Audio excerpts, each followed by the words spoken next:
In the stillness of the Australian outback, as the first light of dawn kisses the red earth, the land seems to breathe with stories. These stories are not just tales told around campfires, they are the lifeblood of a culture as ancient as the land itself.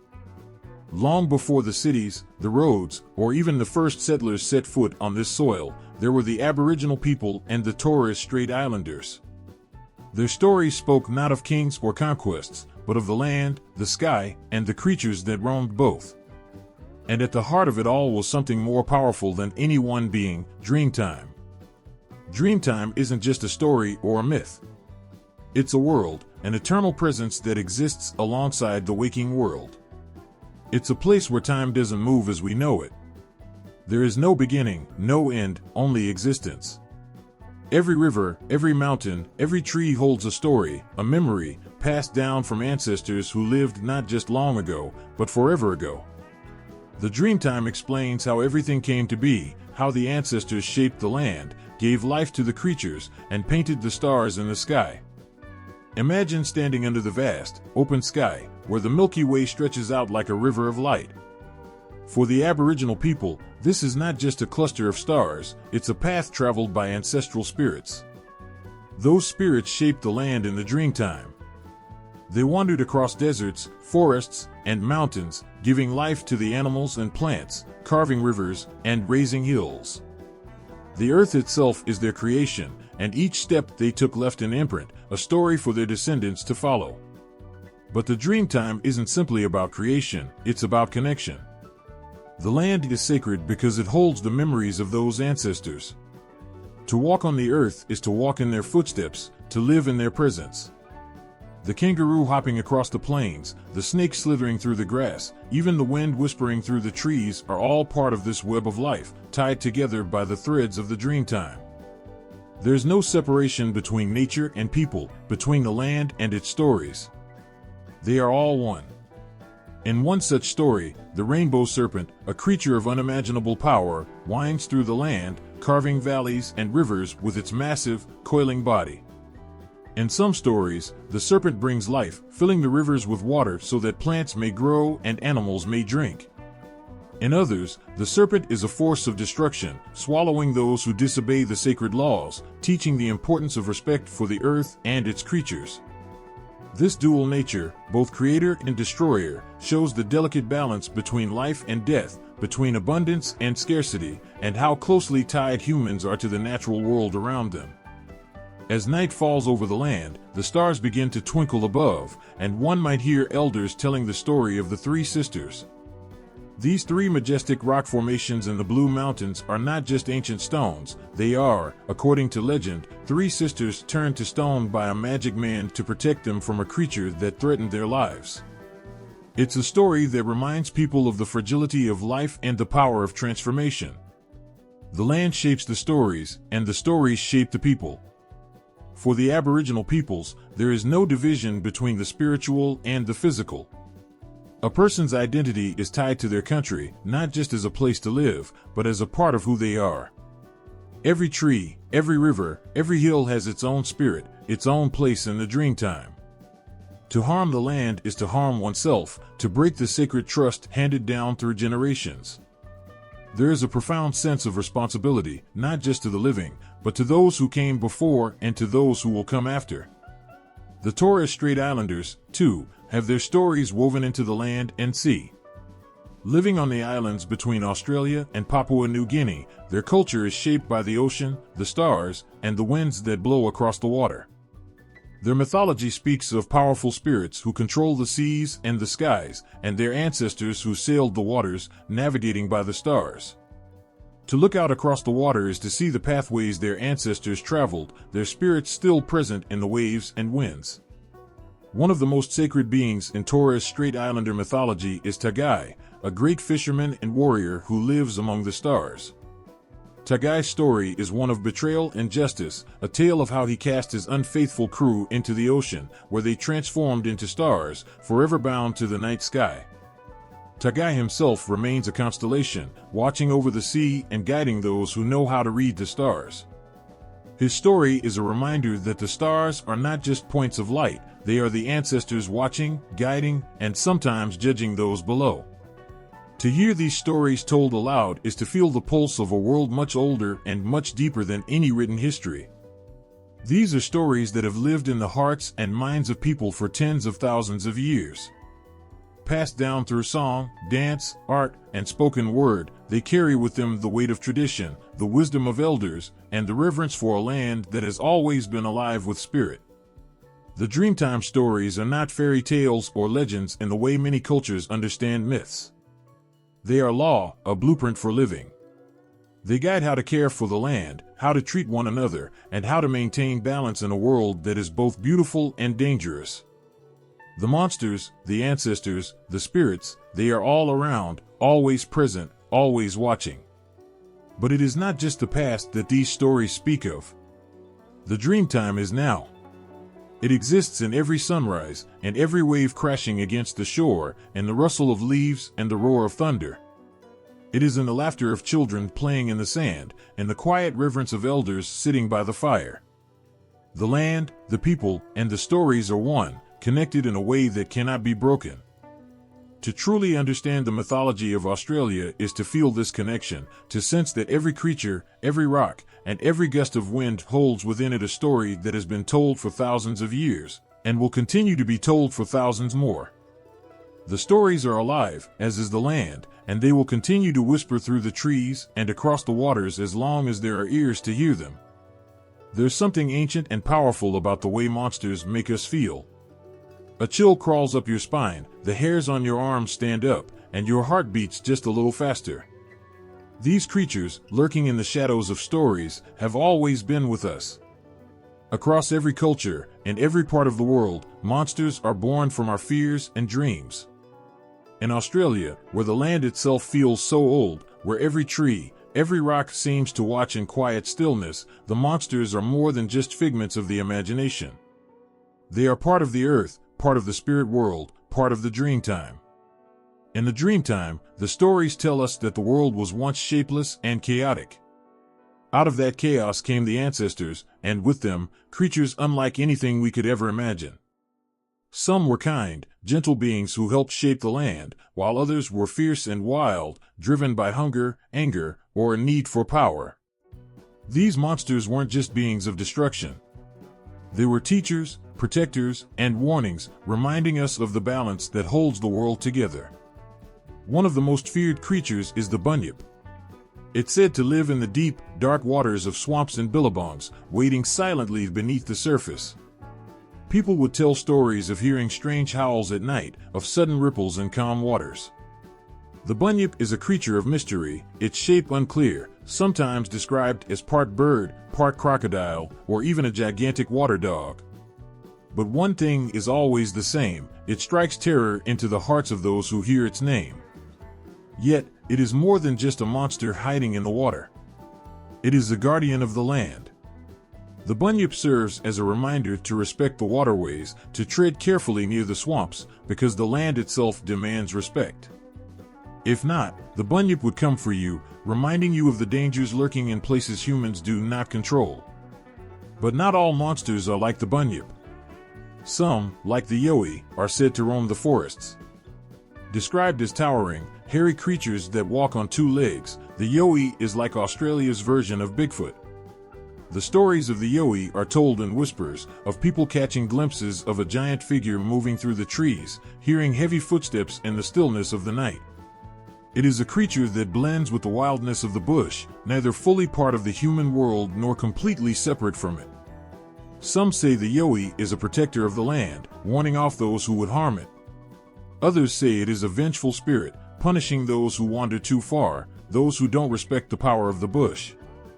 In the still of the night, when the wind rustles the leaves and the animals fall silent, you can feel the presence of the Yowie, watching, waiting.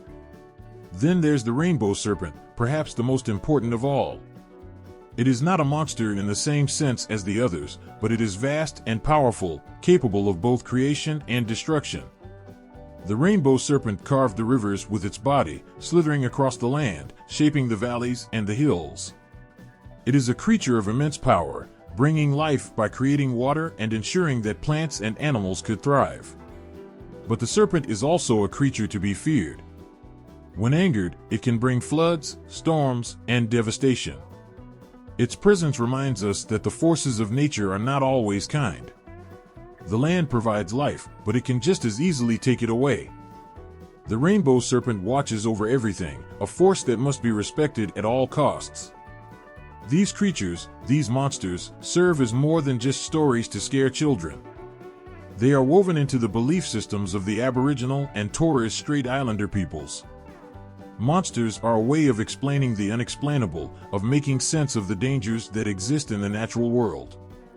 But they also carry lessons about respect, about balance, about the consequences of our actions. The Muljwank, for example, are spirits of the Murray River, known for sinking boats and drowning those who dare to cross their waters without showing the proper reverence. The stories warn of their long arms dragging people under, their angry eyes watching from beneath the water. But beneath the fear, there is a message. The Muljwank are protectors of the river. Their role is to remind people that the waterways are not just resources to be used, but living entities with their own power.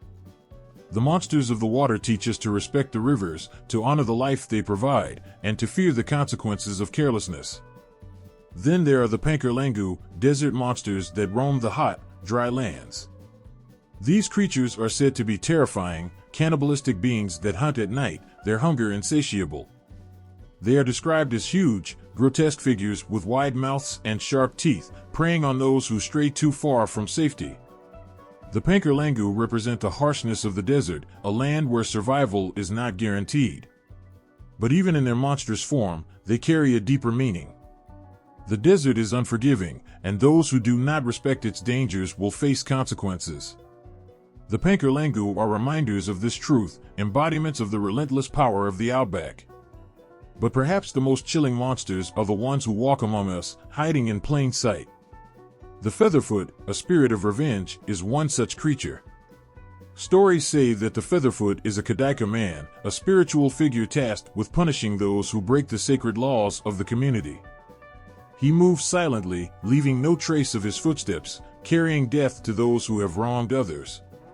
To see him is to know your fate is sealed. But even the Featherfoot is not simply a villain. He is justice, a force that keeps the world in balance. His presence is a warning that the laws of the land, of the people, must be respected. In every culture, monsters exist to explain the things that scare us the most, the unknown, the wild, the consequences of stepping out of line. In Australian mythology, these creatures serve that purpose, but they do something more. They are not just beings to be feared, they are part of the land itself. They are the guardians, the judges, the teachers. They remind us that the earth is alive, that it holds powers far greater than our own, and that those powers must be respected. To hear these stories is to feel the heartbeat of the land itself. It is to understand that monsters are not just creatures of fantasy. They are real, living in the rivers, the forests, the deserts, and even in the stars. They are the forces that shape the world, that guide and protect it, that demand respect. They remind us that we are part of something bigger, something ancient and powerful, something we must never forget. On a still night, when the air hangs thick with the scent of water and the sounds of the bush fade to a whisper, people say you can hear it. A low, mournful cry echoes across the swamps and rivers, sending a shiver down your spine. It's a sound that chills the soul, the kind of noise that makes you hesitate before stepping any closer to the water's edge. It's the sound of the bunyip. No one knows exactly what the bunyip looks like. Some say it has the body of a large, smooth-skinned creature, like a seal, but with the head of a dog or a horse, eyes glowing in the darkness. Others describe it as part bird, part reptile, with long flippers or even claws that can tear a person apart in seconds. But everyone agrees on one thing: the bunyip is a creature of the water, and it is not to be trifled with. The stories of the bunyip have been passed down for generations, whispered around campfires, told as warnings to children to stay away from the dangerous swamps and billabongs. In the old times, the Aboriginal people of Australia believed the bunyip was a guardian of the waterways, a protector of the sacred places where water flowed. But it was also a force of vengeance. To anger the Bunyip was to court disaster. One legend tells of a group of hunters who ventured too close to a sacred waterhole, ignoring the warnings of the elders. They laughed as they cast their nets, pulling fish from the deep waters that were meant only for the spirits. As the sun dipped low on the horizon, a terrible roar shook the earth. The water began to churn and bubble, and before the hunters could run, the Bunyip rose from the depths. Its eyes burned with fury, and its body glistened under the fading light. One by one, the hunters disappeared beneath the surface, dragged down by the creature's massive claws. The water stilled, and the Bunyip vanished, leaving only ripples and the empty shore. The village elders said the Bunyip had punished them for their greed, for disrespecting the water that gave them life. But the Bunyip isn't just a figure of punishment. It is also a symbol of mystery. The rivers and swamps of Australia are vast, their waters dark and often impenetrable. Many believe the Bunyip is a creature that belongs to both the physical and the spirit world. It exists between those two realms, where life and death meet. The water is its home, and anyone foolish enough to disturb that home risks becoming a part of its legend. There are stories of those who have claimed to see the Bunyip with their own eyes. In the 1840s, European settlers recorded accounts of a strange creature lurking in the swamps. Some described it as having long, dark fur, others said it resembled a giant, bloated bullfrog. There were reports of livestock going missing, their bodies found torn apart near waterholes, and the settlers whispered about the Aboriginal stories they had heard about the beast that lived in the water, waiting for its chance to strike.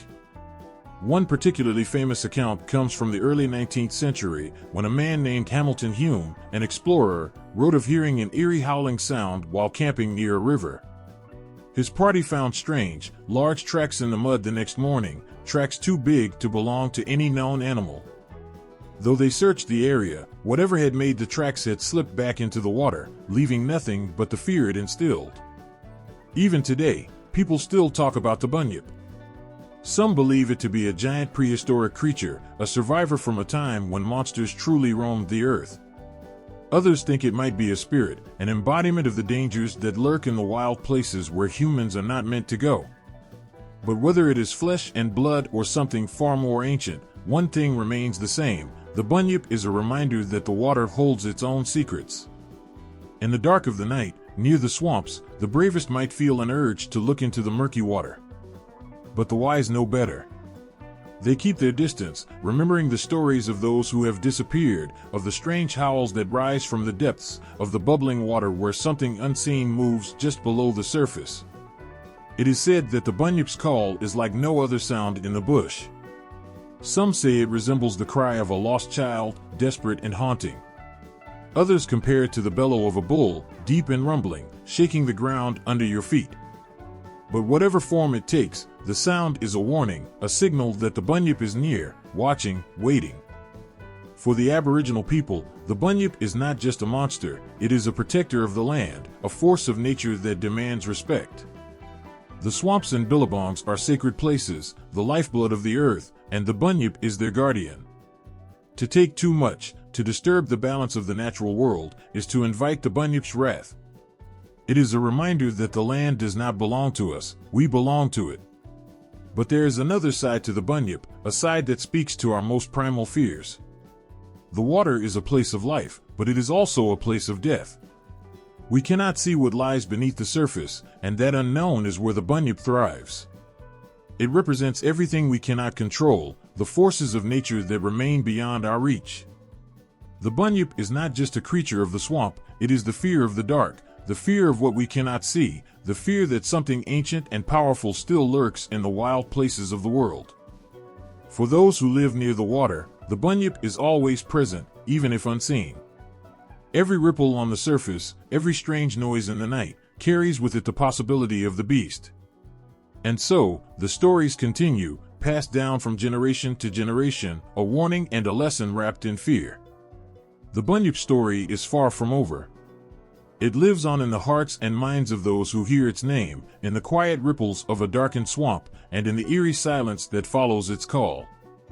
In the silence of the Australian bush, when the moon is high and the trees stand like tall, dark sentinels, some say there's something watching. A shadow moves between the trees, large and swift, just beyond the edge of your vision. The wind carries with it the faint sound of heavy footsteps, but when you turn to look, there's nothing there. Yet, the feeling remains, an unsettling sense that you are not alone.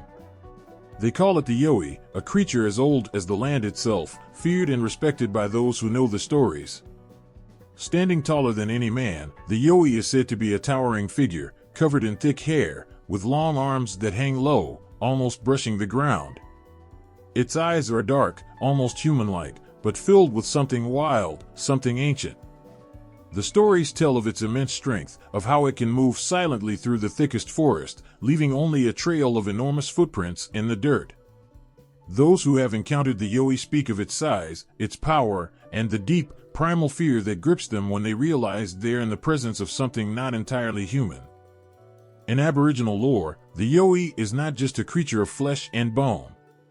It is a spirit, a guardian of the land, deeply connected to the earth and the trees, the rivers and the mountains.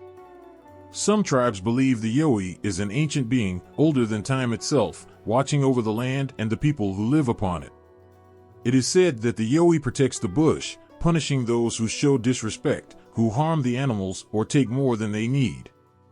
But like many spirits, it is unpredictable. To see the Yowie could mean a warning, or it could mean something far more sinister.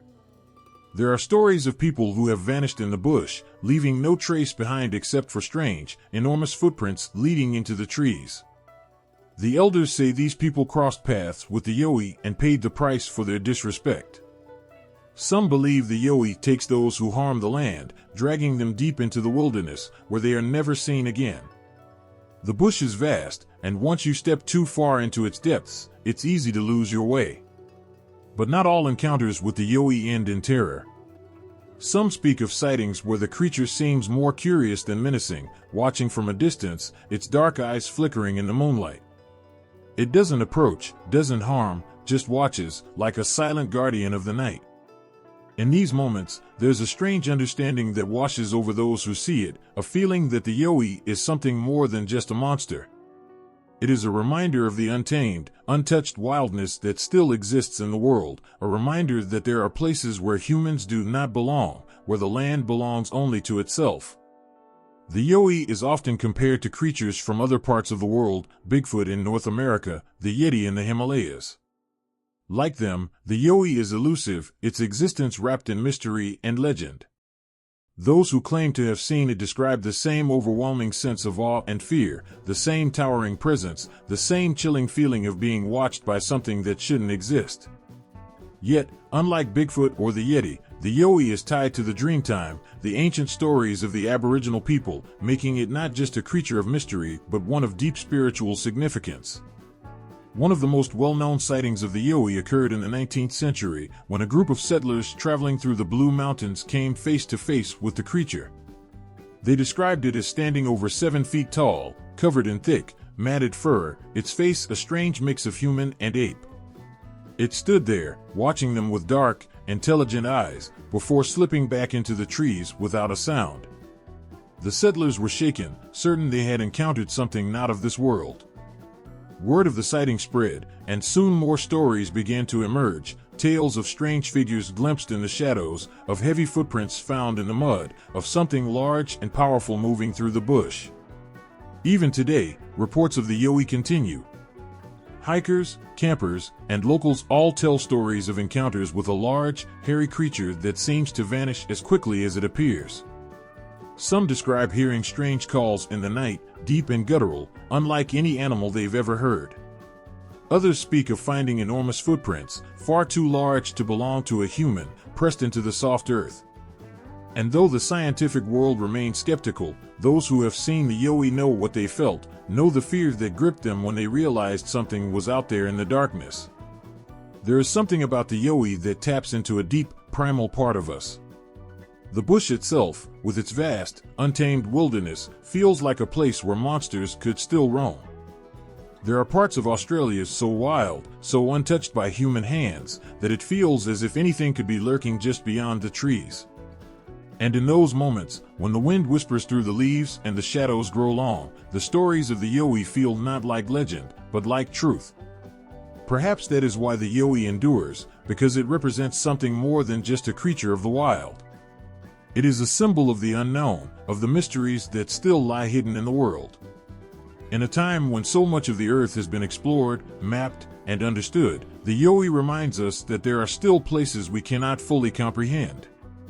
It reminds us that the world is still wild, still dangerous, and that we are not always the masters of it. And so, the Yoi continues to roam the bush, unseen by most, feared by all. Whether it is a creature of flesh or spirit, it doesn't matter. What matters is the way it makes us feel, the chill that runs down our spine when we hear a strange sound in the night, the way our hearts race when we catch a glimpse of a shadow moving between the trees. The Yoi is more than just a legend. It is a presence, a feeling that lingers long after the sun has set and the darkness has claimed the land once more. On quiet nights along the banks of the Murray River, the water flows in a way that seems almost too peaceful, too still. But those who know the stories, those who have heard the whispers of the elders, understand that this peace is deceptive. Beneath the surface of the river, hidden in its depths, something ancient stirs. The Muldjwank. The Murray River has always been a lifeline for the people living near its banks, its waters offering sustenance and transport. But the river is also home to something far darker, something that has haunted those who come too close for generations. The Muldjwank are said to be fierce, vengeful water spirits, guardians of the river, and to encounter one is to risk never returning from its depths. The Muldjwank are not creatures easily forgotten. They are often described as grotesque, their bodies twisted and misshapen, part human but with something fish-like or reptilian about them. Their skin is said to be rough and slimy, their eyes dark and deep, like the blackest waters of the river. Massive in size, their long arms reach out from the water, dragging down anything that dares to cross into their territory. Boats that stray too close to the center of the river have been known to suddenly capsize, their occupants pulled under by unseen hands. The river, once calm, can turn violent in moments, as if something monstrous beneath the surface has awakened. One story tells of a group of fishermen who, despite warnings from their elders, ventured into a forbidden part of the river. It was dusk, the light fading from the sky, and the waters seemed unnaturally still, almost as though they were holding their breath. The men cast their nets, laughing, joking, their voices carrying across the water. But as the nets settled into the depths, the mood shifted. The air grew colder, and an eerie silence fell over them. The river seemed to change, its surface rippling even though there was no wind. And then, without warning, their boat was hit by something massive. The fishermen scrambled, trying to steady themselves, but the boat was being pulled, as though a great force from beneath was dragging it down. One of the men caught sight of something rising from the water, a dark, hulking shape, with long, dripping arms. He screamed, reaching for his companions, but it was too late. The boat capsized, and in the chaos, the men were dragged under, disappearing into the depths. Days later, their bodies were found miles downstream, their faces frozen in expressions of terror, their limbs marked with strange, deep gouges. The elders said it was the Muldjwank, punishing them for their arrogance, for daring to enter sacred waters. The Muldjwank are known not just for their anger, but for their cunning. There are tales of them luring people to the water with soft, melodic sounds, like the cry of a child or the call of a loved one. People would hear the sound and, against their better judgment, move closer to the river, straining to hear. And then, as they approached the water's edge, the Muldjwank would strike. Their long arms would shoot out from the water, dragging their victims into the depths before they even had time to scream. The river would return to its calm state, as though nothing had happened at all, and the only trace of the missing would be a ripple on the surface. It's said that the Muldjwank are not just random monsters, but guardians of the river, enforcing the rules that have been set by the land and the water for millennia. Those who take too much from the river, who pollute its waters or disrespect the sacred spaces along its banks, are the ones most likely to meet the Muldjwank's wrath. The river gives life, but it demands respect, and the Muldjwank are there to ensure that respect is upheld. They are not just creatures of horror, but protectors of a delicate balance, one that humans too often forget. There is a story of a young girl lost and wandering along the river's edge after becoming separated from her family. She was only 9 years old, her bare feet sinking into the cool mud as she called out for her parents. As night fell, fear gripped her, but she kept moving, hoping to find her way back to the camp. Then, she heard it, a soft, singing voice, calling her name from the water. It was gentle, soothing, and in her panic, she thought it might be her mother. She walked toward the river, her heart pounding, drawn to the sound. But as she neared the water, something stopped her, a feeling like the very air around her had shifted. The voice grew louder, more insistent, but now it didn't sound like her mother anymore. It was too cold, too hollow. Suddenly, the river began to stir, the water bubbling and swirling unnaturally. In the moonlight, she caught a glimpse of something rising from the depths, large, with gleaming eyes and outstretched arms. Frozen with fear, the girl couldn't move, but just as the creature was about to reach her, she heard another voice, faint but familiar, her grandmother, calling her name from the opposite bank. The girl ran, not daring to look back. She later learned that her grandmother had been watching over her from afar, sensing the danger, and had called out just in time. The elders explained that the Moldwank had been trying to lure her into the water, drawn to her fear. It was a reminder, they said, that the river is alive, that it listens, and that sometimes it tests those who stray too close. For generations, the people who live near the Murray River have learned to respect the waters and the creatures that dwell within. The Moldwank are more than just spirits of the deep, they are a reflection of the river's power, its mystery, and its demand for balance. Their presence serves as a warning that the natural world is not something to be tamed or taken lightly. The river gives, but it also takes, and those who forget that may find themselves at the mercy of the guardians beneath the water. The Moldwank, with their terrifying strength and eerie silence, continue to haunt the waters of the Murray River. Even now, on still nights, when the moon casts a silver glow over the surface, there are those who swear they can see something moving just beneath the water. Something watching, waiting. In the early morning, when the sun barely peeks over the horizon and the land still holds the chill of the night, there is a stillness that feels unnatural. The rivers have dried, the lakes have vanished, and the once vibrant creeks now lay barren. The air is heavy with silence, a silence that weighs on the hearts of every creature, big and small. They gather around in confusion, their eyes wide with fear and thirst.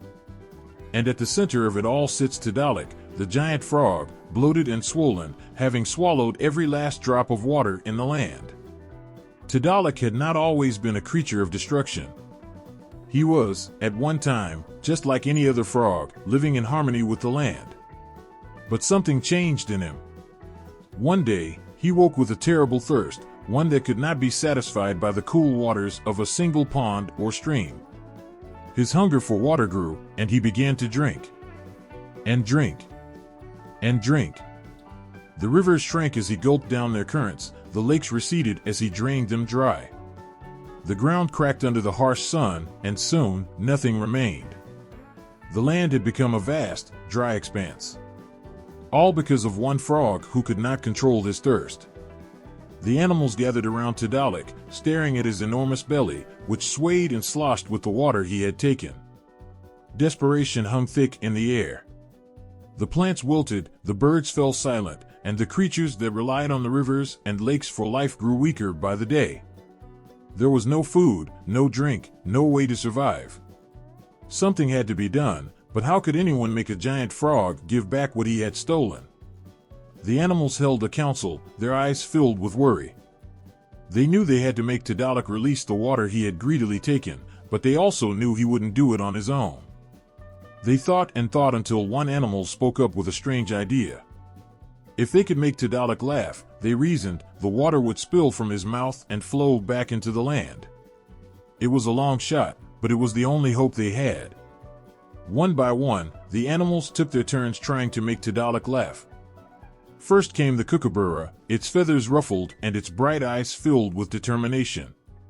It perched on a rock near the giant frog and began to chuckle, letting out its famous laugh, a sound that usually echoed through the bush, filling the air with joy. But today, it was different. The kookaburra laughed harder and harder, its belly shaking, but Tidalek did not even blink. He sat there, his massive eyes half closed, his swollen body unmoved. Next came the emu, long legs moving in an awkward dance, its feathers ruffling with each strange step. It flapped its wings, hopping around, trying to get a reaction. But Tidalek only stared, his mouth a tight line, showing no sign of amusement. The kangaroo tried next, leaping high into the air, spinning and twisting in ways that no kangaroo ever had. But still, Tidalek remained unchanged, his body still heavy with the stolen water. One by one, the animals failed, their efforts falling into the same empty silence that filled the land. As the animals grew more desperate, their energy fading with each failed attempt, hope seemed to slip further away. The land was dying, and with it, they feared, they too would perish. But then, just as despair began to settle in, the echidna waddled forward. Small, spiny, and awkward, the echidna seemed like the least likely of creatures to succeed. But there was something about the way it moved, the way it waddled and wiggled, that caught Tidalek's eye. The echidna tried its best to put on a show. It flopped onto its back, waving its tiny legs in the air, its spine sticking out in every direction. It rolled over and over, its spikes catching the ground in the most ridiculous way. And then, for the first time, something changed in Tidalek's expression. The corners of his mouth twitched, just slightly at first, then a little more. The animals, noticing this, held their breath, watching in anticipation. Suddenly, a deep, rumbling sound escaped from Tidalek's throat. His belly shook, and his eyes widened.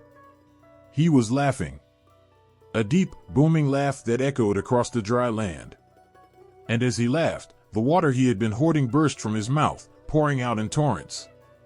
Rivers flowed again, streams bubbled up from the ground, and the lakes refilled, their waters shimmering under the sun.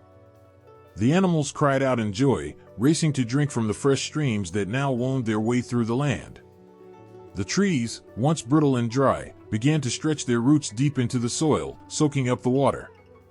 Birds sang from the treetops, and life returned to the land as quickly as it had disappeared. All because Tidalek had laughed. But the story of Tidalek is not just a tale of a greedy frog and the water he stole. It's a reminder of the delicate balance that exists in nature, of the way one creature's actions can affect an entire ecosystem. Tidalek's thirst, unchecked and uncontrolled, led to the suffering of all those around him. And yet, it was the laughter of a humble, awkward echidna that saved them all. The land healed, the rivers ran clear, and the animals thrived once more. But they never forgot the lesson Tidalek had taught them, that no matter how powerful or small you are, everything in nature is connected. The rivers, the trees, the animals, and even the giant frogs, they all depend on each other for survival. Tidalek, after releasing the water, slunk away, no longer the bloated, greedy creature he had been. The thirst that had consumed him seemed to vanish, replaced by a sense of peace. He disappeared into the cool shade of the forests, and some say he still watches over the rivers, a silent guardian of the waters he once hoarded. The animals, too, remain watchful, never forgetting that even the most powerful can fall victim to their own greed if they're not careful. And so, the rivers continue to flow, the trees continue to grow, and the laughter of the animals fills the air. But the story of Tidalek remains, passed down through the generations, a story of thirst, laughter, and the power of balance in the land that sustains them all. The earth trembles, and the sky darkens as a rumble rolls across the land. All the creatures stop, sensing the presence of something ancient, something powerful. The ground shifts beneath them, and in the distance, a shimmering arc of colors begins to snake through the clouds. It is Korea, the rainbow serpent, moving slowly yet purposefully, its body winding through the sky and land alike. Eyes wide, hearts pounding, the people watch, knowing that this creature holds the power to create and destroy in equal measure. Korea has always been more than a mere serpent. Its shimmering, iridescent scales are said to reflect every color in the world, bright and beautiful yet strangely unsettling. The rainbow serpent moves with grace, but there is something about its presence that feels overwhelming, as if the weight of the world itself is carried on its back. Wherever it goes, life stirs in its wake, rivers flow where its body slithers, mountains rise where it coils, and the rain falls from the sky when it lifts its mighty head to the heavens. But Korea's gifts do not come without a cost, for just as the serpent can bring life, it can take it away just as easily. There is a story that has been passed down for generations, a story of a time when the rainbow serpent grew angry with the people. In those days, the land was fertile, and the rivers flowed freely. The people lived in harmony with nature, and Korea watched over them, its great body stretching across the sky like a guardian of the earth. But over time, the people began to take more than they needed. They forgot the sacredness of the water, the soil, the air. They built their fires too high, hunted too much, and forgot to give thanks to the land that sustained them. Korea, seeing the imbalance, felt the weight of the world shift. The serpent's body, once a thing of beauty and light, began to darken. Clouds gathered, swirling like an ominous storm on the horizon. And then, Korea descended from the sky. Its body wound through the valleys and mountains, the earth groaning under its massive form. The people watched in terror as Korea slithered across the land, its eyes gleaming with a mix of rage and sorrow. The rivers began to dry, the rain stopped, and the earth itself seemed to crack under the heat of the serpent's anger. In its fury, Korea lashed out, and the once thriving land began to die. The people, realizing their mistakes too late, fell to their knees, praying for forgiveness, but the rainbow serpent did not answer. It continued its destruction, tearing apart the very earth it had once nurtured. Crops withered, the animals fled, and the skies turned a dull, lifeless gray. The people were left in silence, a silence filled with the knowledge that they had betrayed the very thing that had given them life. But just as Korea is capable of great destruction, it also holds the power of renewal. After many days of suffering, one of the elders, a wise woman who had always honored the land, gathered the people and told them they must make amends.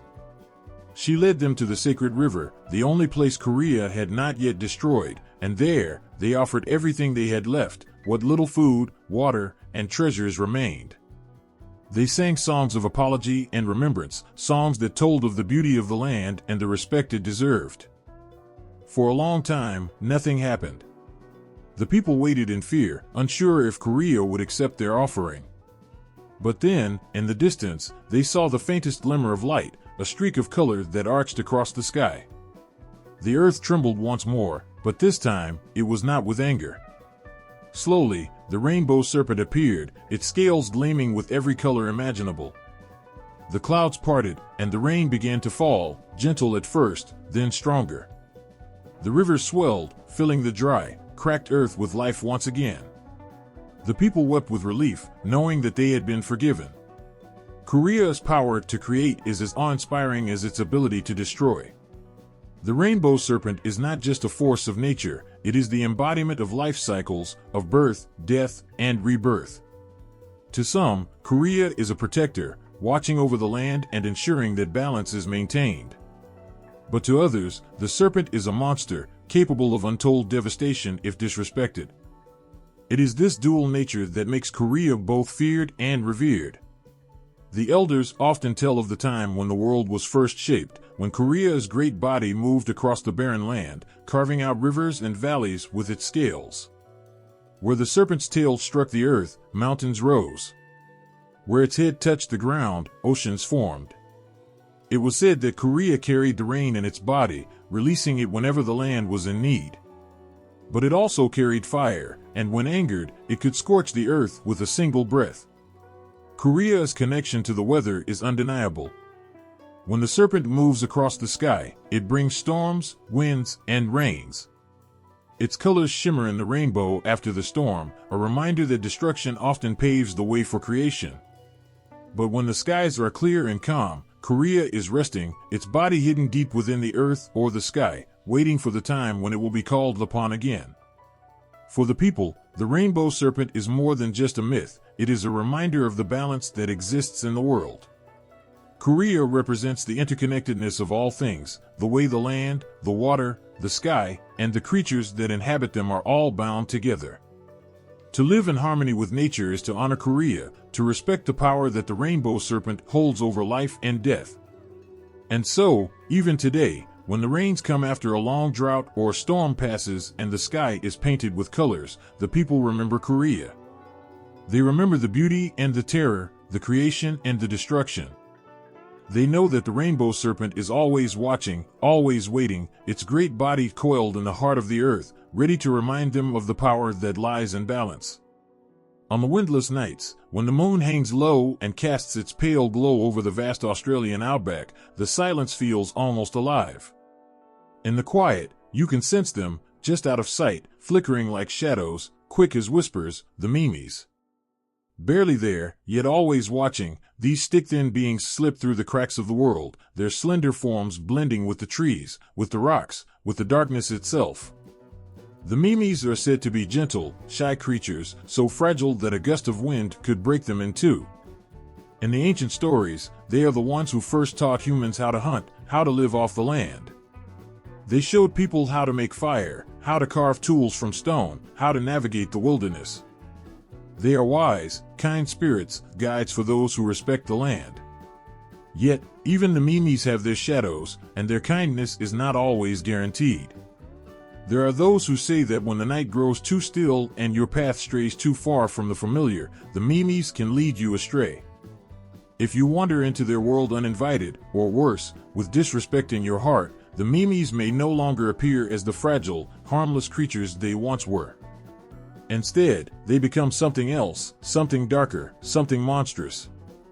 A young hunter once ventured too far into the deep caves where the memes were said to dwell. He had heard the stories all his life about how the memes taught his ancestors the skills they needed to survive, but he did not believe in such things. He was brave, too brave, perhaps, and thought himself above the warnings of the elders. They had told him to stay away from the caves, to never seek out the memes without cause. But curiosity got the better of him. The air in the cave was thick and damp, the light from his torch casting long, flickering shadows against the stone walls. At first, everything seemed still, quiet. He ventured deeper, the darkness closing in around him. Then, in the corner of his eye, he saw it, a shape, quick and thin, darting between the rocks. His heart skipped, but he convinced himself it was nothing, just his mind playing tricks on him. But then, he saw it again, closer this time, a long, bony figure that moved too fast to be human. The hunter's breath quickened, but he pressed on, telling himself it was only a shadow. But deep down, he knew better. The memes were watching him. They had been watching him from the moment he set foot in their domain. The walls of the cave seemed to close in as he ventured further, the passageway narrowing until he had to stoop to continue. The air grew colder, and the shadows danced more frantically. The torchlight flickered, as if something unseen was brushing against the flame. And then, without warning, the light went out. In the pitch-black silence, the hunter froze. His breath echoed in the tight space, loud and uneven. He reached out, trying to feel his way back, but the cave had changed. The walls were no longer where they had been. The way he had come was now gone, as if the cave itself had shifted, sealing him inside. And then he heard it, a soft rustling, like dry leaves scraping against stone. The sound was faint at first, barely audible over the pounding of his heart, but it grew louder, closer. His hands trembled as he fumbled for his torch, desperate to relight it, but before he could, a cold, bony hand brushed against his arm. He jerked back, his body slamming into the rock behind him, but there was nowhere to run.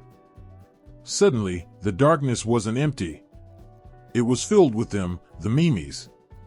No longer stick-thin and fragile, they had grown tall and twisted, their limbs impossibly long, their eyes glowing faintly in the dark. Their once gentle faces had stretched into grotesque shapes, their mouths wide with jagged teeth. They moved silently, surrounding him, their movements impossibly fast, as if they were shifting between the shadows themselves. The hunter tried to scream, but his voice caught in his throat. He was trapped, and the memes were all around him, watching him with cold, unblinking eyes. He had come into their world without permission, and now they would not let him leave. In the days that followed, the village searched for him. They found his tracks leading to the mouth of the cave, but beyond that, there was nothing. The elders knew what had happened. The Mimis had taken him, led him into their world, and he would not return. The cave was sealed, and the story of the young hunter was passed down as a warning to all who might think of disrespecting the Mimis. Though the Mimis are often seen as gentle spirits, they are not to be underestimated. They are guardians of the land, keepers of the old ways, and they demand respect. In the light of day, they may appear fragile and harmless, but under the cover of night, when the boundaries between their world and ours grow thin, they reveal their true power. Even today, in the remote parts of the land, there are those who claim to have seen the Mimis. Quick flashes of movement in the corner of the eye, a faint rustling sound that vanishes when you turn to listen. Some say that the Mimis still guide those who are lost, leading them back to safety. Others, however, speak of more sinister encounters, of being led deeper into the wilderness, only to realize too late that they had been following the Mimis, and that there was no way back. The Mimis walk a fine line between the worlds of light and shadow, kindness and cruelty. They are the spirits of the land, as old as the rocks and the trees, and they remind us that not everything that appears harmless truly is. In their thin, fragile forms, they carry the weight of the ancient world, a world that does not easily forgive those who trespass. And so, when the wind grows still and the night is too quiet, the wise know to stay close to the fire. For in the shadows, the Mimis are watching, and whether they will guide you to safety or lead you to your doom depends on the respect you show them. The desert stretches out endlessly, a vast, unforgiving land where the horizon seems to melt into the sky.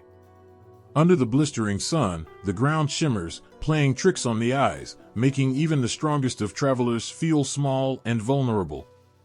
In the dead of night, the heat gives way to an icy chill, and the stars above feel like distant watchers, indifferent to the struggles below. This is the land of the Yalkara, the desert demons. For as long as anyone can remember, stories of the Yalkara have haunted those brave enough, or desperate enough, to cross the desert. The Yalkara are said to be the embodiment of the desert's harshness, creatures born from the loneliness, the thirst, and the endless, aching silence that fills the heart of the outback. They are not creatures that hunt for food, but for the souls of those who wander too far into the desert's embrace. It's said that when the sun hangs low and the shadows grow long, the Yalkara stir. They move with the wind, unseen but always felt. Some claim that you can hear them before you see them, a faint whisper carried on the dry breeze, like sand shifting over rocks, or perhaps the soft sound of footsteps where there should be none. Travelers speak of a sudden coldness in the air, even in the midday heat, a chill that raises the hair on the back of the neck and sends a tremor down the spine. When you feel that, they say, you know the Yalkara are near. Many who have survived the desert claim to have seen the Yalkara, though their descriptions are always vague, clouded by the tricks the desert plays on the mind. Some say they are tall, shadowy figures that move like smoke, blending into the landscape until it's too late. Others describe them as skeletal beings with hollow eyes, their skin cracked and dry like the earth itself. Whatever form they take, the Yalkara are always elusive, appearing only when they are ready to strike. There's a story of a young man who once set out to cross the desert in search of a new life. He had heard the warnings, the tales of those who had disappeared without a trace, but he believed he was different. He had planned his journey well, carried enough water, and studied the stars to guide his way. For days, he walked, his feet sinking into the hot sand, his skin burned by the relentless sun. But then, as the days wore on and the desert stretched out before him, something began to change. It started with a feeling, a creeping unease that settled in his chest. He began to notice things out of the corner of his eye, fleeting shapes that vanished when he turned to look. The wind, once a welcome breeze, now carried strange sounds, whispers he couldn't understand, voices that seemed to call his name. At first, he tried to ignore it, brushing it off as exhaustion or the effects of the heat. But soon, the feeling became impossible to shake. One night, as he rested by a small fire, he felt the coldness creeping in. The flames flickered weakly, as if struggling to stay alive, and the stars above seemed dimmer than before. He pulled his blanket tighter around him, but the chill went bone deep, a coldness that had nothing to do with the temperature. And then, in the distance, he saw them, figures moving slowly through the darkness, their forms barely visible against the sand. They were watching him. His heart pounded in his chest as he stared, frozen with fear. The figures didn't move any closer, but they didn't leave either. They simply stood there, waiting, their eyes locked on him. He couldn't tell how many there were, 2, 3, maybe more, but he knew, with a certainty that chilled his blood, that they were the Yalkara. The stories had warned him. The Yalkara do not rush their prey. They wait, patient and silent, watching as the fear grows, as the mind begins to unravel. The desert has a way of breaking even the strongest of wills, and the Yalkara know this well. They feed on that fear, on the isolation and the despair that comes with being lost in the endless expanse of nothingness. For 3 nights, the young man was haunted by their presence. During the day, he saw nothing, but the feeling of being watched never left him. At night, the figures returned, closer each time. His food and water began to run low, and with each passing hour, his hope dwindled.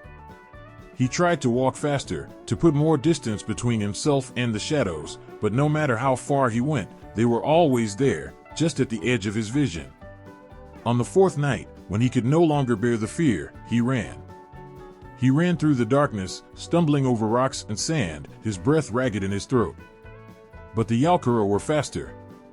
He could hear them now, the soft sound of their footsteps, the low, raspy whispers carried on the wind. He didn't know how long he ran, but eventually his strength gave out. He collapsed onto the sand, too exhausted to move, the world spinning around him. As he lay there, the Yalkara appeared once more, standing over him, their faces hidden in shadow. This time, they did not wait. Slowly, they reached out, their fingers long and thin, their touch cold as ice. He felt the life draining from him, the darkness pulling him under. The last thing he saw before everything went black was the flicker of their hollow eyes, watching him with a hunger that would never be sated. The young man's body was found weeks later, half buried in the sand, miles from where he had started. There were no signs of injury, no marks on his skin, but his face was twisted in a look of terror, his eyes wide open, staring into nothing. The Yalkara are not like other demons. They do not attack with brute force, nor do they hunt in the way animals do. Instead, they stalk their prey slowly, relentlessly, until the mind breaks and the spirit is lost. They are the desert's way of reminding those who enter it that survival is never guaranteed, that even the strongest can fall to the unseen forces that lurk in the shadows. To this day, the desert remains a place of both awe and fear. Travelers still whisper of the Yalkara, warning those who venture too far to keep their wits about them, to stay alert, and most importantly, to never ignore the feeling of being watched. Because in the desert, when the land itself seems to come alive, you never know if it's the wind at your back, or the Yalkara, patiently waiting for you to fall. On nights when the fire burns low and the bush is eerily silent, there's a rustling in the shadows, a faint, quick movement that makes the hairs on the back of your neck rise. You look around, but there's nothing. Not a sound, not a sign, just the endless stretch of the Australian wilderness. Yet, the feeling that you're not alone lingers, gnawing at your senses. You know something is there, watching. It's the Ningawi. They are small, so small that you might mistake them for harmless, no bigger than a field mouse. But size, as every wise traveler of the outback knows, is not always an indication of danger. The Ningawi may be tiny, but their cunning and their temper make them creatures to be feared. These little beings are not merely mischievous, they are aggressive, tricksters who delight in tormenting those who wander into their path. The elders speak of the Ningawi with a mix of caution and respect. Stories handed down over generations tell of their ability to vanish in the blink of an eye, leaving no trace of where they've been, no sign of their presence except the chaos they leave behind. It's said that to encounter a Ningawi is to be caught in a game where the rules are not in your favor. They are quick to anger and even quicker to act, and what they lack in size, they make up for in sheer ferocity. There was a tale of a young woman, a hunter, skilled and bold, who once crossed paths with the Ningawi while tracking game through the bush. She had heard the stories, but like many, she brushed them aside. After all, what harm could a creature so small possibly do? She had faced much larger threats: snakes, wild dogs, even the deadly heat of the outback sun. But the Ningawi were nothing like those dangers. She first noticed something was off when her spear went missing. She had set it down for just a moment, resting beneath the shade of a tree. But when she reached for it, it was gone. Confused, she stood and looked around, her eyes scanning the scrub, but there was no sign of anyone else. The outback was deserted, or so it seemed. Frustrated, she bent down to pick up her pack, but as she did, she felt a sharp sting on her ankle. Jerking back, she saw a flash of movement, something small darting away into the underbrush. Her heart raced as she peered into the bushes, but again, there was nothing. Just the quiet rustling of leaves in the wind. For the next few hours, strange things kept happening. Her water skin vanished when she turned her back for just a moment, and then her knife, carefully tucked into her belt, was suddenly gone. Each time she felt that same prickling sensation, the sense of being watched, of something small and fast darting just out of sight. The more she tried to ignore it, the more aggressive the tricks became. Stones were thrown from the bushes, her path became twisted and confusing, leading her in circles until she no longer knew which direction she was going. As the sun began to set, the young woman grew more anxious. She was strong, but she could feel herself unraveling under the pressure of this invisible tormentor. That's when she saw it, just for a split second, but clear enough to send a chill through her bones. A small figure, no taller than her knee, darting between the rocks. Its eyes glinted with mischief, and its tiny hands moved quickly, snatching something from the ground before disappearing into the shadows again. It was a Ningawi. And it was playing with her. Panic surged through her. She had no weapon, no water, and now the light was fading. The Ningawi had lured her deep into its territory, and it showed no signs of stopping. She could hear the faint scurrying sound of its movement, always just out of reach, always just out of sight. It was toying with her, pushing her further into fear and confusion. In a last desperate attempt, she ran. She ran through the brush, her heart pounding, her breath ragged, hoping to outrun the creature that had been tormenting her all day. But the Ningawi were fast, faster than she could ever hope to be.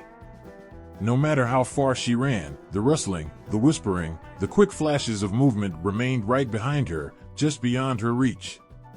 It wasn't until she reached a clearing, the last light of day casting long shadows over the land, that she finally stopped. Her legs were trembling, her body drenched in sweat, and there, on the other side of the clearing, she saw it. The Ningawi stood at the edge of the shadows, watching her, its tiny form barely visible in the fading light.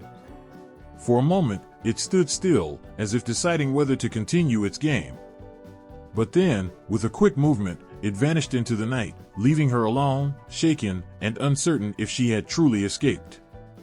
The Ningawi are not creatures that one can fight. They cannot be hunted or trapped. They are too fast, too clever, and their ability to disappear makes them impossible to catch.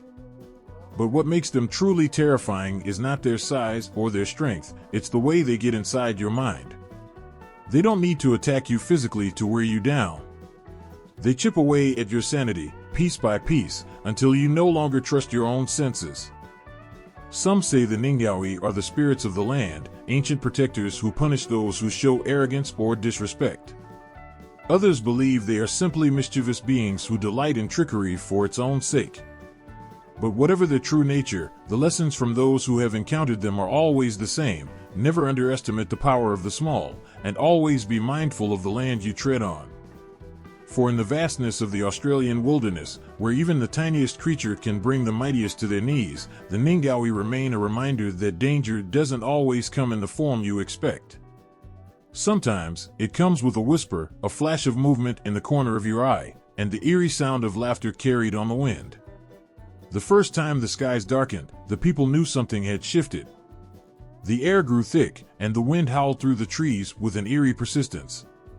It wasn't the usual storm, not just rain and thunder. It was more, something alive, something powerful. The elders warned the younger ones to stay close to the campfire, to be mindful, for this was not a moment to ignore. The Wangina were restless. The Wangina are more than just rain spirits. They are the force that controls the lifeblood of the land, water, rain, fertility, and the balance of nature. To the Aboriginal peoples of the Kimberley region, these beings are sacred, their presence embedded in the very fabric of the earth and sky. The rivers, the creeks, the downpour that breathes life into the arid soil, it all comes from them. They are the ones who decide when the land will be blessed with rain, and when it will be left parched. In the swirling clouds, some say they have seen the Wandjina. Faces as white as the blinding rain, with large, unblinking eyes that stare down from the heavens, watching, judging. Their features are etched into the rock faces across the land, their ancient presence recorded by ancestors in art that speaks to their power. The Wandjina stare out from these paintings, surrounded by halos of rain clouds, their mouths tightly closed. They have no need for words, everything they are is spoken through the storms, the winds, and the floods. There was a time when the people relied heavily on the rains. Seasons were dictated by the flow of water. Without it, there would be no crops, no game, and no life. But to call upon the rain was to call upon the Wandjina, and they were not to be summoned lightly. The elders would offer prayers, respectful and cautious, never daring to demand. For to disrespect the Wandjina was to risk their wrath, and their wrath was a fearsome thing. One story tells of a group of hunters, young men eager to prove their strength and courage. In their pride, they laughed at the stories of the Wandjina, dismissing them as old myths. They set out into the wilderness, ignoring the warnings of their elders. The skies were clear, and the sun blazed overhead, but the elders knew that this peace would not last. Days passed, and the hunters found nothing. The game had vanished, the land seemed barren, and still, they mocked the spirits. "Where is this mighty Wandjina?" one of them scoffed. "Where is their power? We see no storm, no rain, only dry earth beneath our feet." That night, the winds began to howl. At first, it was gentle, just a breeze, but soon it grew fierce, whipping through the camp and tearing at their tents. The sky darkened, clouds gathering in a mass of angry blackness. Thunder cracked like a warning, and the rain began to pour, not in soft, nourishing droplets, but in heavy, punishing sheets. The hunters scrambled for cover, but there was no shelter from the storm. The rain beat down with such force that the ground beneath them became a river, pulling their belongings and their pride into the floodwaters. By morning, the storm had passed, but the damage was done. The hunters returned to their village, humbled and empty-handed. The elders did not scold them, for they knew that the Wandjina had spoken. The young men had laughed at the rain spirits, and in return, the Wandjina had shown them their power. They had not harmed them directly, but they had made their message clear: disrespect would not be tolerated. The Wandjina, though powerful, are not cruel by nature. They bring life, they bring fertility, and they bless the land with the rains that sustain it. But they are protectors, and like all protectors, they demand respect. When the people honor them, the rains come gently, soaking into the earth and filling the rivers with fresh, clean water. The crops grow tall, the animals thrive, and the land flourishes under their watchful eyes. Their images, painted on stone, are more than just representations.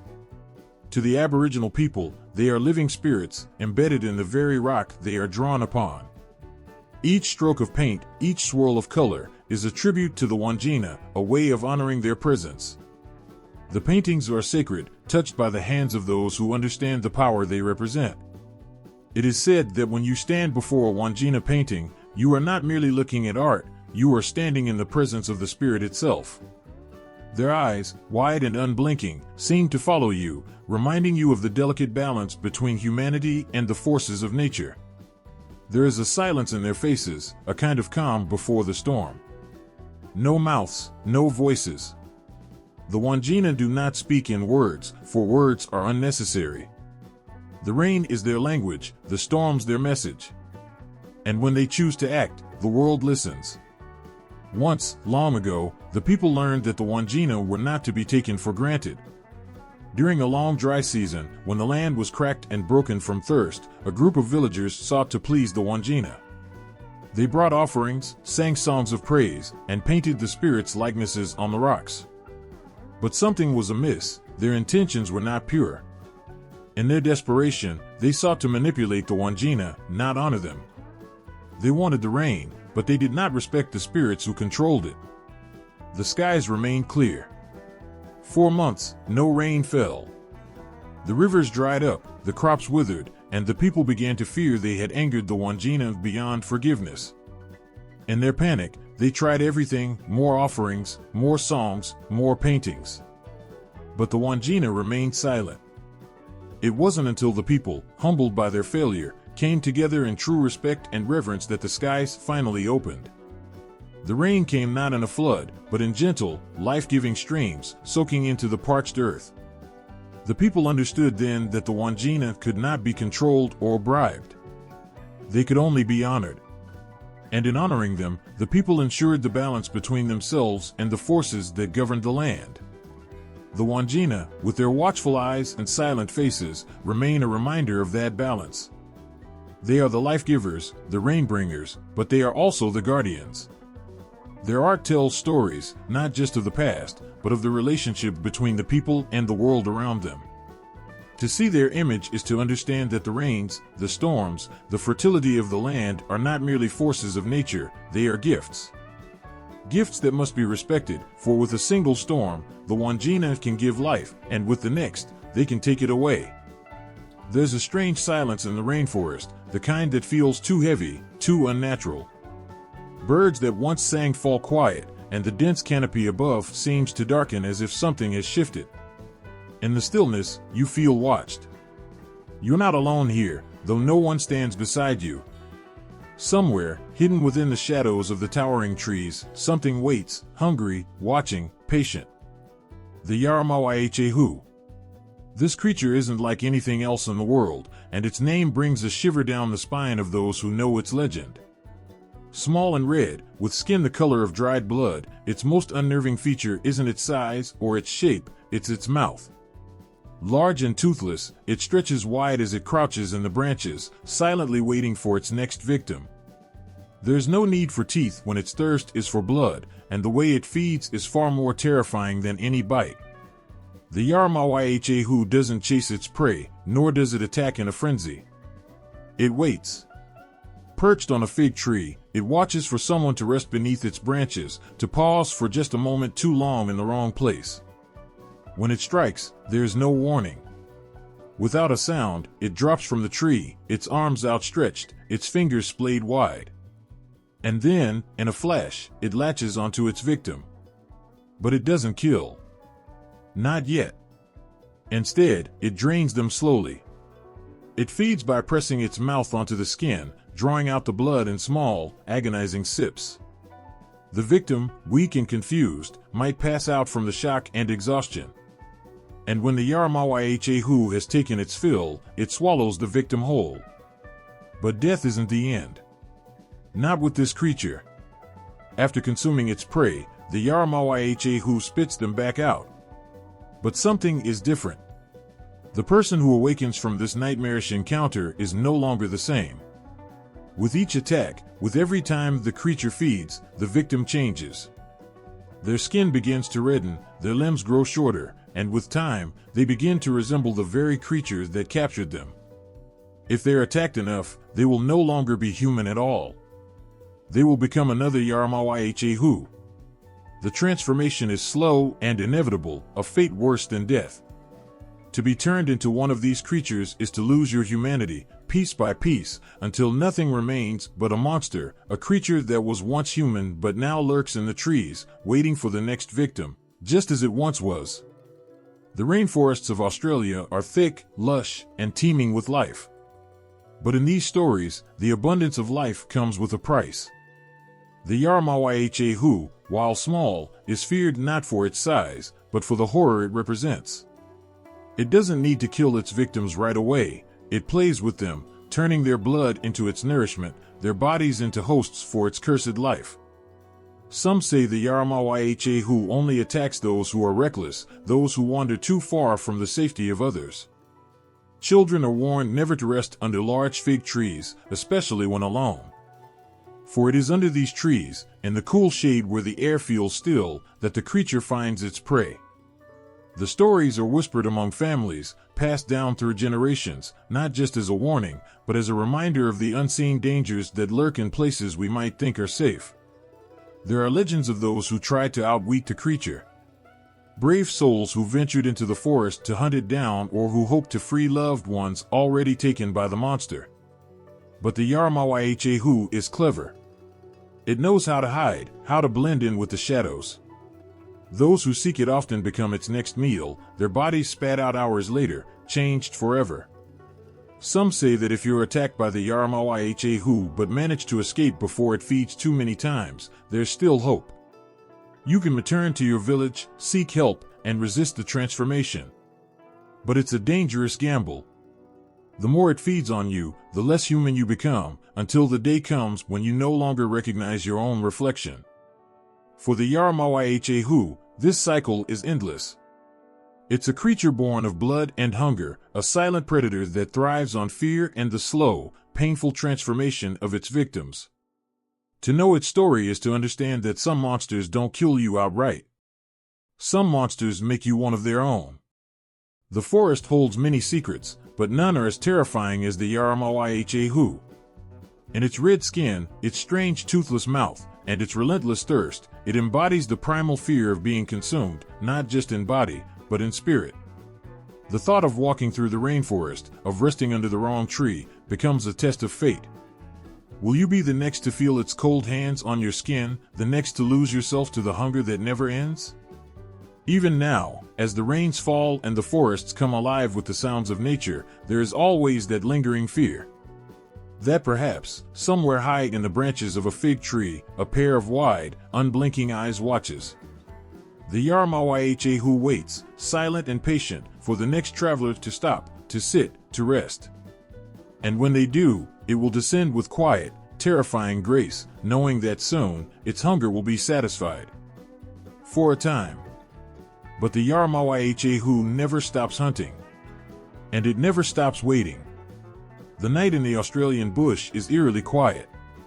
The only sound is the soft rustle of leaves in the cool evening breeze. But then, cutting through the stillness, there's a distant howl, low, deep, and unnerving. It's a sound that stops hearts, freezing the blood of those who hear it. It's not the call of an ordinary dingo, no. This is something darker, something far more sinister. The devil dingo is out there, lurking in the shadows, its glowing eyes fixed on its prey. Legends of the devil dingo have haunted campfires for generations. People speak of a creature far larger than any normal dingo, its fur black as midnight, eyes burning with an unnatural glow. It's said to move silently, despite its size, stalking through the bush with the precision of a predator that knows its land better than any human. The stories say it is not just a creature, but something much more, something that embodies the fear and danger of the untamed wilderness.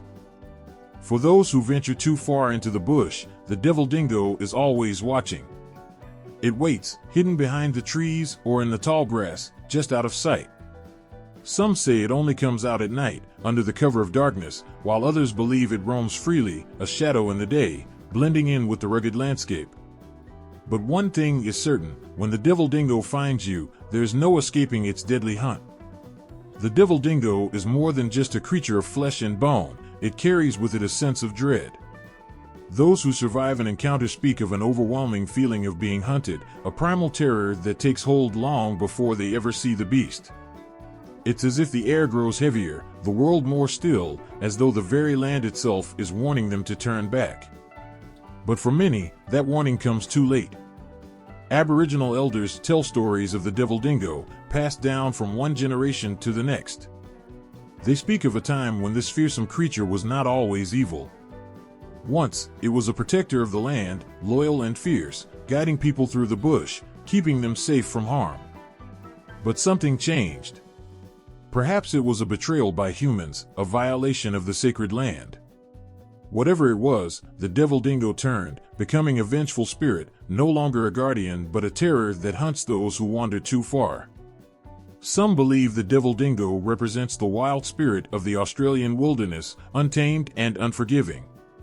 It is the embodiment of everything that cannot be controlled, the raw power of the land that can turn against those who disrespect it. For every peaceful moment in the bush, there is the underlying knowledge that danger is never far away. And the devil dingo is that danger made flesh. Those who have encountered the devil dingo describe its eyes as the most terrifying part of the creature. They glow with an eerie light, like embers in the darkness, piercing through the night and locking onto their target. Once it sets its gaze upon you, there's no shaking the feeling that you are being hunted. Even if you cannot see it, even if the bush seems empty, you can feel its presence, feel those eyes following your every move. There are stories of travelers who have disappeared without a trace, their last known location deep in the bush where the devil dingo is said to roam. Search parties find nothing, no tracks, no signs of struggle, nothing but the endless expanse of wilderness. Some whisper that the devil dingo takes its victims far away, deep into the land where no one can follow, dragging them to a fate unknown and unspeakable. Others, the lucky ones, return from the bush with stories of narrow escapes. They tell of hearing that chilling howl, feeling the ground tremble beneath them as the devil dingo approached, its massive form emerging from the shadows. With hearts pounding in their chests, they run, never daring to look back, knowing that to do so would be to invite death. Only the fastest, the cleverest, make it out alive. But even then, the memory of those glowing eyes, the feeling of being hunted, never leaves them. There's a tale of a young man, full of arrogance, who boasted that he feared nothing in the bush, not even the devil dingo. His village elders warned him, but he laughed off their concerns, venturing out alone into the wild one night, determined to prove his courage. For hours, he wandered, confident and unafraid. But as the night grew deeper, he heard it, the low, rumbling growl that seemed to come from everywhere at once. His bravado faded as the growl turned into a long, echoing howl, sending chills down his spine. He ran. Branches tore at his clothes, the underbrush cut at his legs, but he didn't stop. Behind him, the growl grew louder, closer. The devil dingo was toying with him, letting him think he had a chance, letting the fear build until it was all-consuming. By the time he reached the edge of the bush, panting and exhausted, he had lost everything, his pride, his arrogance, and nearly his life. He never spoke of that night again, but the fear in his eyes told the story clearly enough. The devil dingo remains a symbol of the untamed wild, a reminder that no matter how much humans try to conquer or control, the wilderness will always have its secrets, its dangers. The creature's howl is a sound that cuts through the silence, a call to remember that the bush is not a place to be taken lightly. There are forces at work in the heart of Australia's wildlands that humans may never fully understand, forces that are both ancient and deadly. And so, the legend of the devil dingo continues to haunt the minds of those who live near the bush, those who work in its shadows, and those who dare to walk its lonely paths. Because out there, somewhere in the darkness, the devil dingo is watching, waiting, and hunting still. The night air was thick with silence, the kind that pressed down like a weight. No one dared speak, not tonight. Everyone in the village had heard the whispers, the Featherfoot had been summoned. It was said that when someone broke the ancient laws, the Featherfoot, or Kadika man, would come. No footsteps, no sound, just a shadow moving in the darkness, bringing with it the cold hand of revenge. Even the stars seemed dimmer tonight, as if they, too, feared what was about to happen. In the darkness, somewhere beyond the campfires, he was there. Featherfoot. His name was not spoken lightly. He was no ordinary man, but a spirit, a presence that moved like wind over the sand, silent and unseen. His feet, they said, never touched the ground. Covered in the feathers of birds, he left no tracks, no sign of his passing. But those who crossed him or violated the sacred laws knew well that he had come for them. And when he came, there was no escape. The elders spoke of him in hushed tones. They said he could feel the pull of wrongdoings, could sense when someone had upset the balance of tradition. Perhaps it was a lie told too easily, or a forbidden act committed in arrogance, but the Featherfoot never needed to know the details. He just knew. He knew who had to be punished, who had to feel the weight of justice upon them. And his justice was swift, unrelenting, and final. A young man named Marley had grown up with these stories. Like everyone else, he had feared the Featherfoot from the time he was old enough to understand the power of the ancient ways. But somewhere along the way, his fear had turned to disbelief. He scoffed at the warnings of his elders. The stories, he thought, were just a way to control people, to keep them from challenging the old traditions. He had his own ideas now, ideas that did not align with the customs passed down to him. One evening, in a moment of defiance, Marley did the unthinkable. He broke the sacred law. He entered a place forbidden to him, a place where only the oldest and wisest were permitted to go.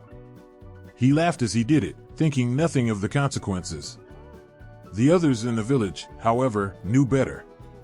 They had seen what happened to those who thought they could ignore the Featherfoot's reach. And now, they waited. Fear clung to them, knowing the inevitable was coming. Marley felt it first as a chill. The night had grown colder, though the fire still burned bright. He glanced around, but saw nothing out of place. The others sat in silence, their eyes wide, their gazes fixed on something unseen. A knot formed in his stomach. The air felt heavy now, pressing against his chest, making it hard to breathe. And then, out of the corner of his eye, he thought he saw a figure, a dark silhouette, tall and menacing, standing just beyond the firelight. His heart raced. He stood up, blinking, trying to shake the growing sense of dread. "It's nothing," he muttered to himself, "just a shadow." But even as he said the words, he felt the weight of eyes on him, watching, waiting. The shadows seemed to shift, to move in ways they shouldn't. Panic rose in his chest as he realized something far worse than any punishment he had ever imagined was approaching. The village was deathly quiet. No one moved. No one spoke. They knew better than to interfere when the Featherfoot was near. Some said he could slip into your dreams, haunting your thoughts, filling your mind with terror before he even laid a hand on you. Others believed he didn't need to touch you at all, that the mere sight of him was enough to sap the life from your bones. But one thing was certain, when the Featherfoot chose you, there was no going back. Marley began to run. He stumbled into the darkness, feet kicking up dust as he fled from the firelight, heart pounding in his ears. He thought if he could just get away, if he could just reach the edge of the village, he would be safe. But every step he took felt heavier than the last, as though the earth itself was dragging him down. The trees, once familiar and comforting, now seemed twisted and gnarled, their branches reaching out like fingers to pull him back. Behind him, there was no sound. No footsteps. No breathing. Nothing but the silent, inevitable approach of the Featherfoot. Marley's legs grew weak. His lungs burned with the effort of running, but no matter how fast he moved, he couldn't shake the feeling that the Featherfoot was already upon him. He glanced back, hoping against hope that he was wrong, that it was all just a trick of the mind. But there he was, a figure cloaked in darkness, standing still, eyes locked on him with a cold, unwavering gaze. The stories had said the Featherfoot was more than a man. He was a force, something born of ancient magic, something that transcended the physical world. His role was clear, to bring justice, to restore balance when the sacred laws were broken. But what Marley hadn't understood was the true power of that justice. It wasn't just about punishment, it was about fear, an overwhelming, soul-crushing fear that consumed you from the inside out. Marley's breath came in short gasps.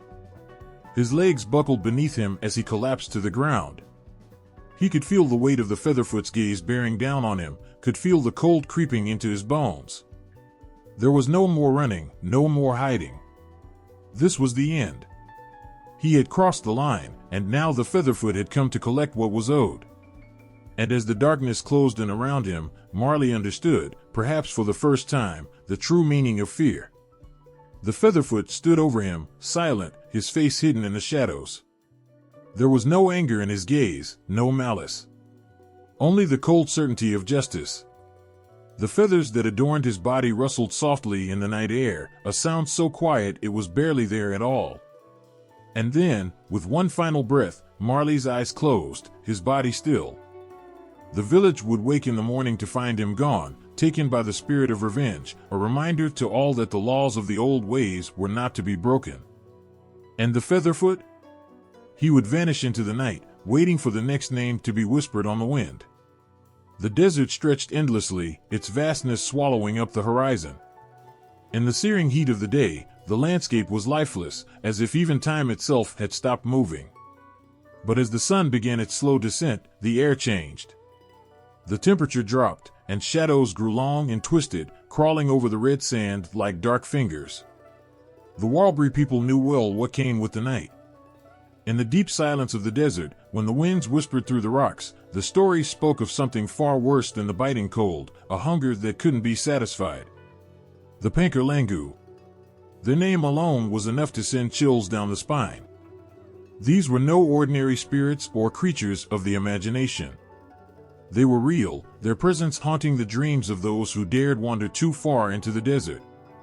Born from the ancient tales of the Warlbri, the Pankerlangu were said to emerge from the very heart of the desert, rising from the dust and sand, driven by a single, insatiable need to devour human flesh. The Pankerlangu were monsters, but they were also a warning, a reflection of the unforgiving land they came from. The desert was harsh, brutal, and those who did not respect it found themselves lost, swallowed by its endless expanse. And for the unlucky ones, it was not the desert that consumed them, but the Pankerlangu. They were said to be tall, their skin pale and cracked like the dry riverbeds they haunted. Their eyes were hollow, lifeless, but always watching, waiting. Their hands, long and skeletal, could tear through flesh as easily as the wind swept through the dunes. And when they fed, the silence of the desert would be broken by the sound of their feasting, the crack of bones, the wet tearing of flesh. It was a sound that no one who heard it could forget. The elders told stories of travelers who had gone missing, their bodies never found, only scattered remnants, footprints that led nowhere, scraps of clothing caught on jagged rocks, or sometimes just the eerie stillness of a camp abandoned in haste. They said the Pankerlangu could sense when someone was lost, when fear had taken hold of their hearts. It was then that they would strike, their twisted forms rising out of the sand like nightmares brought to life. In the cold of night, when the stars flickered faintly overhead, people would gather around their fires, clinging to the warmth and the light. And the stories of the Pankerlangu would slip into the conversation like an unwelcome guest. It wasn't just fear that made the fire seem brighter, it was survival. You had to stay alert in the desert, they said, because the Pankerlangu were always watching, always hungry. There was a tale about a man named Yara, who, in his youth, had gone out to prove his bravery. He thought he could survive alone in the desert, without the guidance of his elders. He ignored the warnings, the old legends, thinking them nothing more than stories meant to keep children in line. But he was wrong. Yara wandered deep into the desert, further than anyone had dared to go. For days, the heat bore down on him, and he drank sparingly from his water skin, saving it for when the thirst became unbearable. But it wasn't thirst that would be his downfall. It was the darkness that crept over the land when the sun finally dipped below the horizon.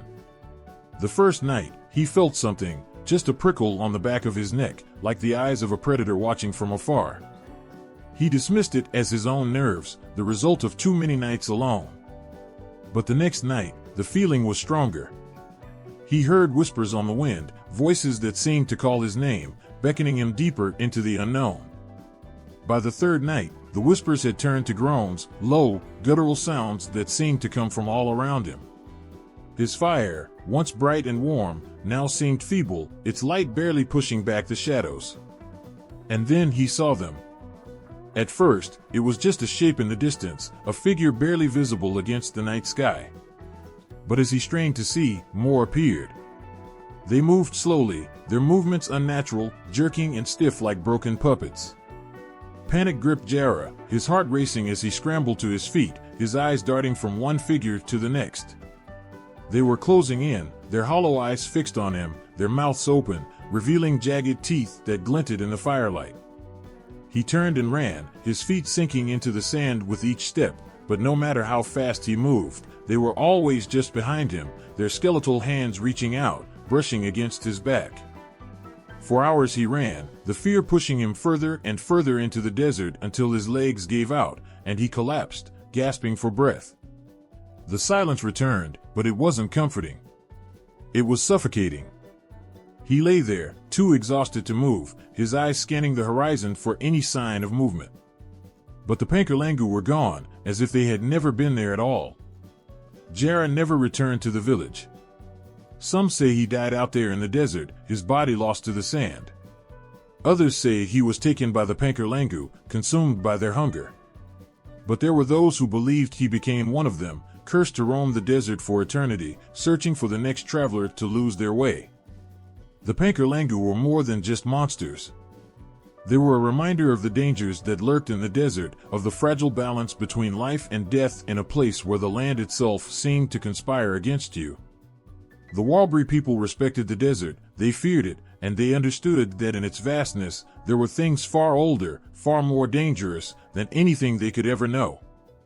And so, as the fires burned low and the night crept in, the people would huddle closer, whispering prayers to keep the Pankerlangu at bay. Because in the silence of the desert, where the wind howled and the stars blinked coldly above, they knew that the Pankerlangu were never far, waiting for the moment when fear would lead someone too far into their grasp. The dense, tropical forest of northern Australia feels alive at night. The air is thick with moisture, every breath heavy with the scent of damp earth and decaying leaves. Moonlight barely filters through the dense canopy, casting long shadows that seem to shift and move on their own. The silence is overwhelming, broken only by the occasional rustle of leaves or the distant cry of an unseen animal.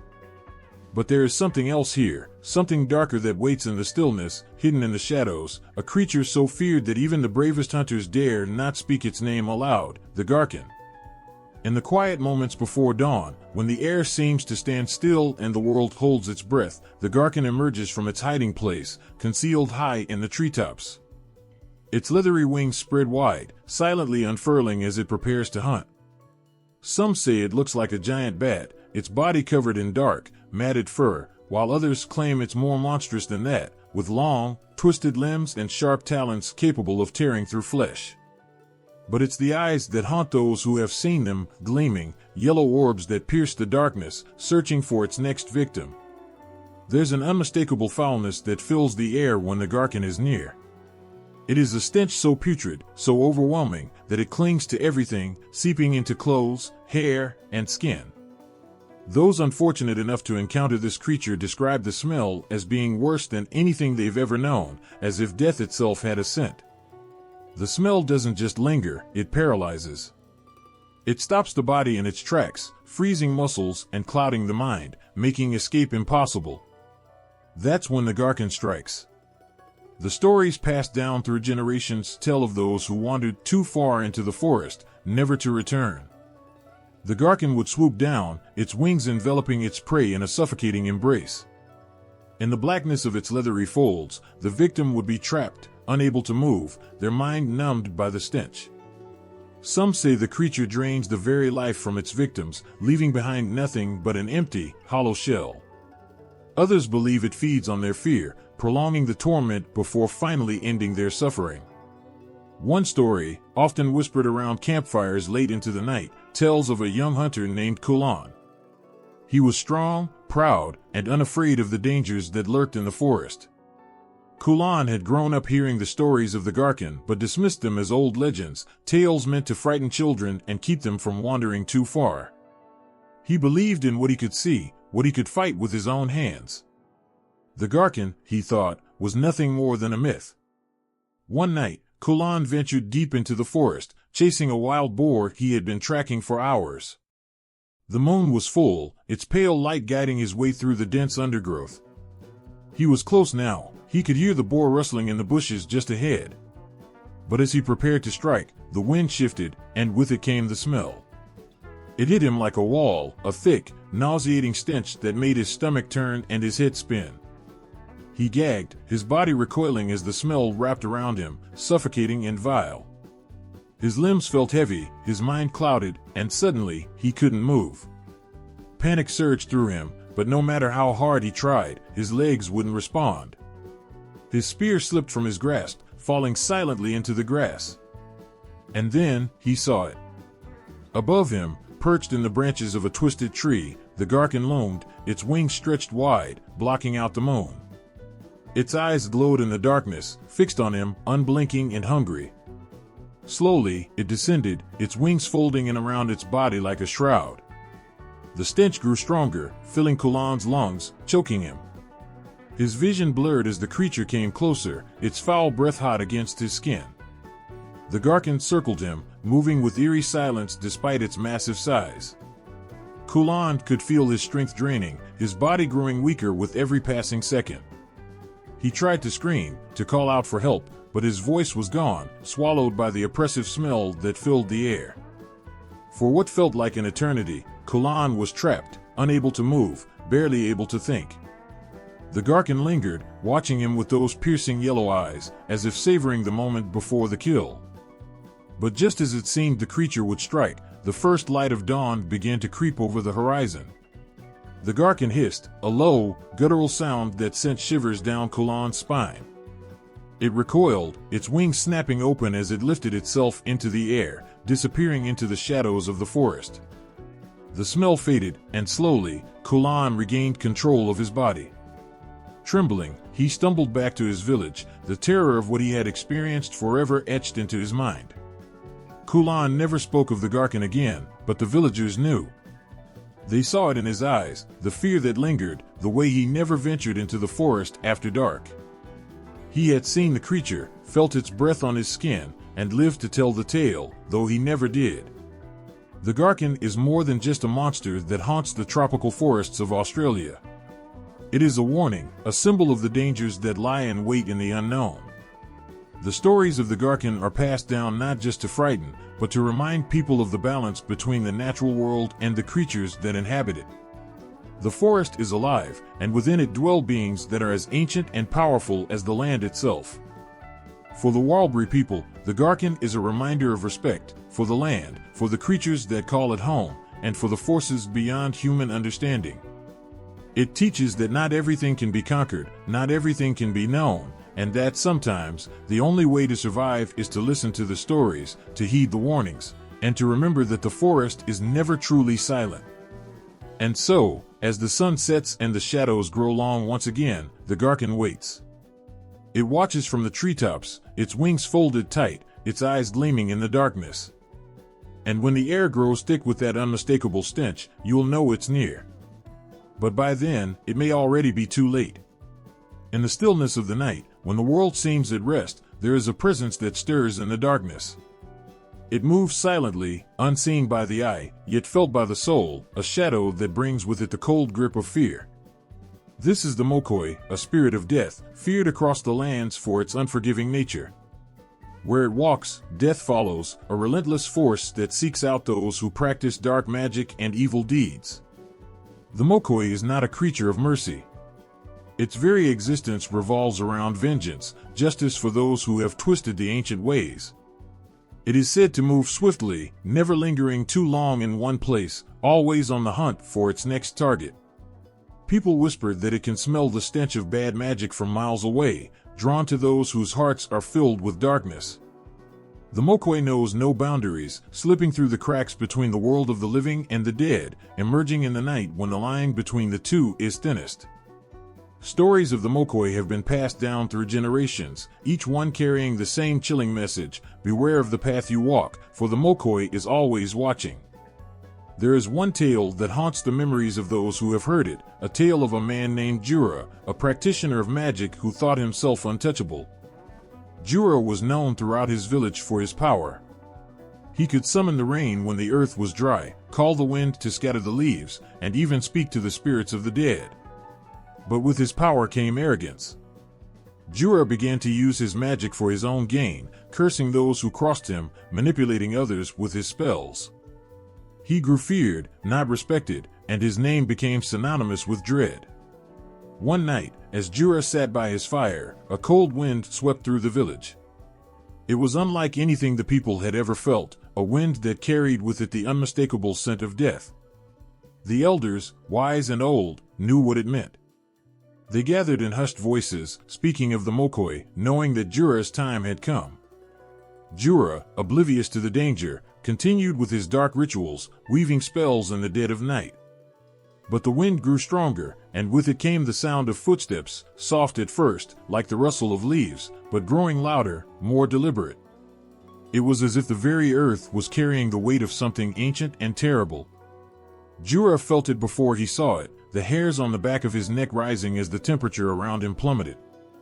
The fire, once warm and crackling, flickered and died, leaving him in complete darkness. Panic surged through him as he fumbled for his tools, but it was too late. The Mokoi had found him. In the shadows, a figure emerged, cloaked in blackness, its eyes glowing with a faint, eerie light. The Mokoi did not speak, for it had no need for words. Its presence alone was enough to strike terror into Jura's heart. He tried to run, but his legs felt heavy, as though the earth itself was holding him in place. The air around him grew colder, and his breath came out in ragged gasps as the weight of his sins pressed down on him. The Mokoi moved closer, each step measured and deliberate. It was patient, for death was never in a hurry. Jura's pleas for mercy went unheard, his cries swallowed by the night. The Mokoi reached out, its touch like ice, and in that moment, Jura's fate was sealed. He felt his life slipping away, as if the very essence of his being was being drained by the spirit's cold grip. His body crumpled to the ground, lifeless, his soul claimed by the Mokoi. By morning, the village found Jura's body, cold and stiff, his face frozen in a twisted mask of fear. There was no sign of the Mokoi, but the elders knew it had come for him, as it always did for those who broke the sacred laws. The tale of Jura is one of many, each one serving as a warning to those who dare to use their powers for evil. The Mokoi does not discriminate between the powerful and the weak, the young and the old. It seeks out those who have turned their backs on the light, those who have embraced the darkness within. And when it finds them, there is no escape. In many Aboriginal traditions, the Mokoi is seen as a necessary force, a spirit that keeps the balance between good and evil. Without the Mokoi, the world would be overrun with dark magic, chaos spreading like wildfire. It is feared, yes, but also respected, for it ensures that the ancient laws are upheld, that the spirits of the ancestors are honored, and that the land remains in harmony. But the Mokoi's wrath is not limited to those who practice bad magic. It is also known to bring destruction to those who disrespect the sacred sites, those who desecrate the land with greed and carelessness. There are stories of entire villages being wiped out after disturbing the burial grounds of the ancestors, the Mokoi appearing in the dead of night to exact its revenge. The fear of the Mokoi runs deep, embedded in the hearts of those who live close to the land, who understand the delicate balance between life and death. To anger the Mokoi is to invite death itself into your home, to feel the cold breath of the spirit as it claims what is rightfully its own. Even now, in the modern world, the stories of the Mokoi continue to be told, a reminder that some forces are beyond human understanding. The Mokoi is not a monster, nor is it a demon. It is a spirit, a guardian of the old ways, ensuring that the cycle of life and death remains unbroken. Its presence lingers in the shadows, watching, waiting, always ready to strike when the balance is threatened. And so, the Mokoi remains, a silent enforcer of the sacred laws, feared by those who know its power, respected by those who honor the traditions. It moves through the night, unseen but ever present, a reminder that death is never far behind, and that the spirits of the land are always watching. There was once a time when the thylacine roamed freely across Tasmania, a creature unlike any other, with its striped back and powerful jaws. The people who lived on the land knew it not only as a physical being but as something more, a shapeshifter, a spirit that could move between the realms of the living and the mystical. The thylacine, or the Tasmanian tiger, was not just a symbol of the wild, but a being intertwined with ancient stories and beliefs. In those tales, the thylacine was a creature of mystery and power.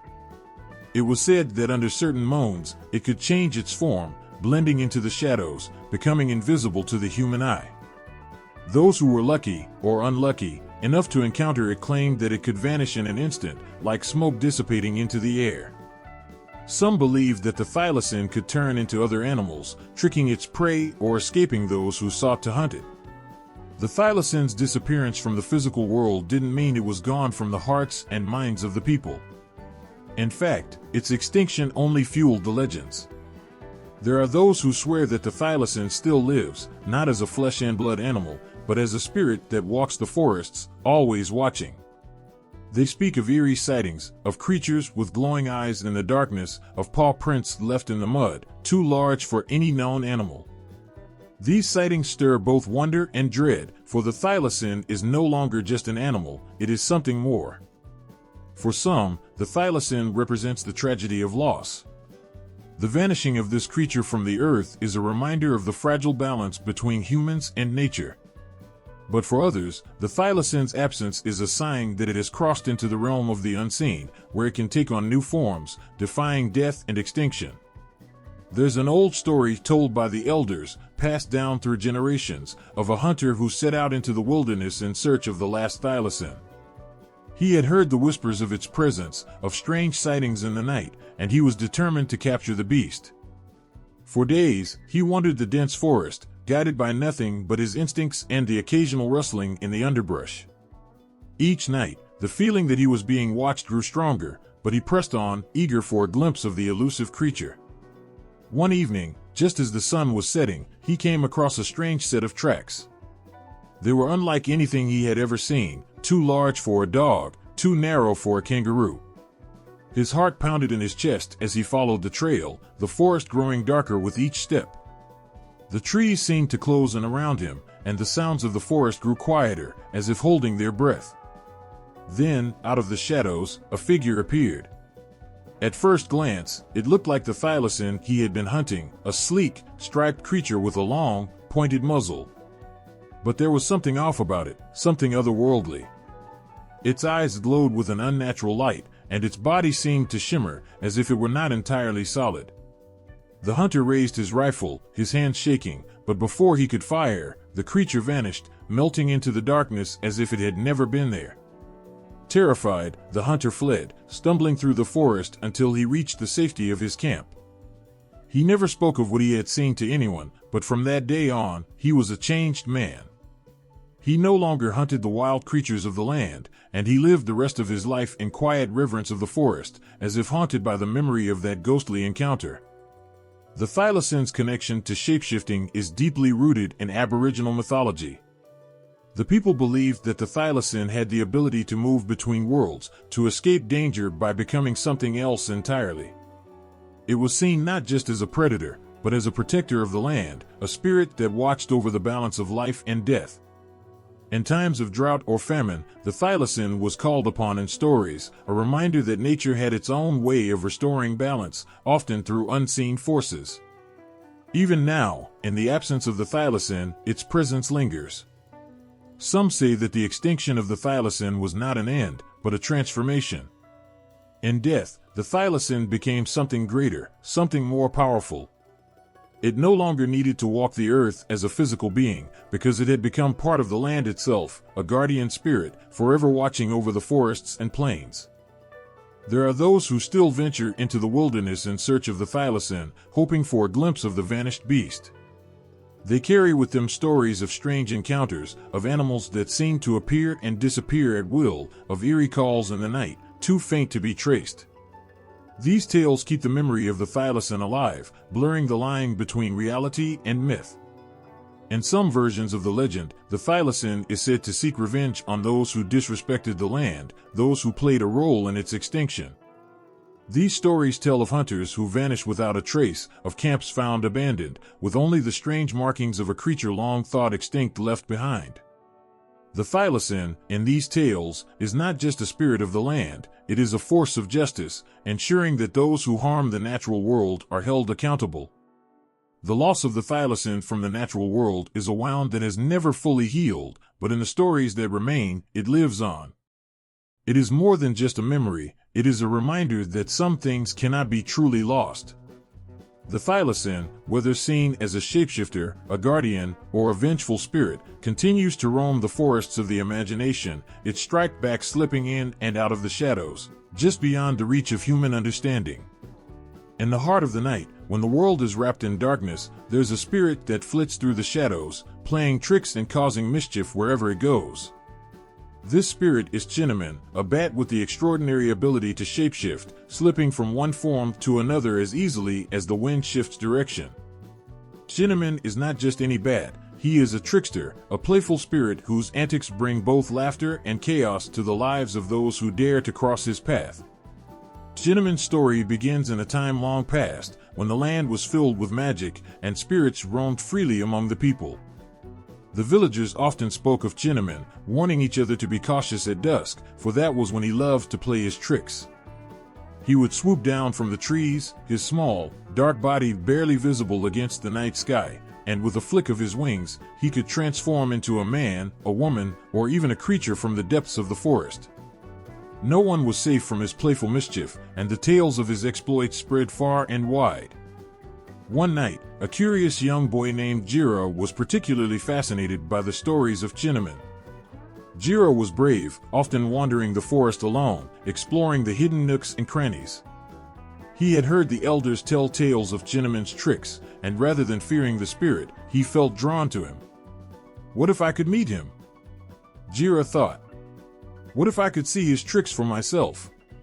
With a sense of adventure burning in his heart, Yara decided to venture out into the woods after sundown, determined to find Jinnaman. The moon was high in the sky, casting a silver glow across the trees, and the air was thick with the scent of damp earth and wildflowers. As he walked deeper into the forest, Yara felt a mixture of excitement and trepidation. The night was alive with sounds, the rustle of leaves, the chirping of crickets, and the occasional call of an owl. Suddenly, from above, Yara heard a flapping sound. He looked up just in time to see a shadow darting through the trees. His heart raced. Could it be Jinnaman? He wondered. He followed the sound, his eyes scanning the branches overhead. In an instant, the shadow swooped down, transforming into a figure standing before him, a tall man with wild hair and a mischievous grin.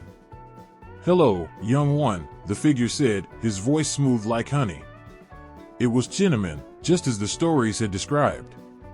But before Yara could respond, the spirit clapped his hands, and in a blink, he changed into a giant frog, hopping around Yara's feet, making the boy laugh out loud. "Come, play with me." Jinnaman croaked, his voice now deep and playful. Yara couldn't help but join in the fun. They danced and hopped through the moonlit clearing, Jinnaman changing forms with every few leaps, a lizard, a bird, and even a shimmering fish. Laughter filled the night, and for a moment, Yara forgot all his fears. But the night was not without its dangers. As they played, Jinnaman decided to test Yara's bravery. With a flick of his wings, he transformed into a tall, menacing figure, his eyes glowing like embers. "Are you not afraid of the dark?" he bellowed, his voice echoing through the trees. Yara's heart raced, and for a moment, fear gripped him. But then he remembered the stories. The tales of Jinnaman were meant to be fun, a game to be played. "You may look scary, but I know you're just playing." Yara shouted back, a grin breaking through his fear. At this, Jinnaman burst into laughter, the darkness lifting. "You are brave indeed," he declared, reverting back to his small bat form. "But let us see how brave you really are." With that, Jinnaman led Yara deeper into the forest, where shadows danced among the trees. They arrived at a pond, shimmering under the moonlight. "Look into the water," Jinnaman said, "and tell me what you see." Yara leaned over the edge, peering into the stillness. To his shock, the reflection staring back was not his own. Instead, he saw the faces of all the spirits and creatures of the forest, their eyes watching him with curiosity. He gasped, stepping back. "What does it mean?" "It means you are part of this world, just like me," Jinnaman exclaimed, transforming into a beautiful butterfly that fluttered around Yara's head. "But beware, not all spirits are kind. There are those who would trick you for their own gain." Yara felt a shiver run down his spine. He understood that Jinnaman, while playful and fun, also carried a warning. As they danced around the pond, Jinnaman's laughter echoed, but there was an edge of truth in his voice. "Remember, Yara," Jinnaman said, transforming into a wise old owl perched on a branch above, "every trickster has a lesson to teach. Be wise, be kind, and you will always find joy in the unexpected." With those words, the night began to fade, the first light of dawn creeping over the horizon. Yara felt a mix of sadness and gratitude. He didn't want the magic to end, but he knew it was time to return home. Cinnamon, sensing the boy's longing, transformed back into his bat form and flew around him in circles, as if to say goodbye. "Until we meet again," Cinnamon called, before disappearing into the morning light, leaving Jira alone at the edge of the pond. The boy smiled, his heart full of wonder. He had met the trickster spirit, danced with him, and learned valuable lessons about courage and kindness. As he walked back through the forest, the sunlight filtering through the trees, Jira realized that the world was not just full of shadows and fear, but also of joy and magic. And though Cinnamon was a trickster, he was also a friend, a reminder that sometimes the greatest adventures come from embracing the unknown and finding laughter in the unexpected. From that day on, Jira carried Cinnamon's spirit within him, a light that would guide him through both the laughter and the darkness of life. In the shadowy corners of the Queensland wilderness, where the trees whisper secrets and the wind carries tales from long ago, dwell the Quinkin spirits. These spirits, powerful and mysterious, represent a timeless battle between good and evil.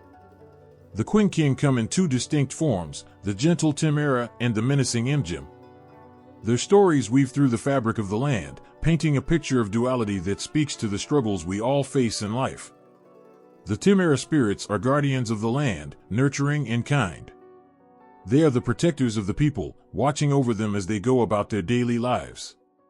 The Timera are often depicted as shimmering figures, glowing softly in the night, bringing comfort and safety to those who encounter them. They are the spirit of compassion, extending their hands to help those in need. When the Timera are near, the air feels lighter, and the world seems a little brighter. They whisper encouragement to the weary, guiding them through dark times with love and kindness. In stark contrast are the Imjim, dark and sinister beings that thrive on chaos and fear. These spirits bring destruction, preying on the vulnerable. With twisted forms and eerie voices, the Imjim roam the night, spreading unease wherever they go. They are known for causing mischief, leading travelers astray, and instilling dread in the hearts of those who encounter them. The Imjim's laughter is cold, a chilling sound that echoes through the trees, reminding everyone of their dark presence. Those who have faced the Imjim often speak of a heaviness in the air, a sense of impending doom that hangs like a storm cloud. The clash between Timera and Imjim is not just a battle of spirits, it reflects the struggles that lie within every person. Everyone has faced moments of darkness, times when the Imjim seem to overshadow the light. In these moments, fear can take hold, whispering lies and doubts that twist our minds. Yet, just as the Imjim loom large, the Timera stand ready, waiting to remind us of hope and resilience. There is a story told among the people, passed down through generations, about a village caught in this eternal struggle. The village was nestled beside a river, a place where the Timera often visited, bringing good fortune and abundance.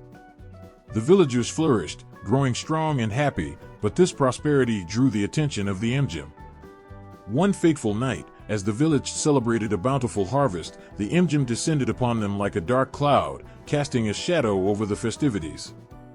The laughter turned to screams as the spirits wreaked havoc, scattering the villagers and stealing their joy. In the chaos, a young girl named Kira stood frozen, her heart pounding as she watched her friends flee in terror. But within her, a flicker of the Tamara's light remained. Kira remembered her grandmother's stories, tales of bravery and strength. "The Timera are with me," she whispered, closing her eyes and reaching for the light inside her. As she opened her eyes, Kira felt a warmth spread through her, filling her with courage. In that moment, she stood tall against the darkness. "You will not take our joy," she shouted, her voice breaking through the fear. The Imjim paused, surprised by the small girl's defiance. Kira's bravery ignited something within the villagers. One by one, they turned back, standing with her against the Imjim. They remembered the Timera, the spirits who had always protected them, and together, they called out for their help. "Timera, come to our aid." As their voices rose in unity, the night began to shimmer with light. The Timera, drawn by the call, appeared before them, radiating warmth and love. The Imjim recoiled, the darkness beginning to dissipate in the face of such unwavering hope. In that fierce confrontation, the Timera surged forward, their light pushing against the shadows of the Imjim. It was a battle of spirit and will, with the village at its heart. Kira, emboldened by the presence of the Timera, stood firm, reminding everyone that the light within them was stronger than any darkness. The clash continued, illuminating the night with a dance of light and shadow. The Imjim screeched and howled, but with each flicker of the Timera, the evil spirits lost their power. The villagers stood united, their hearts filled with courage and hope, banishing the darkness that had threatened to consume them. In the end, the Imjim were driven away, retreating into the depths of the forest, where they waited for another chance to strike. But the village was forever changed. They had faced the darkness and emerged stronger, guided by the light of the Timera and the bravery of a young girl who refused to succumb to fear. As dawn broke, the village awoke to a new day, one filled with possibilities. The Timera lingered, their presence a reminder that even in the darkest times, light would always find a way to shine through. The villagers learned that while the Imjim might return, they could always call upon the Timera, their spirits of good, to help them in their times of need. Kira's story spread throughout the land, a tale of bravery, unity, and the power of good over evil. The Quinkin spirits became symbols of hope, teaching everyone that the struggle between light and dark exists within us all.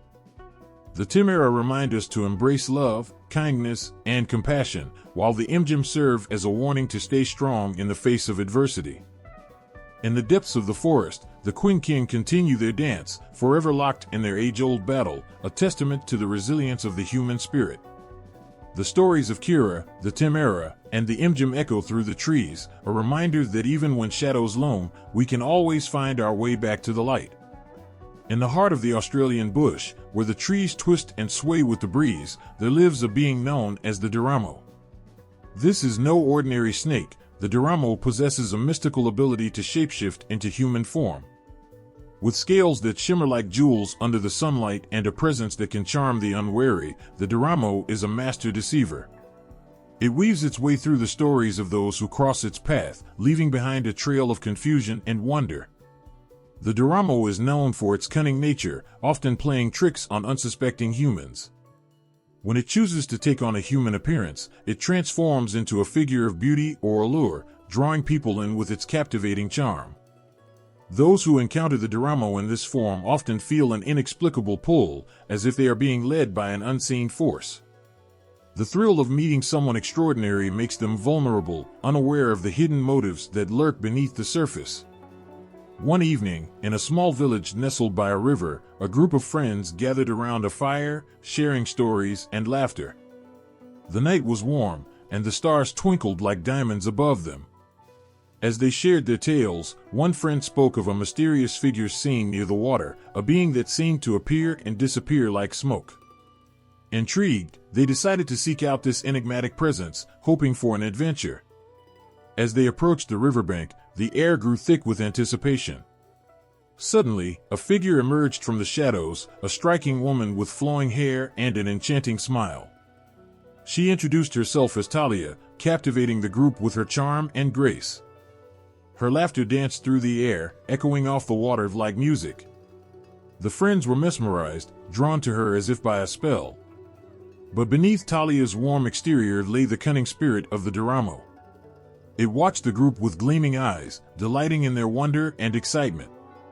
Talia spun tales of adventure, promising them experiences they had only dreamed of. The friends, intoxicated by her charisma, eagerly followed her deeper into the night, their hearts filled with hope and excitement. As they journeyed further, Talia led them to a beautiful clearing bathed in moonlight. Flowers bloomed around them, filling the air with a sweet scent that made their heads spin. But the Yara-ma-yha-who had more in mind than mere entertainment. It craved to manipulate their desires, to turn their dreams into a game. As the friends danced and laughed, Talia whispered temptations into their ears, planting seeds of greed and envy. One by one, the friends began to drift away from each other, pulled by their own desires. The air grew heavy with tension as jealousy blossomed among them.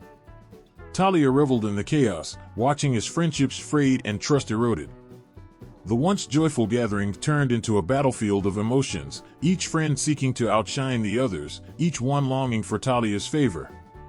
As the night wore on, the friends realized too late that they had fallen into a trap. The laughter faded, replaced by arguments and harsh words. Talia, having sown discord among them, began to shift back into her true form. The friends, still blinded by their jealousy, could not see the truth. They fought amongst themselves, unaware of the spirit that had orchestrated their downfall. In a moment of clarity, one friend named Liam paused, his heart heavy with regret. He looked around at the chaos and saw the pain in his friend's eyes. It struck him that Talia's beauty was only a mask, hiding the true nature of the Yara-ma. Remembering the stories passed down through generations, he recalled the warning, "Beware the charm of the shape-shifting snake." With newfound resolve, Liam called out to his friends, urging them to see past their envy and remember the bond they had shared. "This isn't who we are. We came together for joy, not to tear each other apart." His voice cut through the tension, breaking the spell that had ensnared them. Slowly, the others began to listen, their eyes clearing as they turned back to one another. Realizing they had been manipulated, they confronted Talia, demanding the truth.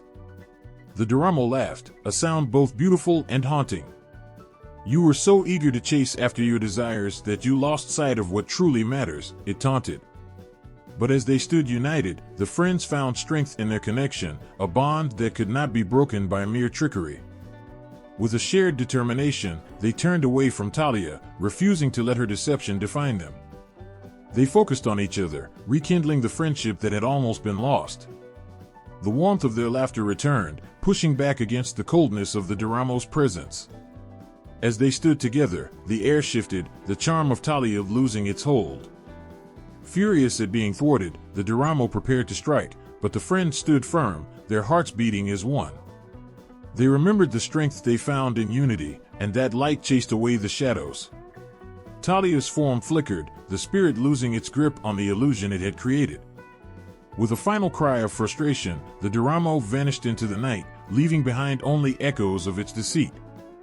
The friends stood in silence, the beauty of the moonlit clearing surrounding them, but they felt changed. They learned a powerful lesson about trust and the importance of genuine connections. They vowed to protect their friendship fiercely, knowing the darkness that can lurk beneath the surface of seemingly perfect encounters. As they made their way back to the village, they felt lighter, free from the weight of jealousy and greed. They spoke of their experiences, sharing the tale of the Yara-ma with those they met, warning others of the shape-shifting spirit that could manipulate the heart. Their laughter once again filled the night, but this time, it was rooted in a deeper understanding of themselves and each other. In the end, the Yara-ma became a story of caution, a reminder that not everything that glitters is gold. It taught them to be wary of appearances and to cherish the bonds they shared.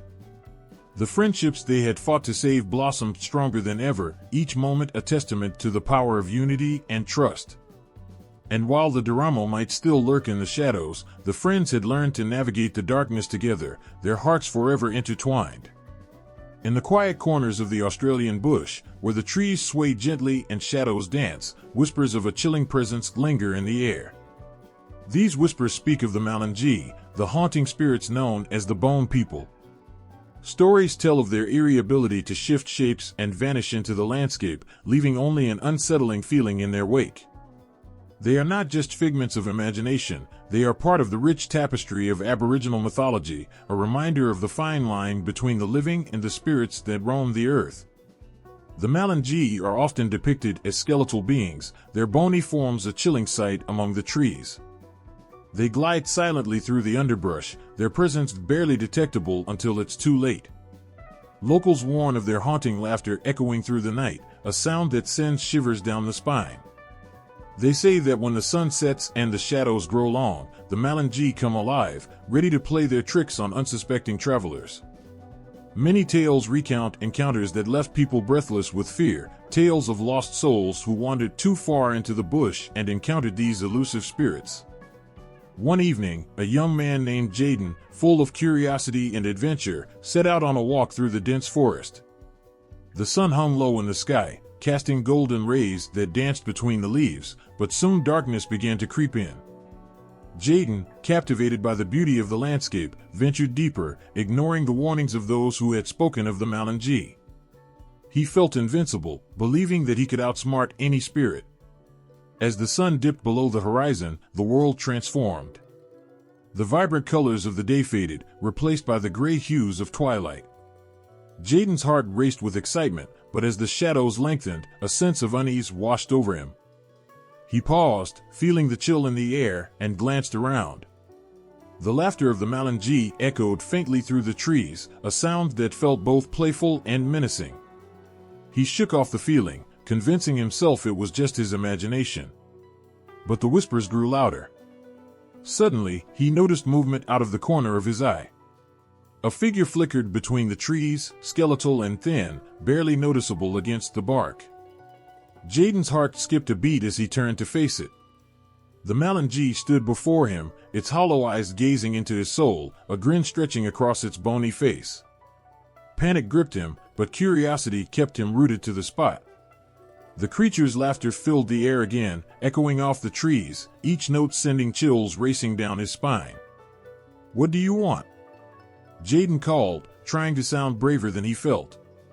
The Malanji tilted its head, the laughter turning into a haunting melody. It stepped closer, and Jaden could feel an otherworldly energy radiating from it. The spirit pointed towards the depths of the bush, where shadows danced as if alive.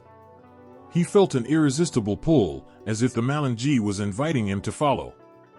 Against his better judgment, Jaden took a step forward, curiosity getting the better of him. The Malanji vanished into the trees, its skeletal form blending seamlessly with the landscape. Jaden chased after it, his heart pounding wildly. The thrill of the chase surged through him, but he was unaware of the danger lurking in the shadows. As he plunged deeper into the forest, the laughter echoed again, now sounding more like a taunt than a song. The trees seemed to close in around him, and every step felt heavier. The familiar trails faded, replaced by twisted roots and thick underbrush. Jaden felt disoriented, the darkness swallowing him whole. The Malanji had led him astray, and the thrill had turned into terror. "Stop," he shouted, but the Malanji only laughed, a chilling sound that set ice through his veins. The laughter faded into silence, and in that moment, Jaden realized he was alone. Panic surged within him. He turned to retrace his steps, but found that the landscape had changed. The trees loomed larger, their branches reaching out like skeletal hands, and every path seemed to lead him further away from safety. The air grew thick with an unnatural chill, and shadows danced menacingly around him. Jaden stumbled, feeling as if he was being watched by unseen eyes.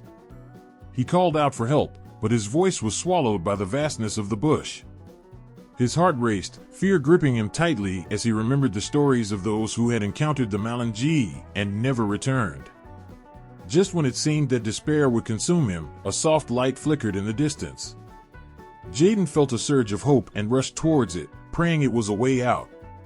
As he approached, the light illuminated a clearing filled with flowers that seemed to glow under the moonlight. But at the center stood the Malanji, its skeletal form stark against the vibrant blossoms. The laughter returned, echoing off the trees. This time, it felt different, more sinister. The Malanji swayed gently, the light casting long shadows around it. Jaden stood frozen, caught between fear and fascination. He understood then that this spirit was not merely a trickster, it represented the darker side of the world, the unknown, the fears that lurk in every corner of life. "Why do you haunt the living?" he asked, his voice trembling. The Malanji stopped swaying, its hollow eyes boring into his.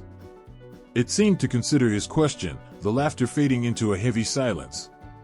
In that moment, Jaden felt an unexpected connection, a bond forged through fear and understanding. The Malanji was a reflection of all that was lost, a spirit bound to the earth, unable to escape its own torment. Suddenly, Jaden understood. The Malanji haunted not out of malice, but from a desire to remind the living of the fragility of existence. It was a lesson wrapped in shadows, urging those who crossed its path to cherish life and the bonds they held dear. With newfound clarity, Jaden took a step closer.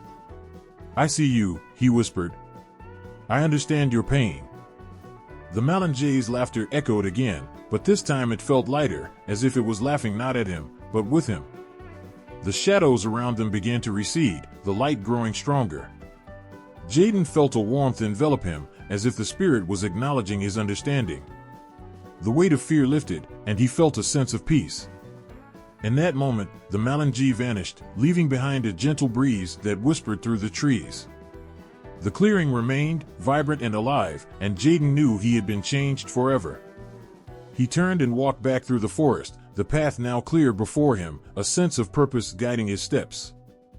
As he emerged from the bush, the stars twinkled brightly overhead, illuminating his path home. The experience lingered in his heart, a reminder of the delicate balance between life and death, joy and sorrow. He carried the story of the Malinge with him, a tale not just of fear, but of understanding, a reminder that even the darkest spirits have their reasons and their stories to tell. High above the earth, where the stars twinkled like distant diamonds, lies a powerful spirit known as Baru. In the ancient stories of the Aboriginal people, Baru is not just a crocodile, he is a majestic being believed to have descended from the sky. His presence weaves a connection between the constellations and the land, a bond that resonates through the hearts of those who hear his tale. As the sun sets and the sky darkens, the stars begin to appear, shining brightly in the night. Among them, the story of Baru unfolds. Some say he is the brightest star, guiding those who wander through the night. Others believe that he swims through the heavens, his powerful body casting shadows over the earth. Each flicker of light tells a story, a reminder of the spirit who watches over the land. In one of the many stories passed down through generations, a young girl named Myra sat with her grandmother beneath the vast expanse of stars. The night air was cool, and the gentle rustle of leaves whispered secrets of the past. Myra's eyes sparkled with wonder as she listened intently. Her grandmother began to share the legend of Baru, her voice soft and melodic.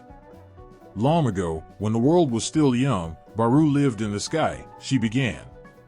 He was a giant crocodile, with scales that shimmered like silver under the moonlight. His home was among the stars, and he watched over the land with great care. He was both protector and punisher, ensuring balance and harmony in nature. Myra's imagination soared as her grandmother spoke. She pictured Baru gliding through the night, his powerful tail creating ripples in the cosmos. But there was more to the story, a warning that echoed through the ages. One day, the people of the land began to forget the old ways, her grandmother continued. They took more than they needed and ignored the signs of the earth. Baru, seeing the land suffer, descended from the sky in anger. He landed with a great crash, creating rivers and lakes with his powerful tail. The people were frightened, realizing too late that they had neglected their connection to the land. Myra's heart raced as she imagined the fear that must have gripped the people. She could almost feel the ground shake beneath her as Baru's massive form touched the earth. The rivers flowed swiftly, carrying life and energy, yet they also brought with them a reminder of respect and balance.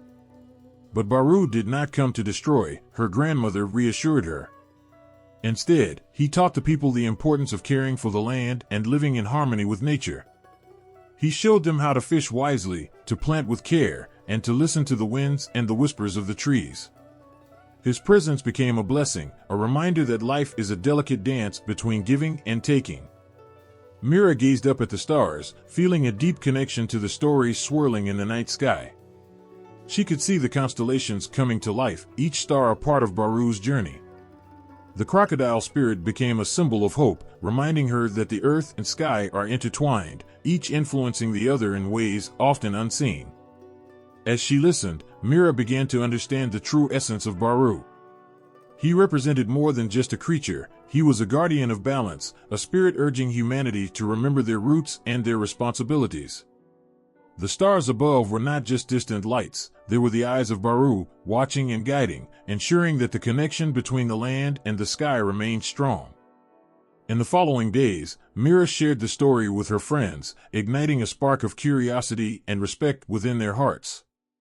They began to explore their surroundings, learning to appreciate the beauty of the rivers, the trees, and the creatures that called the land home.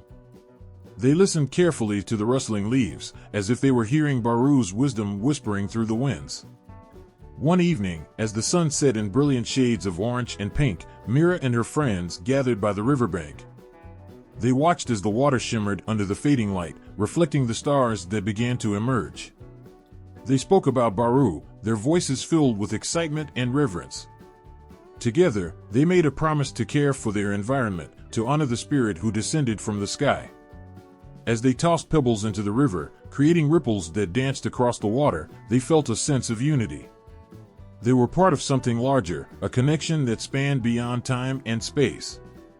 Each splash echoed with the spirit of Baru, reminding them of the balance they must uphold. With every laugh and cheer, they felt the presence of the crocodile spirit surrounding them, guiding them as they ventured into the night.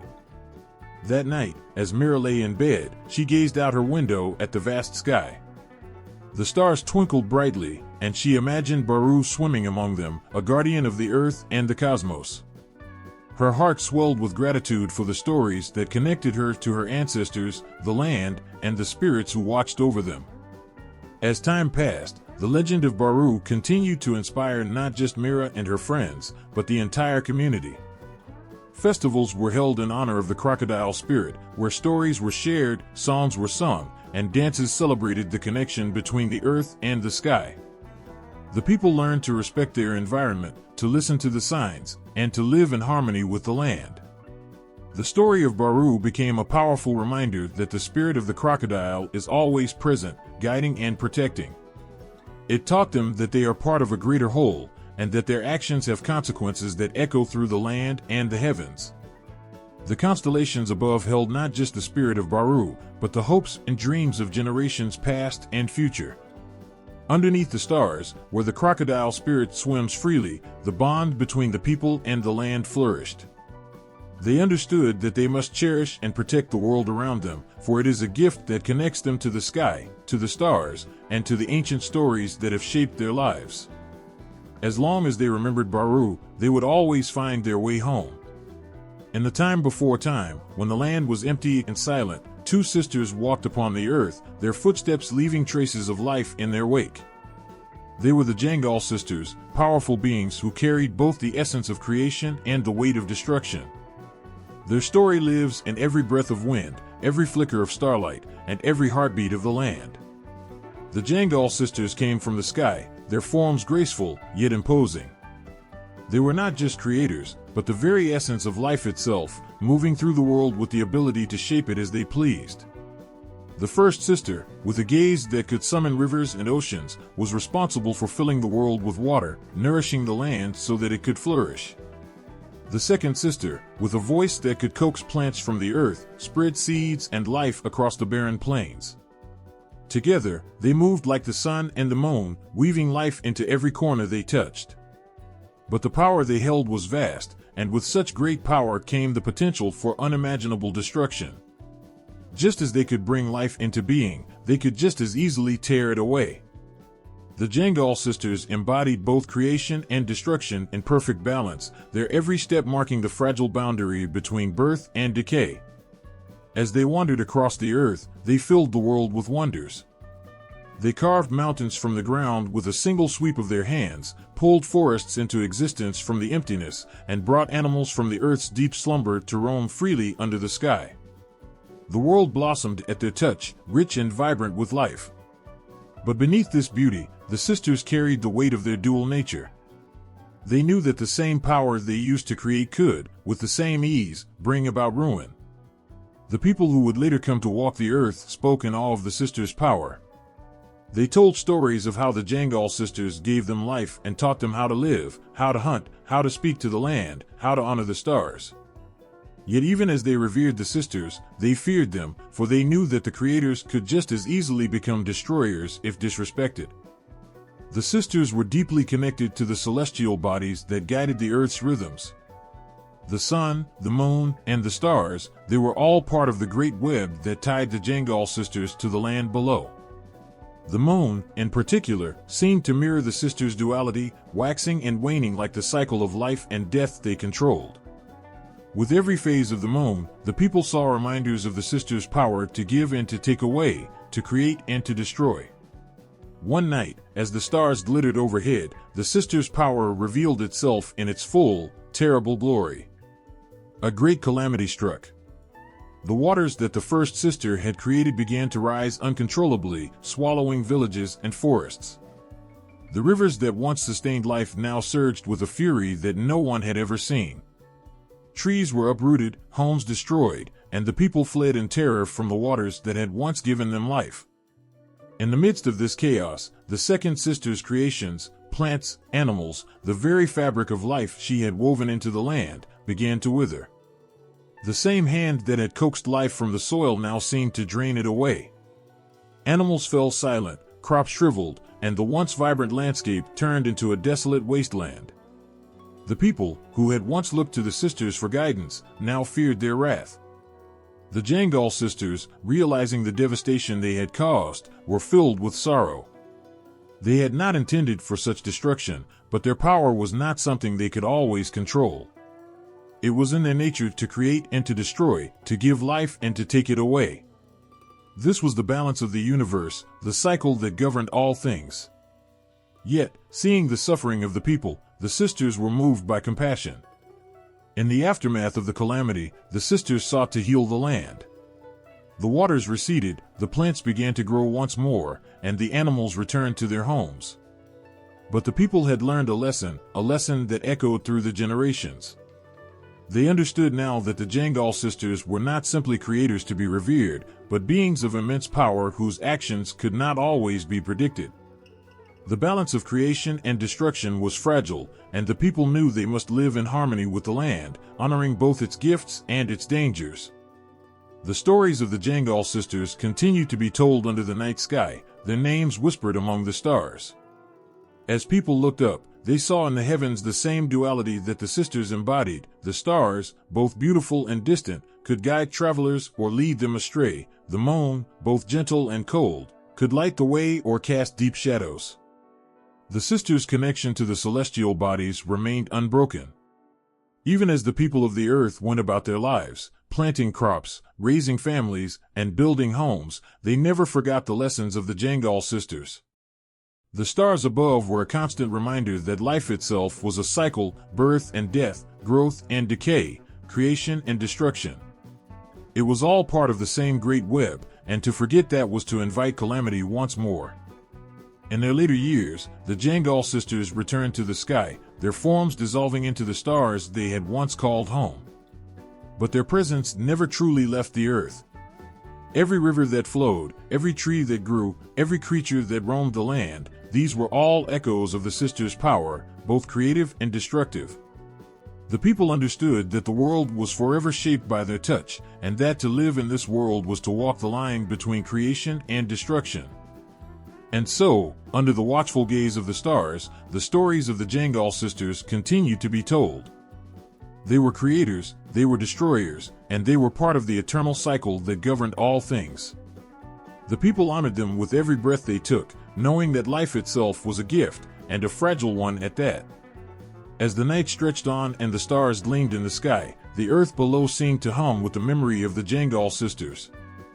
They were part of the land, part of the sky, and part of the very essence of life itself. Their story, like the stars, would never fade. On a clear night, when the sky stretches endlessly above and the stars shimmer like scattered jewels, some say they can feel the presence of Wawe, the sky serpent. It is as if the heavens themselves are alive, watching and waiting. Wawe is not just a serpent but a being of immense power and mystery, coiling silently through the vastness of the universe. Its presence can be comforting, its movements graceful and protective, but just as easily, Wawe can strike with terror, its wrath as sudden and fierce as a meteor blazing across the sky. For generations, people have told stories about this celestial creature. They speak of Wawe as both a guardian and a destroyer, a force that weaves through the cosmos, influencing the fates of those on Earth.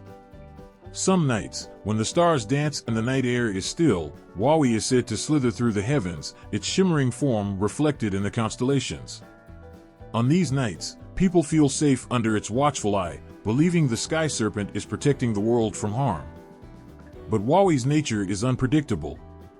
The same serpent that glides peacefully among the stars can also be the harbinger of great chaos. There are moments when Wawi becomes a streak of fiery light, plunging through the night sky with terrifying speed. Some say that these are the moments when meteors fall, fiery trails that remind everyone of the serpent's power. It's as if the stars themselves are being torn from the sky, hurled towards the earth in a cosmic rage. When Wawi's fury is unleashed, the night can no longer be trusted. The sky serpent has long been tied to meteors and cosmic phenomena. When fiery stones fall from the sky, crashing into the earth with force, people look to the heavens and whisper Wawi's name. They believe it is the serpent's anger manifesting, a warning to those who might forget the delicate balance between the forces of the universe. The serpent, after all, is not only a creature of the sky but also a symbol of the untamed, uncontrollable forces that govern life and death. Its strikes are sudden, and its fury is fierce, reminding people of their place in the grand order of things. Yet, Wawi's connection to the heavens is not only one of fear. There are those who speak of its kindness, of the times when Wawi shows mercy and wisdom. In some stories, the serpent descends from the sky not as a fiery terror but as a gentle, glowing presence. During moments of great need, when droughts parch the land and the rivers run dry, Wawi is said to curl its enormous body around the clouds, squeezing them until rain falls. The serpent's coils bring life to the earth, reviving the soil and nourishing the people. In these times, Wawi is seen as a protector, a celestial being that watches over the world with care. There is a reverence for Wawi that runs deep. People know that Wawi's power is vast, extending far beyond human understanding. They know that the same serpent that brings rain and life can also bring destruction. And so, they watch the skies with a mixture of awe and caution, never forgetting the dual nature of the sky serpent. At times, Wawi's presence can be felt most strongly when the night is at its darkest, when the sky is vast and the stars burn brightly. On these nights, some say that they can hear a faint hissing sound carried on the wind, like the distant whispers of the serpent as it moves through the cosmos. Others speak of strange, unexplainable lights that dance across the sky, believed to be the shimmering scales of Wawi as it travels between worlds. These lights, while beautiful, are also a reminder of the serpent's potential to bring chaos. And yet, for all its unpredictability, Wawi is also a creature of balance. The serpent's existence in the sky represents the balance between creation and destruction, between the stars that shine and the meteors that fall. Wawi's role in the universe is not to choose sides, but to maintain the equilibrium that keeps the world in order. It is both a reminder of the beauty of the cosmos and the danger that lies within it.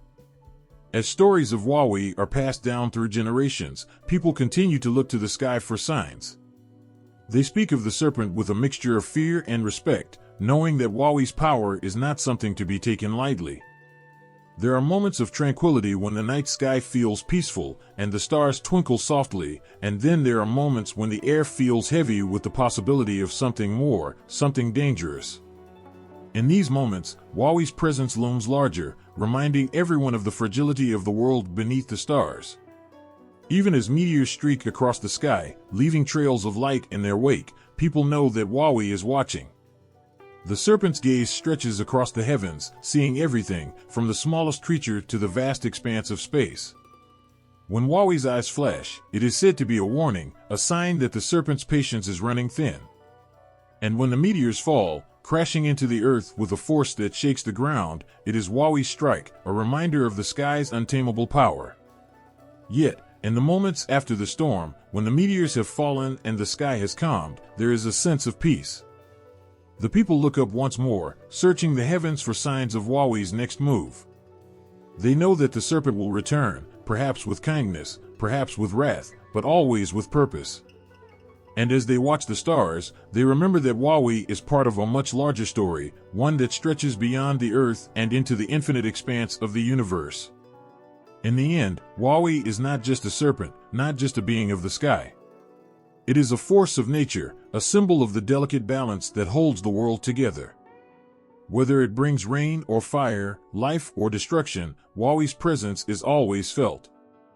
And as long as the stars burn in the sky and the night winds whisper through the trees, the story of Wawi will continue, carried on the breath of those who still believe in the power of the sky serpent. On nights when the sky stretches wide and clear, and the stars shimmer like ancient stories etched into the heavens, the crocodile hunters appear. They're not just legends whispered in the dark, they are living, breathing figures in the sky.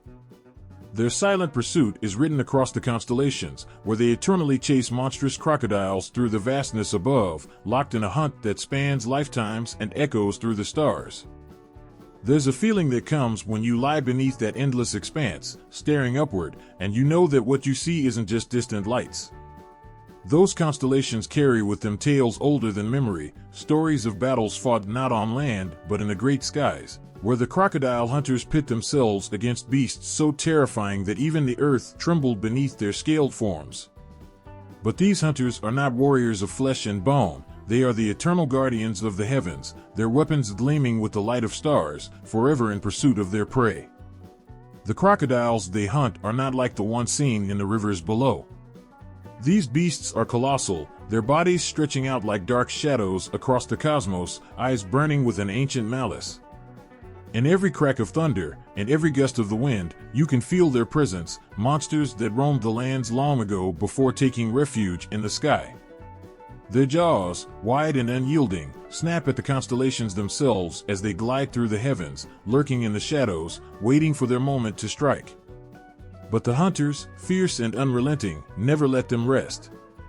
Their spears, sharp as meteor trails, are always poised, their eyes fixed on the great beasts they were destined to pursue. People have looked to the sky for generations, seeing not just stars but the very shape of these crocodile hunters, forever locked in their celestial battle. They trace their outlines in the night, their arms raised, ready to strike. Some nights, it almost feels as if the stars themselves tremble from the tension between the hunters and the crocodiles. On those nights, when the winds howl and the sky seems darker than usual, you know that somewhere in the heavens, the battle rages on. But why this hunt? Why these hunters? The story goes that long ago, these monstrous crocodiles weren't just confined to the sky. They roamed the lands, terrorizing villages, devouring everything in their path. They were unstoppable forces of nature, their massive bodies cutting through rivers, their claws digging deep into the earth. People lived in fear of these beasts, for they were more than just animals, they were almost gods in their own right, untamed and uncontrollable. The earth could not contain their terror, and so the greatest warriors, the crocodile hunters, rose to meet them. These were not ordinary hunters. They were born under sacred stars, destined for this fight from the moment they took their first breath. Armed with weapons forged from the very essence of the universe, they faced the crocodiles in battles that shook the ground beneath them. The clash of their spears against the crocodile's scales sent ripples through the skies, and the very air seemed to hum with the energy of their fight. But it was not enough to banish these monsters from the earth. Their power was too great, their hunger too vast.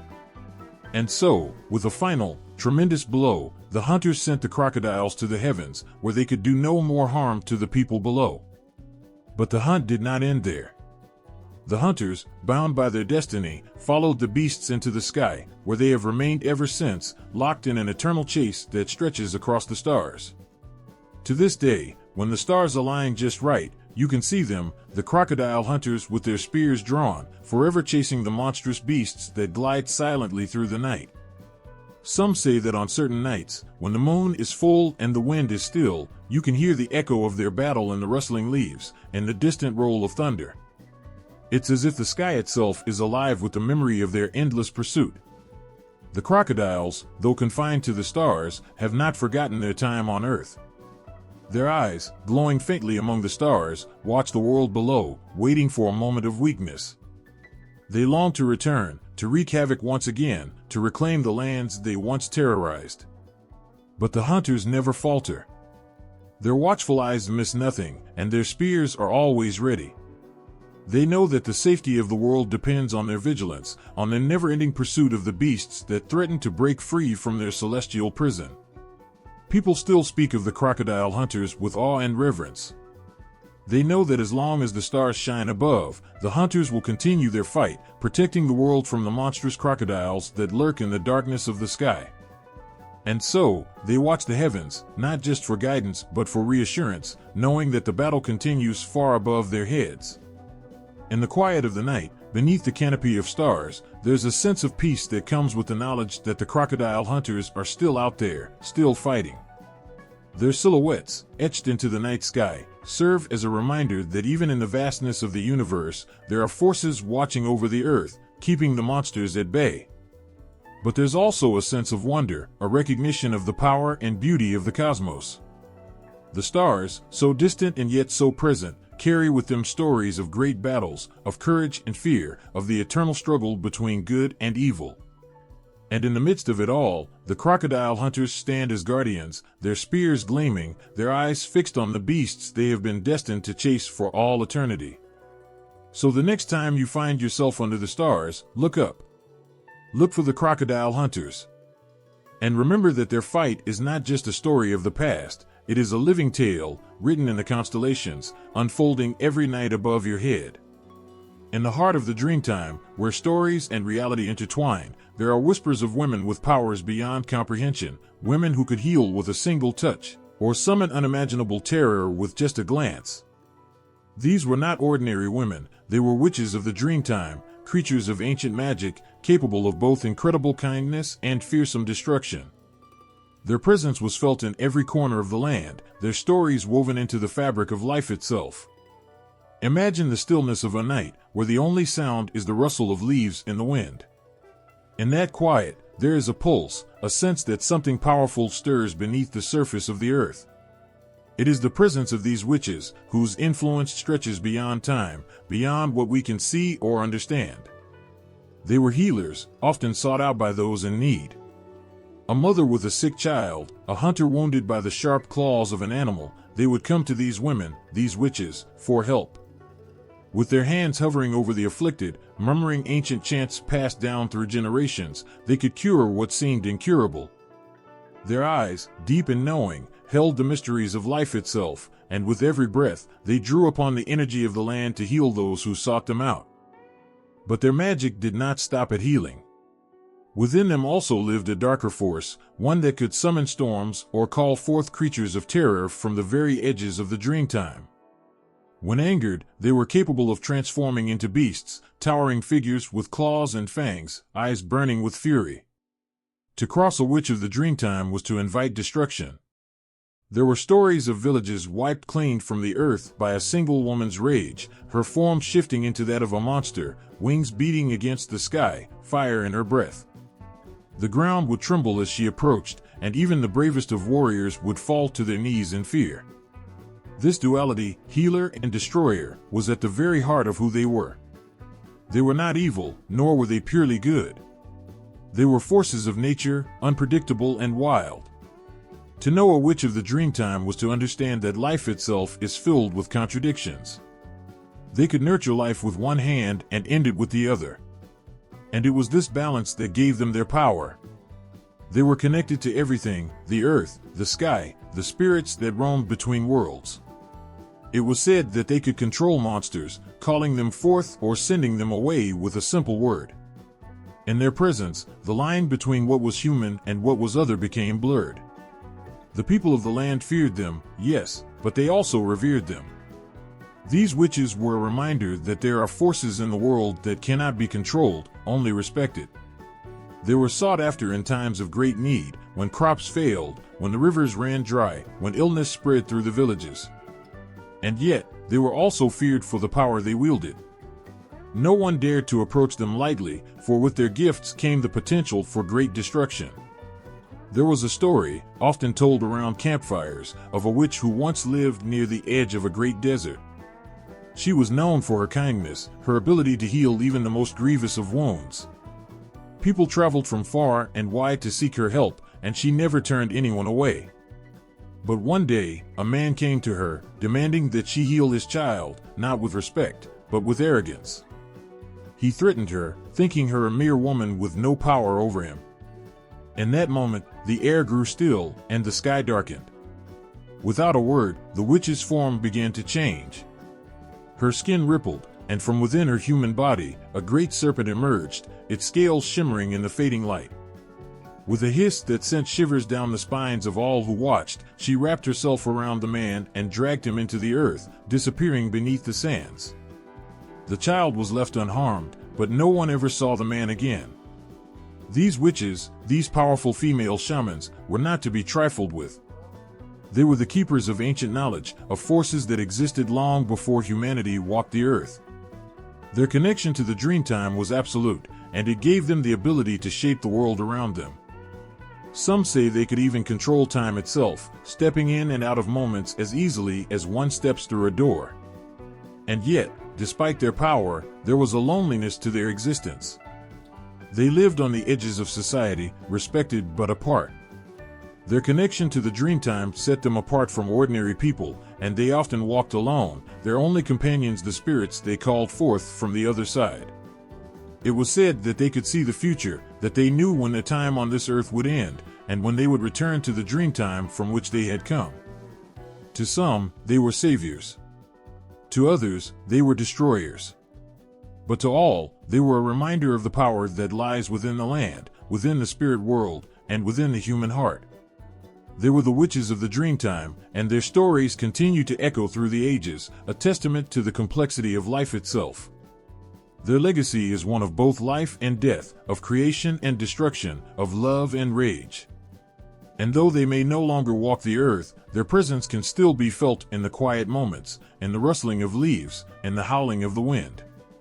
They are always there, watching, waiting, their magic forever entwined with the world we live in. In the stillness of the night, when the world holds its breath, there is a sound that cuts through the silence like a blade. A cry, long and haunting, echoing through the trees and carried on the wind. It is a sound that sends chills through the spine of anyone who hears it, a sound that promises something far worse than fear. The wail of the Jabberwock banshee is not just a cry, it's a warning, a prelude to death or disaster, and once it reaches your ears, there is no turning back. Among the Aboriginal communities, the tale of the Jabberwock banshee is as old as the land itself. She is a spirit, a woman lost between this world and the next, doomed to wander and wail as she foretells the coming of tragedy. Her cries pierce the night with such sorrow, such anguish, that even the strongest men feel their hearts tremble. Her voice is not just a sound, it's a feeling that grips your chest and squeezes until the air leaves your lungs. You don't hear her as much as you feel her presence, a coldness that wraps itself around your bones. The Jabberwock banshee is said to appear at the edge of villages or near lonely camps, where her lament drifts through the air, warning those who listen that death is coming. People know that when they hear her, someone they love will soon be lost, or a great calamity is on its way. Her wail is not just a sound of sorrow, but also one of inevitability. There is no escaping the fate she brings. Some believe that she mourns not for those she takes, but for herself, forever tied to the darkness of death, unable to break free from her own torment. Her form is as ghostly as her cry, pale, with eyes dark and hollow, and her long hair matted and wild, falling in tangled strands down her back. Wrapped in tattered cloth, her thin frame seems to blend into the night, making her almost invisible to the eye, but her voice is unmistakable. It starts soft, like a whisper in the wind, and grows louder, filling the space around her until it feels as though the very ground beneath you is vibrating with her sorrow. It is said that long ago, she was once a woman of great beauty, full of life and laughter, beloved by her people. But tragedy struck her family, and in her grief, she withdrew from the world. The sorrow consumed her, and she wandered the land, calling out for her lost loved ones. Over time, her sorrow turned her into something else, something otherworldly. She was no longer a woman but a spirit of grief, cursed to wail in the night, her cries warning of death to come. No one knows if she was taken by the spirits of the land or if her pain transformed her, but once she became the banshee, there was no returning to her former life. Some say they've seen her in the shadows of the trees, her face a mask of sorrow, her lips barely moving as the cries spill from her mouth. Others have claimed that she never truly leaves after her wail has been heard, lingering around the family she has warned, watching from a distance as their fate unfolds. The elders speak of the banshee with reverence and fear, warning children not to wander alone at night, for if they should cross her path, her curse could follow them home. The Jabberwock banshee is not like the spirits of other tales. She does not seek to harm or cause chaos. Instead, she mourns for the lives that will be lost, for the pain that will follow in the wake of her cry. She is a harbinger, a silent witness to the tragedies that unfold, bound to her role with no escape. Her wail is both a gift and a curse, a chance for people to say their final goodbyes before death claims them, but also a reminder of the inevitability of loss. Those who have heard her say the feeling never truly leaves them. Even after the wail fades and the night returns to its usual stillness, the weight of her sorrow lingers in the air. It is a sadness that seeps into the skin, into the heart, and stays there long after the banshee has moved on. Some say they can still feel her presence, watching from the shadows, mourning not just for the dead but for the living as well. There are times when her cries are followed by terrible storms, winds that howl through the trees, echoing her wails, and lightning that splits the sky in anger. Other times, her cry is the only sound in an otherwise peaceful night, a lone voice carrying a message no one wants to hear. And yet, despite the fear her presence inspires, there is an understanding among the people that the banshee is not evil. She is a part of the natural order, a reminder that life and death are forever intertwined, and that sorrow is a part of the human experience. Some believe that if you listen closely enough, you can hear not just the sorrow in her cry, but also the love she once had, the life she once lived. Beneath the wail is the echo of a heart that once beat with joy, a woman who loved fiercely and was loved in return. But that life was taken from her, and now all that remains is her eternal mourning. For those who live in the land where the banshee roams, her wail is a part of life, as natural as the rising of the sun or the changing of the seasons. And though her presence fills them with fear, there is also a sense of respect, for they know that in her sorrow, she carries the weight of their grief as well. She cries not just for the dead, but for those left behind, those who must carry on despite the loss. In that way, she is both terrifying and comforting, a reminder that even in the face of death, we are not alone. The Jabberwock banshee's wail may be feared, but it is also understood. It speaks to something universal, something that all people, no matter who they are or where they come from, will one day face. The banshee is not just a spirit of death, but a reflection of the love and loss that defines the human experience. And in her cries, there is a reminder that life, even in its most painful moments, is something worth mourning. Under the soft glow of the moon, a figure moves silently through the night. Her beauty is like the moonlight itself, calm, ethereal, and full of mystery. But those who catch a glimpse of her feel an unease tugging at their hearts, a whisper in the back of their minds warning them to stay away. For when the night grows darker, and the shadows stretch long and deep, the moon woman sheds her serene beauty and reveals the terrifying truth beneath. The moon woman is a creature of the night, her allure undeniable, yet laced with danger. She calls to men, drawing them closer with her enchanting presence. Her voice, soft like the night breeze, carries a promise of something irresistible, something unknown. It pulls at them, drawing them away from the safety of their homes, their loved ones, into the wilderness, where the moon's light barely touches the ground. With every step they take toward her, they move closer to their doom. As the night deepens, the air grows cold, and the familiar warmth of the world they know fades away. The moon woman's figure, once so beautiful under the glow of the moon, starts to change. Her soft features harden, her eyes no longer warm and inviting, but cold and predatory. Her delicate hands twist into claws, sharp and deadly, and her smile, what once seemed gentle, now curls into a wicked grin. In that moment, the men realize what they have walked into, but by then, it is too late. The transformation is terrifying. Her skin, once soft like the moon's glow, becomes rough and pale, as if the light has drained her of all humanity. Her hair, once flowing like water, now whips around her like dark smoke, wild and untamed. And her voice, that soft, sweet call, turns into a low growl, filled with hunger. She is no longer a woman but a monstrous figure, her eyes glowing with a cruel light as she closes in on her prey. There is no escape. The men she lures are paralyzed by her gaze, their bodies heavy with the weight of fear. They know they are in the presence of something otherworldly, something ancient and malevolent, and the terror grips them so tightly that they cannot run. Her laughter echoes through the night, cruel and mocking, as she moves in for the kill. The moon, once a silent witness, now seems to watch in cold indifference as the night swallows her victims whole. For generations, the elders have told tales of the moon woman, warning the young men not to venture out at night, especially under the full moon. They speak of her beauty, yes, but also of her cruelty, her hunger for the souls of those foolish enough to follow her. Some say she was once human, a woman who fell in love with the moon and was cursed by it, forever bound to the night. Others believe she is a spirit, a creature of the shadows who thrives on the fear and the lives of those she takes.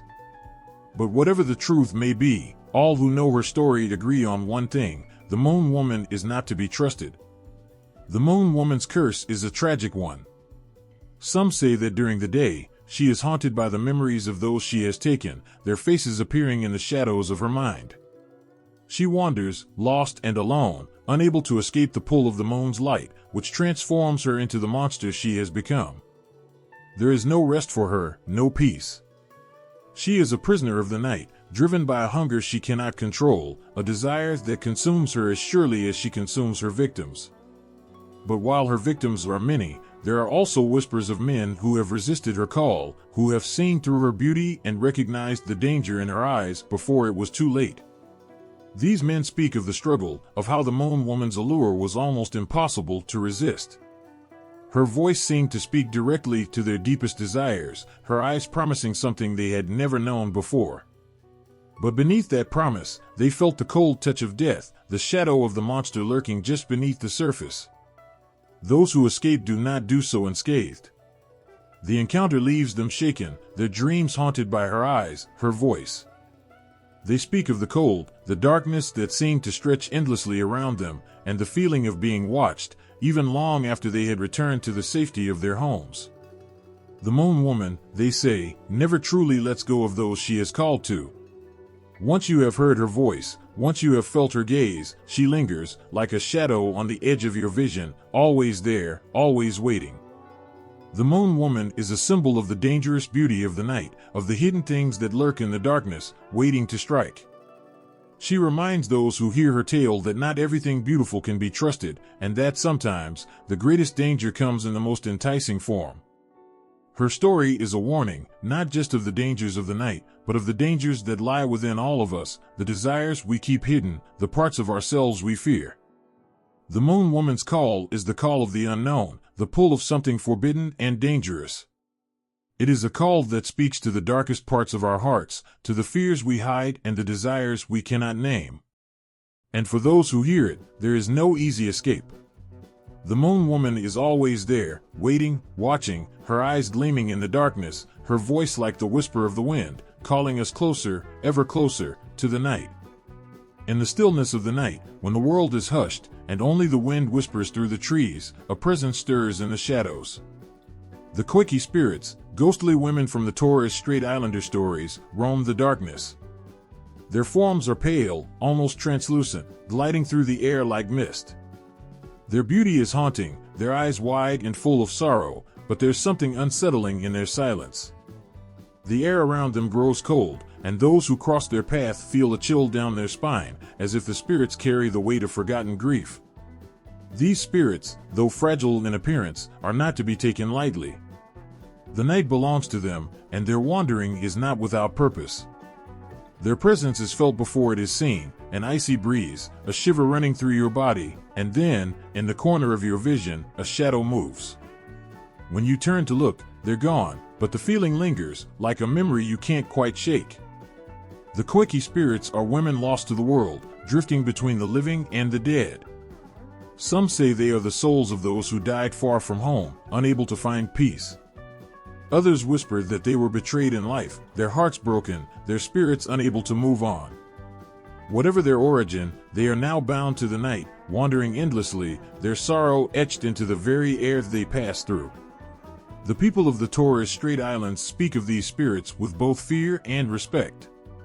To encounter one is a sign, perhaps of death, or of some great change to come. But to see them is rare, They do not reveal themselves to just anyone. Only those who stray too far into the night, or those whose hearts are heavy with their own sorrow, may catch a glimpse of their ghostly forms. The spirits seem drawn to grief, as if recognizing something familiar in the sadness of others. For those who do encounter them, the experience is unforgettable.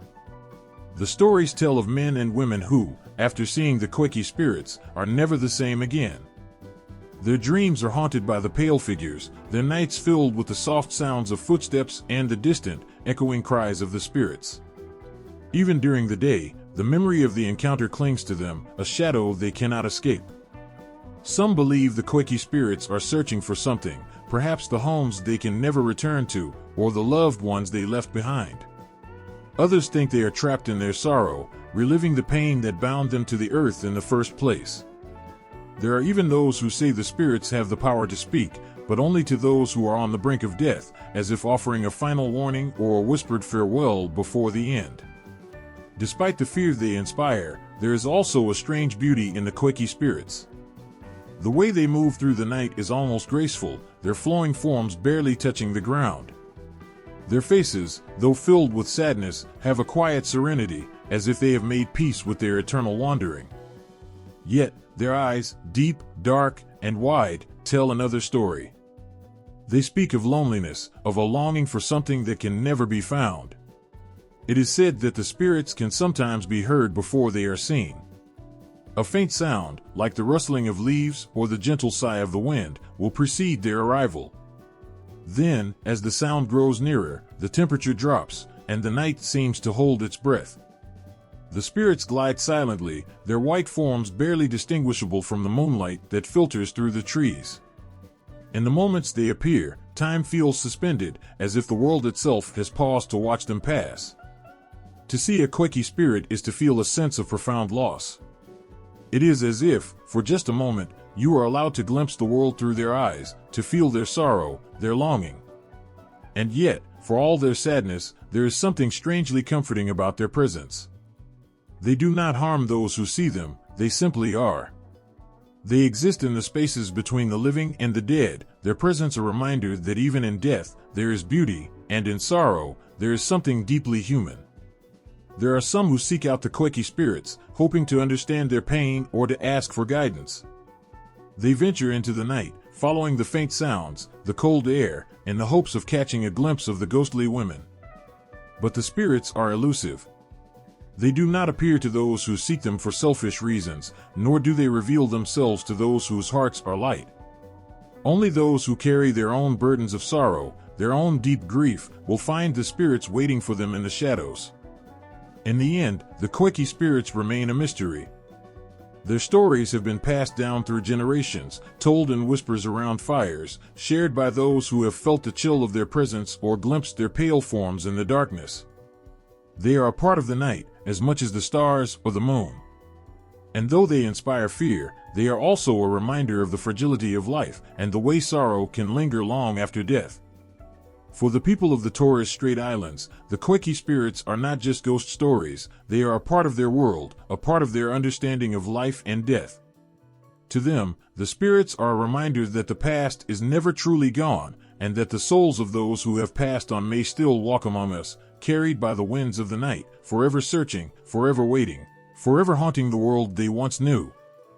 In the vast, unforgiving expanse of the Australian outback, where the heat bears down relentlessly and the horizon shimmers like a mirage, there lurks a presence that strikes fear into the hearts of those who know the land. It's not just the searing sun or the isolation that chills your spine, it's something far older, more primal. They say that when the wind carries the scent of smoke, and the ground beneath your feet begins to feel too hot, the Wollongong is near. This fire-breathing monster is no ordinary creature of legend. It roams the barren landscapes, its very breath capable of setting the earth alight. With every exhale, flames leap from its mouth, consuming everything in their path. The air crackles with its presence, and the once still bush comes alive with the terror it leaves in its wake. Trees burst into flames, the dry grasses ignite in an instant, and even the animals that call the outback home flee in fear, knowing that nothing can withstand the Wollongong's scorching fury. The people who live close to the land speak of it in hushed tones.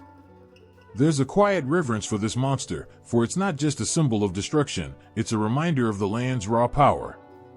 The Wollondingong is said to emerge when the land itself is angry, when the balance has been disturbed. It's a force of nature, not just an evil being, and in many ways, it reflects the unpredictable wildfires that sweep through the Australian outback, leaving nothing but ash and desolation behind. There are stories of travelers who have seen it, people caught out in the bush at the wrong time. They speak of feeling the air grow heavy and thick, as though even the atmosphere was bracing for what was to come. Then, in the distance, they would see it, a faint glow on the horizon, too bright to be the setting sun. As they watched, the glow would grow, creeping closer until they could make out the monstrous figure of the Wollondingong, its form wreathed in fire, towering over the land. Its eyes burn with an intensity that's hard to look at, and its enormous body moves with a deadly grace, each step leaving a trail of flames in its wake. But the most terrifying part of encountering the Wollondingong is not the fire itself, it's the sound. People describe it as a low, rumbling growl, like the earth itself is groaning in pain. It's deep and guttural, resonating through the ground and vibrating in your bones. When the Wollondingong growls, it's as though the world around you is about to erupt into chaos. And then it does. The flames come fast, faster than you can run. The heat is overwhelming, searing your skin even from a distance. The smoke fills your lungs, choking you, making it impossible to breathe. There's nowhere to go, no safe place to hide from the fury of the fire monster. All you can do is hope that it passes quickly, that the flames will burn out before they reach you. But the Wollondingong does not leave survivors easily. Those who have seen it and lived to tell the tale speak of feeling like they were trapped in a nightmare, the fire swallowing everything around them, the sky turning black with smoke, and the roar of the flames drowning out even their own thoughts. Some say the Wollondingong is a guardian of the land, punishing those who disrespect nature, those who take too much without giving back. It's said that in times of great drought, when the land is parched and the rivers have long since dried up, the Wollondingong appears more often, its anger flaring alongside the searing heat of the sun. It punishes the land with fire, scorching the earth in a rage that no one can escape. The fires it leaves behind are devastating, and yet, in their wake, new life eventually begins to grow. Perhaps, in some strange way, the Wollondingong is both destroyer and restorer, its flames a brutal reminder of the cycle of life and death. For others, the Wollondingong is simply a monster, a terrifying force that brings nothing but destruction. Its presence is a curse, a warning that disaster is near. The old ones tell of times when entire communities were wiped out by its flames, when homes and lives were lost in the blink of an eye, consumed by the monster's unrelenting fire. The scars of those fires still mark the land, blackened trees and fields of ash standing as silent reminders of the Wollondingong's fury. Even now, in modern times, when bushfires ravage the outback, some still speak of the Wollondingong. They say its spirit lives on in the fires, that every flame that burns too hot, too fast, is a sign that the monster is not far behind. There's an eerie truth to it. The way the fire seems almost alive, moving unpredictably, devouring everything in its path with a hunger that can't be satisfied. The Wollondingong's legacy is felt in every wildfire, and every blazing horizon, and every gust of wind that fans the flames higher and higher. And yet, despite the fear it inspires, the Wollondingong is also a story of survival. The people who have lived on this land for thousands of years know that fire is a part of life in the outback. It's terrifying, yes, but it's also necessary. The land needs fire to renew itself, to clear away the old and make way for the new. In a strange way, the Wollondingong is both a monster and a force of creation. Its fire destroys, but it also brings life. For those who call the outback home, the Wollondingong is more than just a legend, it's a reminder of the harshness of the land, of the power that lies just beneath the surface, waiting to erupt. It's a warning to respect the land, to live in harmony with it, or risk facing the monster's wrath. The Wollondingong may be terrifying, but it's also a part of the land's heartbeat, a fiery pulse that has shaped the landscape for centuries. In the end, the Wollondingong is a story of fire, of destruction and rebirth, of fear and awe. It is the monster that roams the outback, breathing fire and scorching the earth, leaving nothing but ash in its wake. But from that ash, new life always emerges, and the cycle begins again. The Wollondigong's flames may burn bright and hot, but they are not the end. They are simply another part of the story, another part of the land's ancient and enduring spirit. In the vast, silent stretches of the desert, where the wind howls across the barren land and the heat distorts the horizon, there are whispers of creatures that are as old as the earth itself. These beings, the stone men, are said to rise from the ground, their forms born from the very rocks beneath our feet.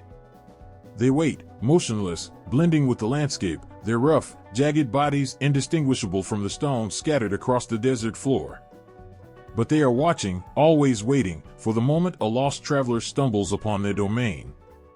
It's a quiet terror, the kind that settles deep in your bones when you realize you are utterly alone in the desert, miles from any sign of life. The sky, wide and endless, offers no comfort, only the unforgiving sun by day and a cold, indifferent moon by night. The silence is almost deafening, broken only by the faint whisper of wind against the sand. But sometimes, if you listen closely, you might hear something else. A scrape. A shuffle. The sound of stone against stone. And in that moment, you know you are not alone. The stories of the stone men have been passed down for generations. Travelers who wandered too far, who lost their way in the endless sea of sand, speak of strange encounters, moments when the stones themselves seemed to move. These creatures, formed from the desert's ancient rocks, do not walk as we do. They shift slowly, deliberately, as though the weight of the earth still clings to them. But when they are ready, when they have chosen their prey, they move with an eerie, unstoppable force. They say the stone men are not just hunters of the lost, they are the desert's guardians, keeping watch over the sacred places hidden in the sands.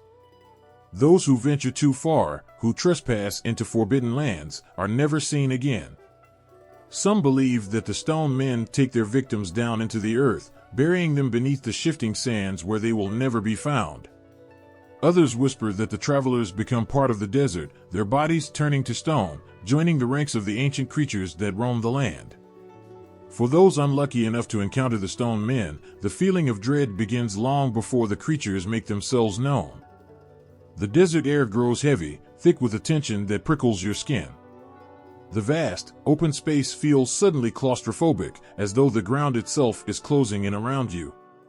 Shadows stretch longer, darker, and you feel the weight of unseen eyes on your back. It's a feeling you can't shake, no matter how fast you walk, no matter how far you try to run. And then, when you least expect it, you see them. At first, they seem like nothing more than rocks, weathered, cracked stones, shaped by centuries of wind and sand. But there is something about them that feels wrong, something too deliberate in their form. Their bodies, rough and angular, are shaped like men, but there is no life in their eyes. Only darkness, deep and hollow, like the endless void beneath the desert floor. They stand silently, waiting, their bodies blending into the landscape so perfectly that you wonder if your eyes are playing tricks on you. But they are not. The stone men are real, and once they have set their sights on you, there is no escape. The fear comes in waves. First, the disbelief. How could these beings exist? How could the very stones of the desert rise up to take you? Then, the cold, creeping realization that there is no one else around. No one to call for help. No one to save you. The desert is vast, and you are alone, at the mercy of creatures that have no mercy at all. They move closer, their heavy limbs grinding against the earth, their forms growing taller, more menacing with each passing second. And then, before you can even scream, they are upon you. Their touch is like ice, cold and unforgiving, despite the searing heat of the desert sun. Their hands, rough and jagged, close around you with the strength of the mountains, pulling you down into the earth. The sand shifts beneath your feet, swallowing you whole as the stone men drag you into the depths of the desert. The last thing you see is their faces, blank, expressionless, their eyes as empty as the void into which you are being pulled. For those left behind, the desert holds no answers. The sand, ever shifting, covers all traces of what has happened. There are no footprints, no signs of struggle, nothing to indicate where the lost travelers have gone. Only the occasional stone, standing tall and silent, offers any clue, a new figure among the rocks, its shape too perfect to be natural. And the wind whispers through the desert, carrying with it the faint echoes of those who have vanished, now part of the endless, desolate landscape. Some believe the stone men are cursed, that they were once human, travelers who lost their way and were consumed by the desert. Others think they are the spirits of the land itself, protectors of the sacred places, rising from the earth to punish those who dare to disturb the balance of nature. Whatever the truth may be, one thing is certain: the desert is alive, and it remembers. It holds the stories of all those who have walked its sands, and it does not forgive. The stone men are a reminder of the desert's power, a power that is as beautiful as it is terrifying. To wander the desert is to walk a fine line between life and death, between the known and the unknown. And those who forget this, who underestimate the land and its ancient guardians, may find themselves lost forever, taken by the very stones beneath their feet. The next time you find yourself in the desert, remember the stories. Remember that the ground you walk on has seen more than you can imagine, that the stones have been there for longer than you can comprehend. And if you hear the faint sound of stone scraping against stone, if you feel the air grow heavy with the weight of unseen eyes, do not ignore it. The stone men are watching, waiting, and they are always ready to claim another traveler for the earth. The sky darkens suddenly, a deep, menacing gray that presses down on the land. The air grows thick, heavy with an electric tension that seems to creep into every breath. People stop what they're doing, their eyes turning upward as a distant rumble shakes the horizon. This is the work of the lightning man, they know. The sky spirit whose anger can split the heavens and bring devastation in an instant. The lightning man doesn't arrive quietly. His presence is felt long before the first crack of thunder. The animals sense him, the wind shifts, and even the trees seem to brace themselves, their branches bending under an unseen force. It is as if the earth itself knows what is coming and trembles in anticipation. When the first bolt of lightning tears across the sky, it feels personal, like a direct strike from a spirit whose fury is impossible to comprehend. He is not just a bringer of storms, but a force of nature that demands respect. His rage is not like the gentle rain that nurtures the land. It is a wild, uncontrollable wrath that can reduce trees to ashes and flood the rivers with a single storm. The lightning man controls the elements with a terrifying power, his hands wielding the thunder and lightning as if they were mere toys. And when he is angered, his monstrous temper is unleashed upon the earth with a vengeance. There are stories, countless stories, of the damage he has caused. Tales of people caught in the open when his storm struck, their lives forever altered by the crack of his lightning. They say that the lightning man's bolts are more than just light and heat, they carry his will, his emotions. His fury can rip apart not just the sky, but the hearts and minds of those who find themselves in his path. Homes reduced to rubble, fields turned to mud, lives taken in an instant. His anger knows no boundaries. But there's something more to him than just destruction. The lightning man is a protector as much as he is a punisher. His storms can bring cleansing rains, the kind that wash away drought and bring life back to the land. It is said that he strikes down those who challenge the natural balance, those who forget to show respect to the forces that govern the world. His anger may seem blind, but there is purpose behind it. He is a guardian of the sky, and sometimes that means bringing storms that tear apart the earth in order to restore its harmony. In the moments before a storm, the lightning man's presence can be felt in the stillness. The air is too quiet, the world too calm. Then, without warning, the first flash lights up the sky, turning night into day for the briefest of moments.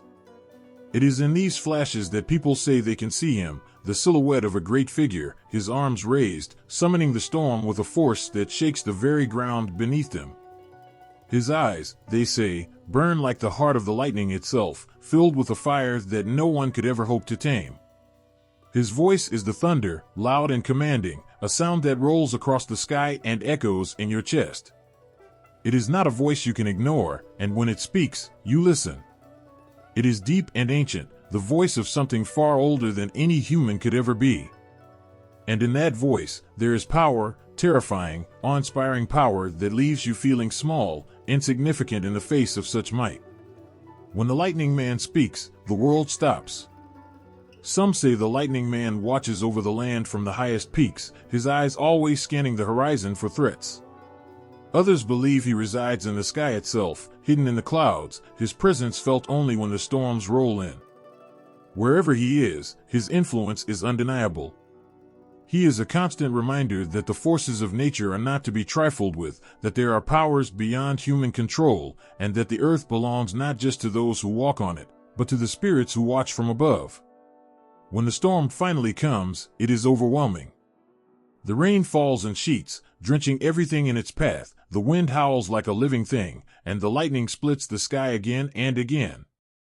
Each flash is a reminder of his presence, each crack of thunder a warning.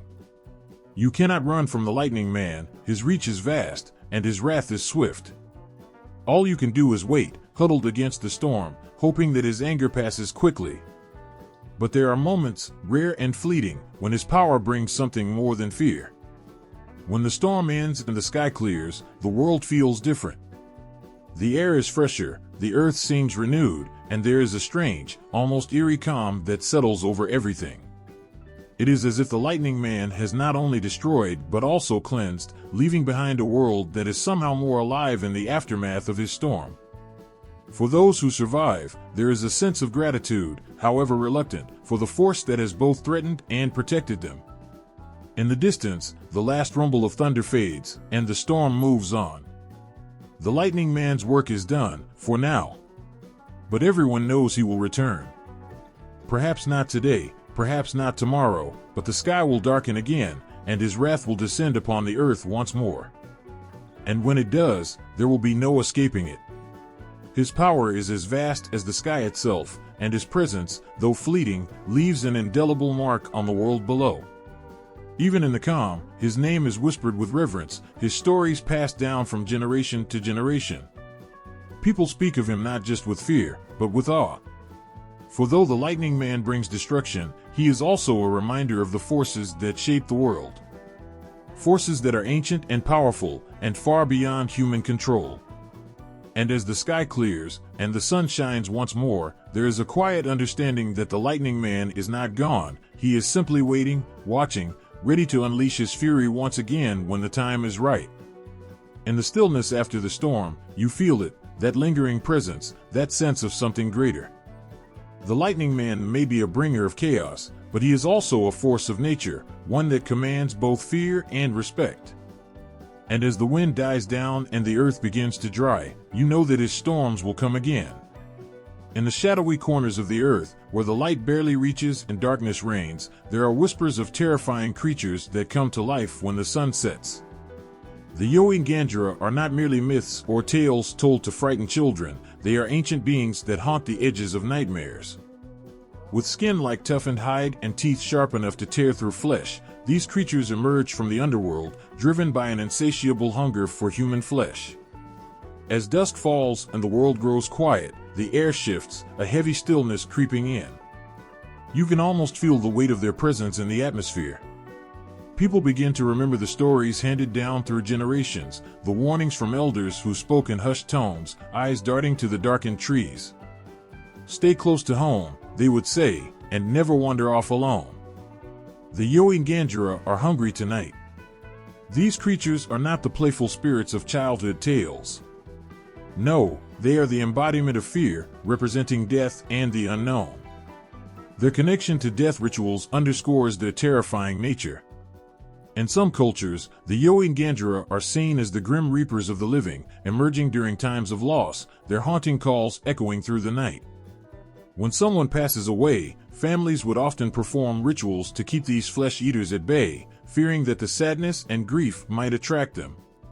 Imagine a village gathering, shadows dancing around the flickering flames of a fire. Elders recount the legends, their faces serious, their voices low. As they speak of the Yara-ma-yha-who, the flames cast eerie shapes, mirroring the creatures that lurk in the dark. Eyes wide with fear, children listen intently, knowing that if they stray too far from the warmth of the firelight, the Yara-ma-yha-who will be waiting, ready to pounce. Their hunting method is as chilling as their appearance. They stalk their prey silently, moving with a stealth that would put the most skilled predator to shame. When the moment is right, they strike with terrifying speed. To hear the distant sounds of rustling leaves, or the faintest whisper of movement in the dark, is enough to send shivers down the spine.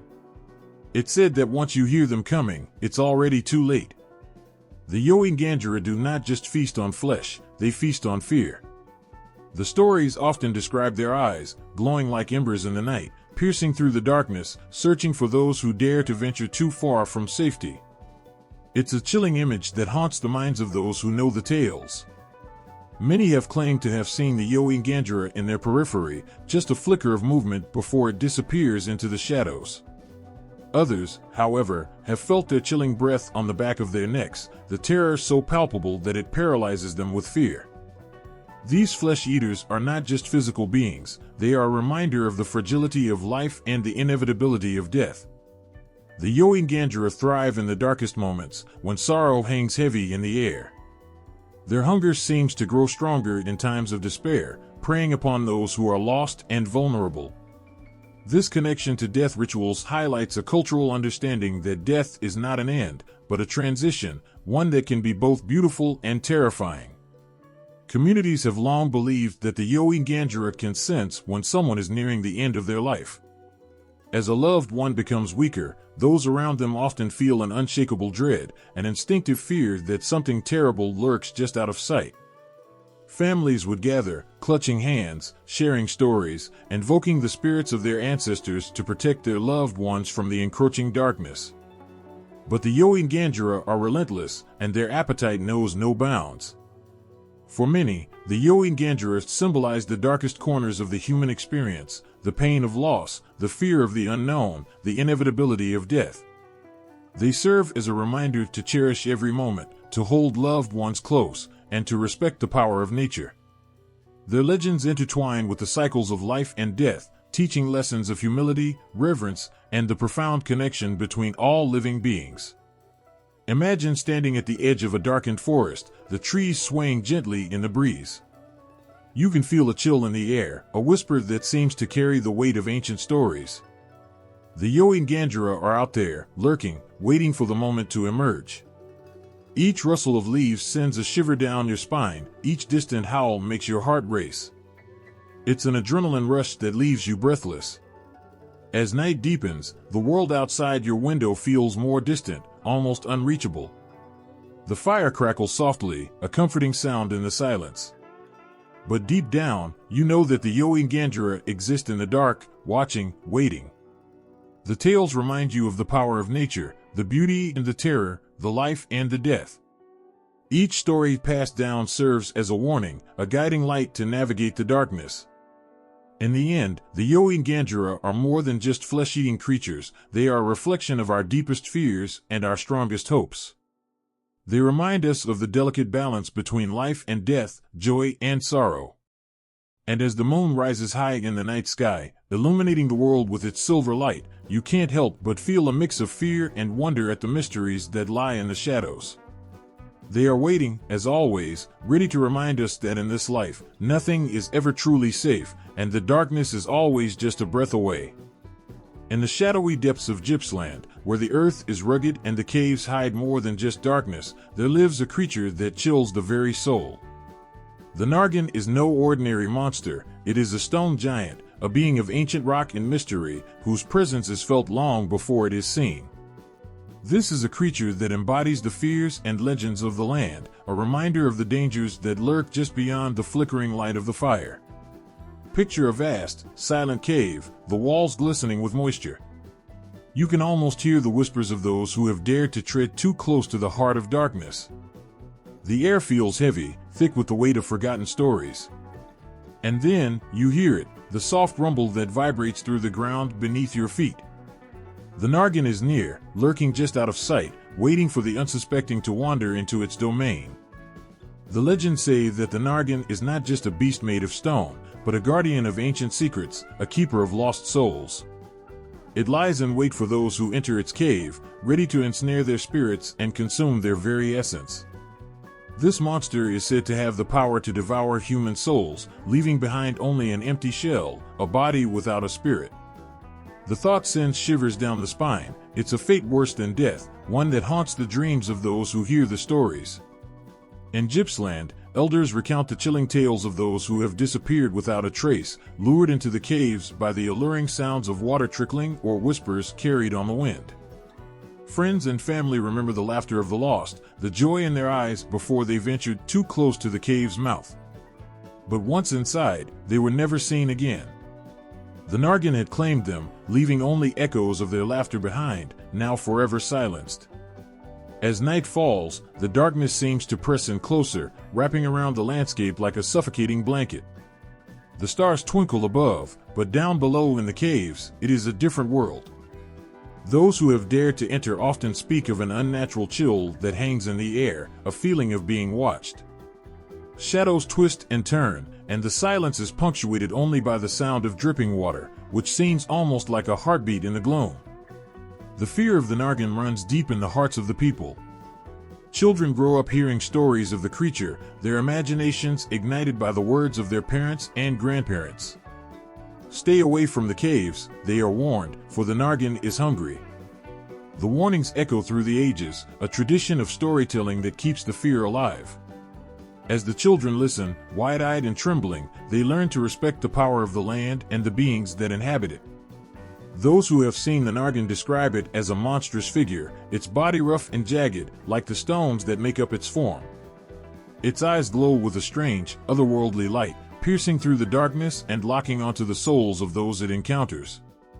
To gaze into those eyes is to feel the weight of despair, the crushing realization that escape is futile. It is said that once the Nargan has set its sights on you, there is no turning back. But the Nargan is not merely a monster, it is also a symbol of the dangers that lie in the unknown. The caves represent the mysteries of life, the parts of existence that are dark and uncharted. They remind us of the importance of caution, of the need to listen to the warnings of our elders. In the stories of the Nargan, there is a lesson, a reminder that some places are best left undisturbed, that the shadows can hide both beauty and terror. At the same time, the Nargan embodies the duality of existence. It is a creature of destruction, but it is also a protector of the earth, a being that guards the secrets of the past. The caves are sacred spaces, holding stories of those who have come before. The Nargan is both a threat and a guardian, reminding us of the delicate balance of nature. Its presence compels us to reflect on our relationship with the world around us. As the fire crackles and the night deepens, the stories continue to be told. Friends gather, sharing laughter and warmth, but there is always a flicker of fear in the air. The tales of the Nargan remind everyone of their vulnerability. Each rustle of leaves or snap of a twig draws their attention, and for a moment, the joyous atmosphere turns tense. What if the Nargan is watching? What if it is waiting for the right moment to strike? In these moments of storytelling, the Nargan becomes more than just a creature, it embodies the fears that dwell in the hearts of all. It reminds us that we are not alone in our struggles, that the shadows are a part of life. Each tale is woven with emotion, filled with the essence of those who came before and the hopes of those who still remain. In Gippsland, the legend of the Nargan lives on, a testament to the power of storytelling and the bond between the people and the land. It serves as a reminder of the fragility of life, the beauty of connection, and the importance of heeding the warnings of the past. As long as the stories are told, the spirit of the Nargan will endure, haunting the caves and the hearts of those who dare to listen. And so, as the stars twinkle overhead and the fire dances in the night, the legend continues, echoing through the ages, a timeless tale of fear, reverence, and the mysteries that lie beneath the surface. Deep beneath the earth of Arnhem Land, where the soil is thick and dark, there coils a creature whose very existence chills the soul. It is said that this monstrous snake, lurking in the unseen depths, holds the key to the underworld. The people of Arnhem Land know this creature not just as a beast, but as a guardian of the realms beyond death, a creature whose power stretches beyond the world of the living. The ground above the snake seems ordinary, but those who know the stories feel its presence. It's not the kind of thing that can be ignored. There are moments, rare and fleeting, when the earth trembles, and it feels as though something enormous is shifting far below.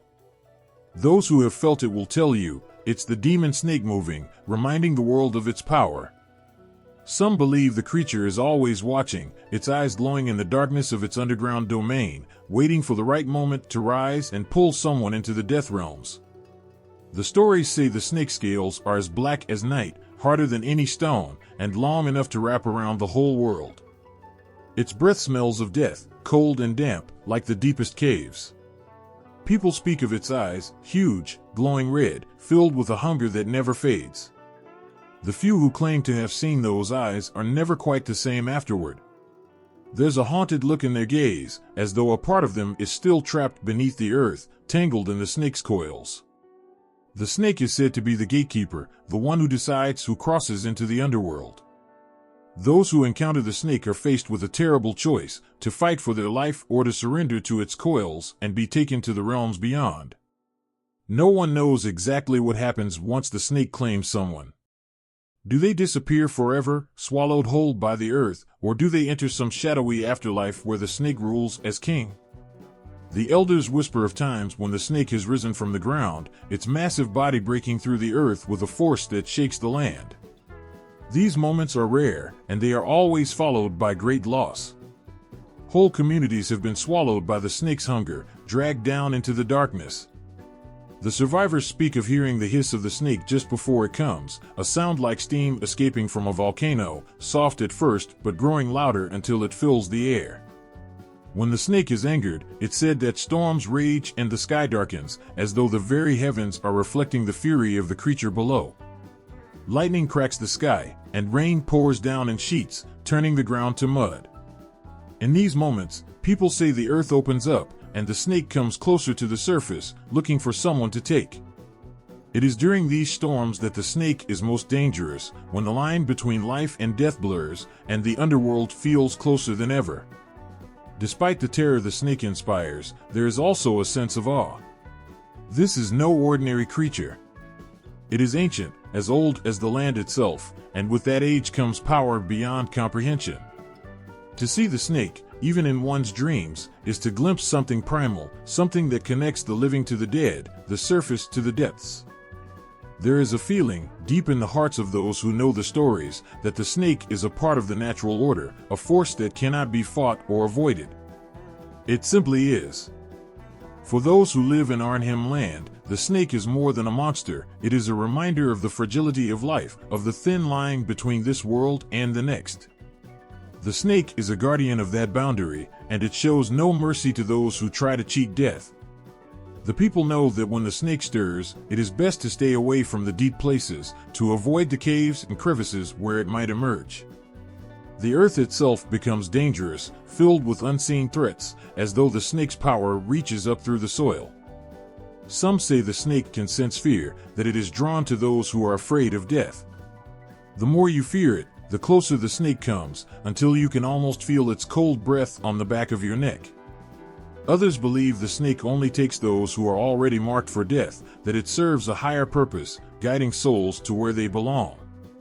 Either way, there is no escaping the snake once it has chosen you. There are rituals, passed down through generations, meant to keep the snake at bay. Offerings are made to the earth, small tokens of respect for the creature that lies below. Songs are sung, their melodies haunting and low, meant to soothe the snake and keep it from rising. These rituals are acts of faith, born from a deep respect for the power of the land and the creatures that inhabit it. But even the most devout know that the snake cannot be controlled, it is too old, too powerful, too wild to be tamed. In the quiet moments of the night, when the air is still and the sky is filled with stars, there are those who say they can feel the snake moving beneath them.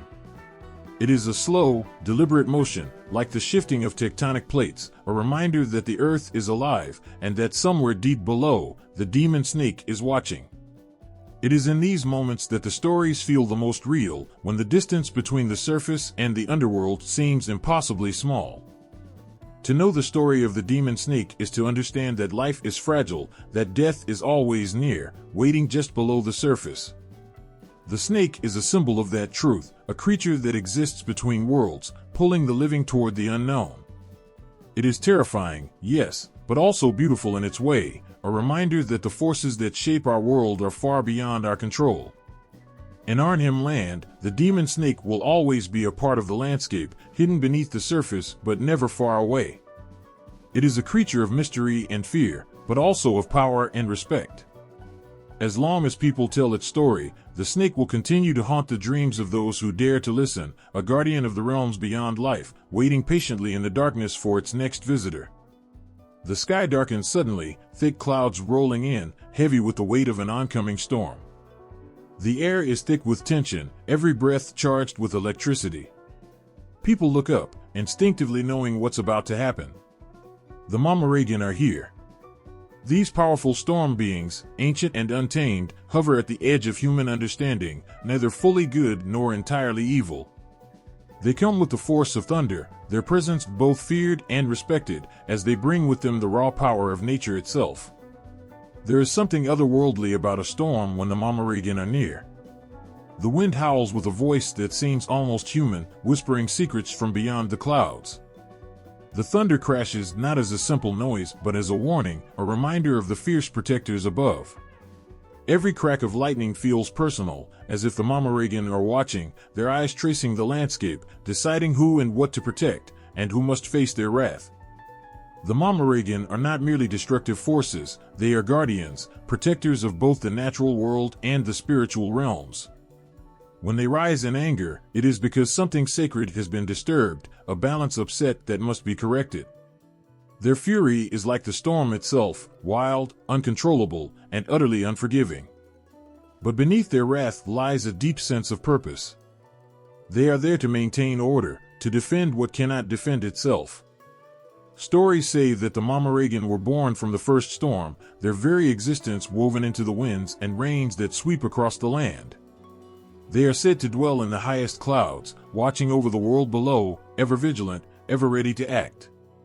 When the land cries out for protection, when the spirits call for justice, the Mama-Regan answer with a storm that shakes the earth itself. The elders tell of times when villages have been spared from disasters because the Mama-Regan stood guard, pushing away dangerous storms, redirecting floods, and guiding lightning away from homes. But just as they protect, they also destroy. The Mama-Regan are not beings to be taken lightly. When angered, their storms become relentless.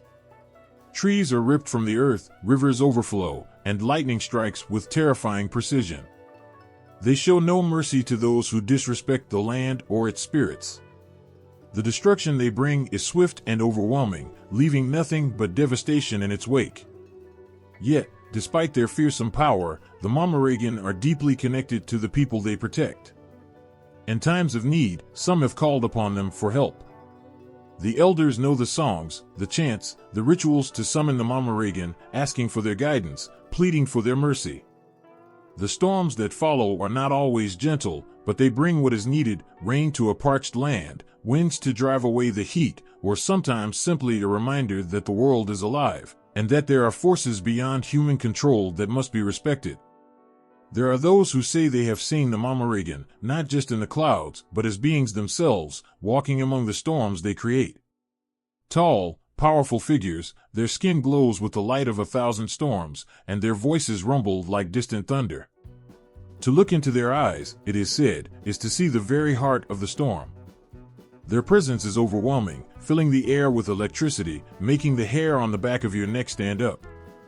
They move like the wind, silent and swift, their footsteps leaving nothing but the sound of rain in their wake. These storm beings are deeply tied to the spiritual realm, acting as guardians of the balance between worlds. They walk the line between life and death, light and dark, creation and destruction. When they come, it is often because something important is at stake. A spirit is in danger, a sacred site is being threatened, or the natural world has been thrown out of balance. In these moments, the Mama-Regan act swiftly and decisively, their storms marking the boundaries between what is allowed and what must be stopped. Despite their power, the Mama-Regan are not cruel. They do not bring destruction without reason. Every storm has a purpose, every strike of lightning a meaning. Sometimes, the destruction they bring is necessary, a way of cleansing the land, of making way for new life. The fires ignited by their lightning clear away the old, allowing for growth and renewal. Their storms may be harsh, but they are also part of the natural cycle, a reminder that life and death are intertwined, and that sometimes destruction is the path to rebirth. There are moments, though rare, when the Mamaragan show their gentler side. After the storm has passed, when the sky's clear and the air is fresh and clean, there are those who say they have felt the presence of the Mamaragan in the calm. A soft breeze, a distant rumble, a sense of peace that settles over the land. It is in these moments that the people know they have been protected, that the Mamaragan have done their work and moved on, leaving behind a world that is just a little bit safer. In their dual role as both destroyers and protectors, the Mamaragan embody the true power of nature. They are forces that cannot be controlled, only respected. Their storms remind us that we are small in the grand scheme of things, that there are forces at work in the world far beyond our understanding. But they also remind us that we are not alone, that there are guardians watching over us, protecting us in ways we may never fully comprehend. The Mamaragan storms will continue to sweep across the land, as they always have. And as long as they do, their stories will be told, passed down from generation to generation. They are reminders of the power of the world we live in, the fragility of life, and the importance of respect for the land, for the spirits, and for the forces that protect both. The land seemed to pulse with an ancient, quiet breath. There was something about the untouched places, the ones whispered about in the old stories. A heavy silence would fall over anyone who wandered too close, as though the very air knew what was coming. But few truly understood the dangers that lurked there, the Yara, the protectors of sacred lands. To those who respected the land, they were unseen and unheard. But for those who trespassed or came with disrespect, the Yara were monsters unlike any other, rising from the earth to defend what they had guarded since time began. There are no second chances with the Yara. They are fierce and unwavering in their purpose, forged from the very essence of the Dreamtime itself. They are the protectors, the guardians who ensure that sacred lands remain undisturbed. The stories say that they can take many forms, sometimes resembling towering figures made of stone, trees, or even shadows that twist and contort in the darkness.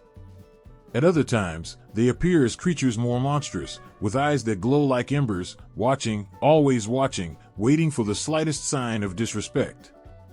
It begins subtly, with a shift in the wind or the rustle of leaves when no breeze should stir them. Travelers who come too close might feel the weight of unseen eyes upon them, a cold shiver running down their spine. There is a sudden, unmistakable sense that they are not alone. In those first moments, there is still a chance to turn back, to leave the sacred land and its protectors in peace.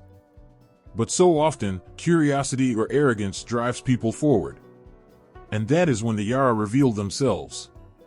For the Yara, their land is more than just a physical space, it is a living, breathing connection to the Dreamtime. Each rock, each tree, each river is tied to the stories of creation, to the spirits who walked the earth before humans came to be. To trespass here is not just an act of disrespect, it is an affront to the ancestors, to the spirits who gave life to the land.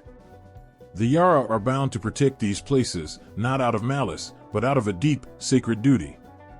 They are defenders of a world that still pulses with the ancient energy of creation. When the Yara come, they come with the force of nature itself. They rise from the earth, towering and fierce, their forms shifting and changing as they approach. Some say they hear a low, guttural growl in the wind, a sound that fills the air with dread. The ground trembles beneath their feet, and the trees sway unnaturally, as though bowing to the power of these ancient protectors. There is no escaping their wrath, no pleading for mercy, for the Yara know no compassion for those who have crossed the line. Their attacks are swift and brutal. The very land itself seems to turn against the intruders, roots wrap around their ankles, pulling them down, stones fall from cliffs, and the wind screams with the voices of the ancestors. The Yara strike without hesitation, their movements fluid and unstoppable. To face them is to face the fury of the earth itself. And when they have finished, the land falls silent again, as though nothing had ever disturbed its sacred peace. Yet, despite their fearsome nature, the Yara are not mindless monsters. They do not attack without cause, nor do they seek to harm those who approach with respect. There are stories of those who, upon feeling the presence of the Yara, have offered quiet prayers, asking for permission to pass through the sacred lands. These travelers speak of a different experience, of feeling the eyes of the Yara watching them, but with a sense of calm, a silent understanding that they mean no harm. In these moments, the Yara become more than protectors, they become teachers. They remind those who listen of the importance of respect for the land, of the connection between the physical world and the spiritual. The sacred lands are not places to be conquered or explored for pleasure, they are the resting places of ancient spirits, the remnants of the dreamtime that still flow through the world. To disrespect these places is to sever the connection to something far older and wiser than any human. Those who survive encounters with the Yara often speak of them with a mixture of fear and reverence. They are creatures that command respect, not because of their power alone, but because of the sacred duty they fulfill. They are the living embodiment of the land's will, protectors of the old ways, of the stories and spirits that still linger in the places untouched by time. In the quiet after a storm, when the skies are clear and the air is still, it is said that the Yara can be heard if you listen closely enough. The rustling of leaves, the soft whisper of the wind, the creak of an old tree, they are reminders that the Yara are always watching, always waiting. They are silent, invisible guardians, and as long as the sacred lands remain, so too will the Yara. The Yara's presence is a reminder of something deeper, something ancient. It's a reminder that the world is not ours to take and do with as we please.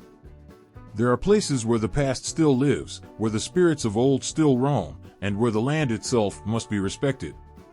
To forget this is to invite the wrath of the Yara, to awaken the protectors who will stop at nothing to defend what is sacred. And in that moment, when the ground trembles and the shadows shift, you will know that you are in the presence of something far greater than yourself. The Yara do not ask for much. They do not seek praise or offerings. All they ask is respect, for the land, for the spirits, for the stories that have been passed down through generations. They are the protectors of a world that is slowly slipping away, a world that still holds the echoes of the dreamtime, if only we would listen. And as long as the Yara stand guard, those echoes will never be silenced. The ocean at dusk is a place of haunting beauty, where the sky melts into the sea, and shadows play tricks on the mind. It's in these moments, just as the light begins to fade, that the stories of the dugong women come alive. They are not just creatures of the deep, but beings of both allure and danger, half woman, half dugong, emerging from the waves to draw men into their watery domain. Their presence is felt more than seen at first, a soft melody carried by the wind, a ripple on the water where there should be none. The dugong women are creatures of legend, their voices as soft and soothing as the lapping waves.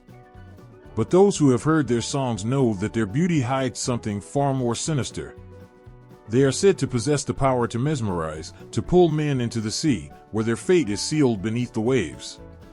Their human forms, delicate and graceful, blend seamlessly with their dugong halves, their long hair floating around them like seaweed as they glide through the water.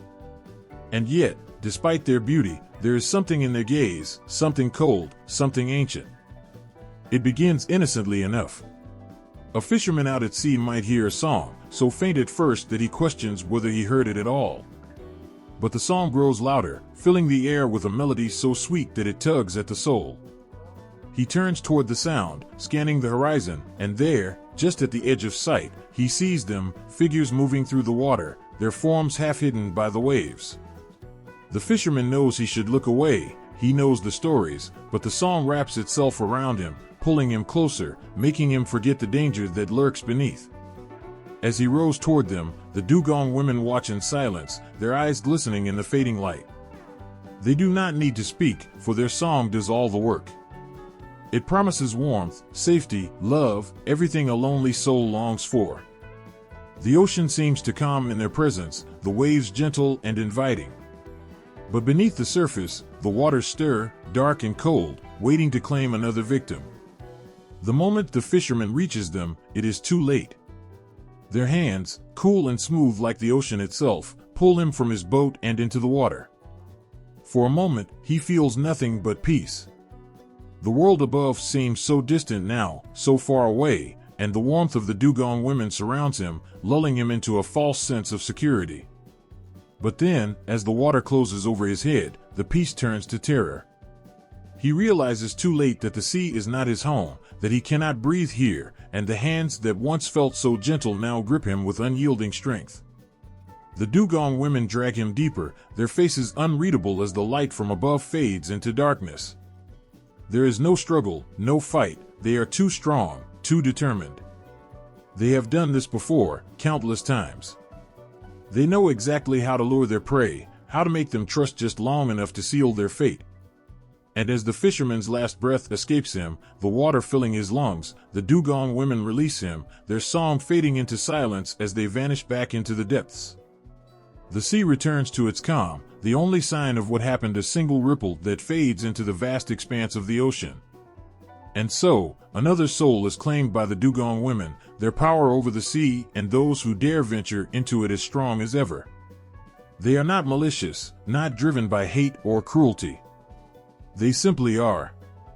They exist as part of the ocean's natural order, a reminder that the sea, for all its beauty, is a place of great danger, a force that cannot be tamed or fully understood. For those who live near the coast, the stories of the dugong women are passed down through generations, warnings to the young men who might be tempted by the sea's call. The elders speak of them in hushed tones, their voices tinged with both fear and reverence. Some say that the dugong women were once human themselves, women who were wronged or abandoned, their hearts turned cold by the cruelty of the world. Others believe they are spirits of the sea, born from the ocean's depths, their purpose simply to maintain the balance between land and water, life and death. Whatever their origin, the dugong women are feared and respected in equal measure. The fishermen who hear their songs and live to tell the tale speak of a beauty so otherworldly, so captivating, that it is impossible to resist. But they also speak of the terror that comes after, the realization that they are not just beautiful, but deadly. It is said that the dugong women only target those who have wronged the sea in some way, men who have taken more than they need, who have disrespected the waters or the creatures that live within them. In this way, the dugong women are not just hunters, but enforcers of the ocean's will. But not all encounters with the dugong women end in tragedy. There are whispers of those who have encountered them and survived, spared for reasons no one can explain. These men return to shore forever changed, their eyes haunted by what they have seen. They speak of a connection to the sea that they cannot put into words, a feeling that they were chosen, watched, and ultimately spared by forces beyond their understanding.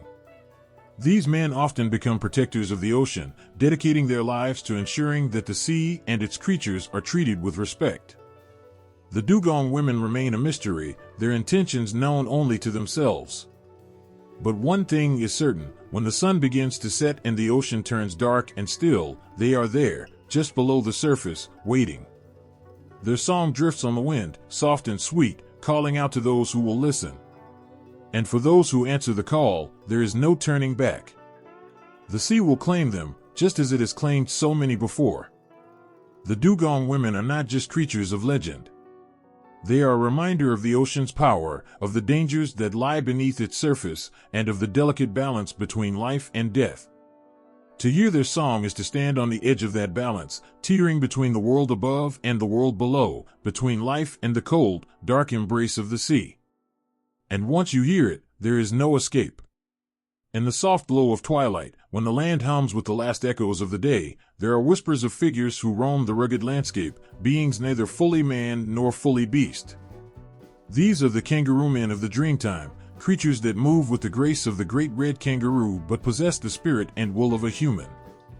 They embody the delicate balance between the human world and the animal kingdom, existing in the space where both worlds collide. Their powerful legs stomp against the earth, stirring up the dust of an ancient land. With each bound, they cover vast distances, their muscular bodies taut with strength, yet their eyes hold a deep wisdom, the gaze of someone who understands more than either the human or the animal could on their own. Their long, strong tails help them keep balance, both physically and spiritually, as they move through the landscape with a purpose known only to them. For the people who lived in harmony with this land, the kangaroo men were not mere stories, but guardians, teachers, and sometimes even tricksters. They carried the knowledge of survival, the instinct of the animal, and the intellect of the human. The kangaroo men taught how to listen to the earth beneath your feet, how to feel the vibrations of the world, to know when rain was coming or when danger lurked. They were creatures of both wariness and curiosity, watching over the land with the silent understanding that to live here, you had to be both cunning and compassionate. There are stories of how these creatures could shift between their two forms. By day, they might walk among men, indistinguishable from any other, their human faces betraying nothing of their true nature. But as dusk approached, when the first star appeared in the sky, they would slip away from the campfires and the chatter of human voices. In the quiet stillness of the night, their bodies would change, their limbs stretching, their spines curving until they once again took on the form of the great kangaroo, bounding off into the wilderness where they truly belonged. It was in these moments that their duality became most apparent. As kangaroo men, they could see the world through the eyes of both predator and prey. They understood the hunt, but also the fear of being hunted. This gave them a unique perspective, a reverence for life that ran through their every action. They knew the joy of running free across the plains, the wind rushing past their fur-covered bodies, but also the weight of responsibility that came with their human mind, an understanding of consequences, of choices, of life and death. The kangaroo men were not always benign. There were times when they could be vengeful, especially when the land or its creatures were disrespected. Hunters who took more than they needed or who killed for sport would find themselves pursued by figures in the shadows, watching from the edge of the camp, their eyes glowing in the firelight. The hunters might hear the distant thumping of heavy feet, a sound that grew closer and closer until they could feel the earth tremble beneath them. Then, out of the darkness, a kangaroo man would appear, towering and fierce, its human eyes filled with a cold fury. The lesson was always clear: the land and its creatures were not to be exploited. Balance had to be maintained, and the kangaroo men were its protectors. Yet, there was also a softness to them, a gentleness that mirrored the quiet grace of the animals they embodied. In times of hardship, when food was scarce or the people faced dangers they could not overcome, it was said that the kangaroo men would guide them, silently appearing at the edge of the camp, their bodies still and watchful. Those who were attuned to the spirit world could hear their whispers in the wind, offering advice on where to find water, where to hunt, or how to avoid an oncoming storm. They did not interfere directly, but their presence was a comfort, a reminder that the land itself was watching, and that it cared for those who respected it. For the children, the kangaroo men were figures of wonder. They would gather around the elders, wide-eyed as they listened to stories of these creatures who could leap over entire mountains, who knew the secret paths through the desert, and who could disappear into the landscape as if they had never been there at all. Some children claimed to have seen them, just at the edge of the village, watching with their calm, steady eyes. Others believed they could hear the kangaroo men's distant calls on the wind at night, a sound that sent both shivers of fear and excitement down their spines. These stories served as lessons, teaching the young about the balance of nature, the importance of respect for all living things, and the interconnectedness of human and animal life. The kangaroo men were more than just a myth, they were a symbol of this balance, a reminder that survival required both the intellect of the human and the instinct of the animal. To thrive in this land, one had to honor both. As time went on, the presence of the kangaroo men became more elusive.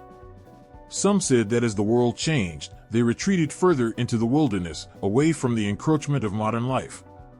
Others believed they were still among us, watching and waiting, but only revealing themselves to those who truly needed their guidance. Whatever the case, their stories live on, woven into the fabric of the land itself, a reminder that the spirit of the kangaroo men, with their powerful legs and watchful eyes, will always roam free across the vast plains, protecting the balance between human and nature. Even today, in the stillness of the outback, you might feel their presence. When the sun dips low and the sky turns a brilliant shade of red, mirroring the deep, rich earth, there's a moment when everything feels connected. The wind carries with it the stories of old, and if you listen closely, you might hear the faint thump of their footsteps, echoing through time, reminding us that we are never truly alone on this land. The kangaroo men may be creatures of the past, but their spirit endures, alive in the whispers of the wind, the rustle of the grass, and the heartbeat of the earth. They are the guardians of the dreamtime, the bridge between man and animal, and their legacy will continue as long as the land itself remains. In the quiet expanse of the bush, where shadows stretch long across the ground and the wind whispers through the trees, there is a figure, both feared and revered. He moves with the awkward grace of an emu, his long legs carrying him swiftly across the land, but his eyes gleam with a mischievous glint, a hint of the tricks that always seem to follow in his wake.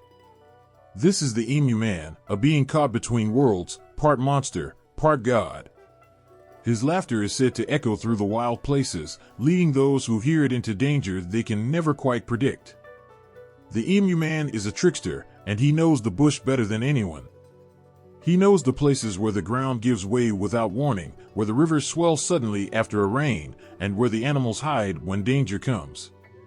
He uses this knowledge not to protect, but to play, leading travelers down paths that wind deeper into the wilderness until they find themselves lost, unsure how they got there or how to return. To see him from afar is to catch a fleeting glimpse of something strange, his long neck bobbing above the tall grass, his feathers ruffling in the breeze. He looks like an emu at first, but something in his movement is wrong. His steps are too deliberate, his gaze too calculating. And when he turns to face you, there is something almost human in his face, and the way his mouth twists into a grin just before he disappears into the underbrush. Those who follow him often do so unwittingly. They hear the rustle of his feathers, the soft thump of his footsteps, and they think they are chasing after a harmless bird. But the Emu Man knows how to stay just out of reach, always leading his pursuers farther and farther away from safety. The bush becomes a maze in his presence, each step forward feeling like 2 steps back as the landscape shifts and changes around you, and the familiar path you thought you were on disappears. For some, the Emu Man is simply a nuisance, a creature whose tricks are meant to frustrate, but not harm. He hides food, moves landmarks, and turns simple journeys into long, confusing treks. But for others, his games take a darker turn. There are stories of those who followed the Emu Man too far, who ignored the warnings of the elders and ventured into the bush, lured by his strange, mocking laughter. They say that these people never returned, that the Emu Man led them to places where the earth swallowed them whole, or where they wandered endlessly, their cries for help drowned out by the sound of the wind in the trees. Yet, despite the danger he brings, there is something almost fascinating about the Emu Man. His spirit is wild and free, untethered to the rules of men or gods.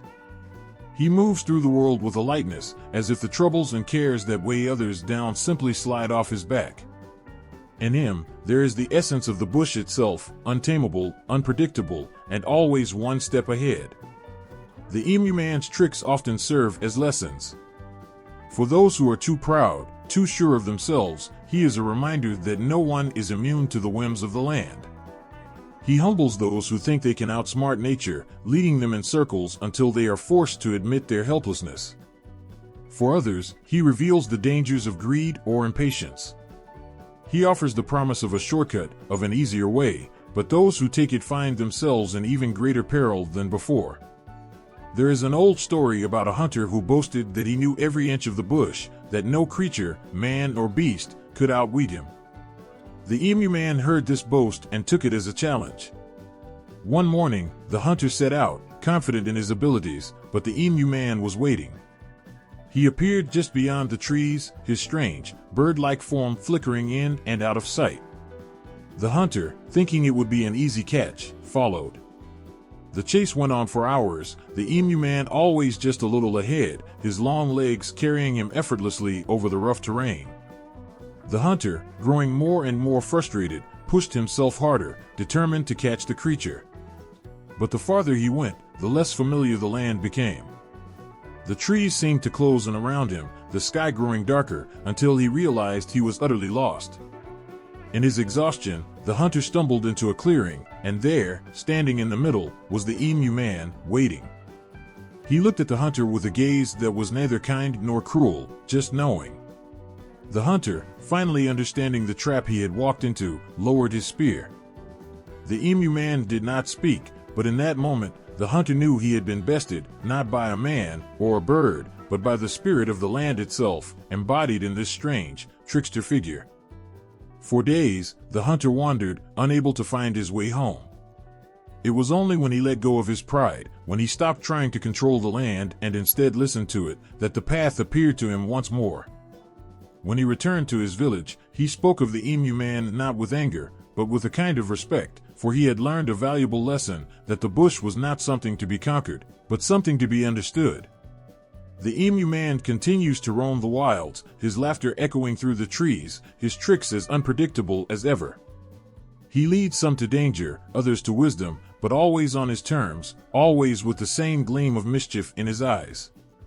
For those who respect the land, who walk with humility and care, he may never show himself. But for those who forget, who think they can bend the world to their will, the emu man is always there, waiting, ready to remind them that in the bush, nothing is ever as it seems. The stillness of the Australian outback at night holds a certain weight, a heaviness that creeps into the bones. In the silence, every whisper of wind through the reeds, every ripple in the water, seems amplified, filled with an ancient mystery. And it's in this unsettling quiet that the stories begin, stories of something lurking beneath the surface, watching, waiting. The bunyip, a creature as old as the land itself, continues to haunt the edges of modern memory. For generations, the bunyip has been spoken of with hushed voices around campfires, its form elusive, its power terrifying. Some say it is a great water beast, dwelling in the billabongs and swamps, its eyes glowing just above the surface. Others describe it as an enormous shadow, more felt than seen, an embodiment of the unknown. But even now, in the age of science and reason, there are those who claim to have seen it, felt its presence, and been gripped by an ancient fear that refuses to let go. One story, told by a man from a small town near the Murray River, is particularly haunting. He had been fishing early in the morning, the sky still streaked with the first light of dawn. The river was calm, a mirror reflecting the pale sky. He cast his line, waiting, listening to the gentle lapping of water against the bank. It was then that he noticed something, a disturbance in the water a little farther out. At first, he thought it was a fish, or perhaps a platypus, but the ripples grew larger, and soon, there was a low, guttural sound, like a deep groan from beneath the earth. He watched, frozen, as a dark shape began to rise from the water. It wasn't clear, more like a shadow, but it was massive. His heart pounded as he realized that whatever this thing was, it was coming towards him. Panic surged through him, but he was paralyzed by a sense of dread, an overwhelming feeling that he had stumbled upon something he wasn't supposed to see. The shape moved closer, the water churning around it, and just when it seemed as though it would reach the shore, it disappeared beneath the surface again, leaving nothing but silence in its wake. When he returned to town, pale and shaken, no one believed him. They laughed, dismissed it as an old man's tall tale. But the look in his eyes, the trembling of his hands as he spoke, told a different story. He had seen something that defied explanation, and it had left him marked. Such sightings aren't limited to remote areas. There have been reports from all across Australia. Farmers, campers, and even travelers on quiet highways have claimed to have encountered the bunyip. Some describe a creature with leathery skin and long tusks, others speak of glowing eyes watching them from the darkness. A woman camping near a swamp in Victoria recalled hearing strange splashing sounds in the middle of the night, followed by a blood-chilling wail that echoed through the trees. She didn't dare leave her tent until morning, and when she did, she found enormous tracks leading from the water's edge into the bush, as though something large had emerged from the depths during the night. What is it about the bunyip that continues to haunt the imagination? Perhaps it's the way it embodies the untamed wildness of Australia, the vast, empty spaces where the land seems to breathe with its own life. Or perhaps it's something deeper, an instinctual fear of the unknown that lies dormant in all of us, stirred to life by the thought of a creature that defies reason, lurking just out of sight. Modern interpretations of the bunyip vary, with some suggesting that it may be based on sightings of real animals long extinct, like the diprotodon, a giant marsupial that once roamed the land. Others believe the bunyip is a manifestation of environmental fears, a symbol of nature's power to reclaim and destroy when disrespected. As humans encroach further into wild spaces, the bunyip becomes a reminder of the forces we cannot control, a warning to tread carefully in a world that is not entirely ours. But for those who claim to have encountered the Bunyip, it is not a symbol or an idea. It is real, a creature as tangible as the earth beneath their feet. Their stories share a common thread, a sense of being watched, of something ancient and powerful lurking just out of sight, waiting for the right moment to reveal itself. There's a particular eeriness to these sightings. They often occur in moments of quiet solitude, early mornings, late nights, when the world is still and the mind begins to wander. The Bunyip appears not as a sudden shock, but as a slow, creeping realization that something is terribly wrong. A ripple in the water where there should be none, a shadow that moves against the current, a sound that doesn't belong.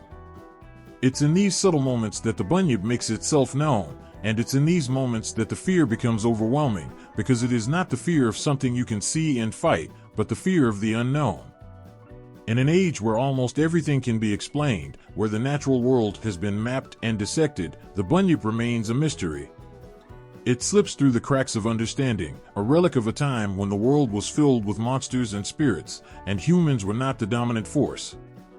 It reminds us that there are still places where the old myths hold power, where the line between the real and the imagined blurs, and where the things we cannot see are the ones that haunt us most. For those who have heard the Bunyip's cry, or seen the water stir in unnatural ways, the fear is not easily shaken. They carry it with them, a memory of the moment when they came face to face with something that defies explanation. And whether or not the rest of the world believes them, they know what they saw. The Bunyip, whatever it may be, is still out there, lurking in the dark waters and the untamed wilds, waiting for its next encounter.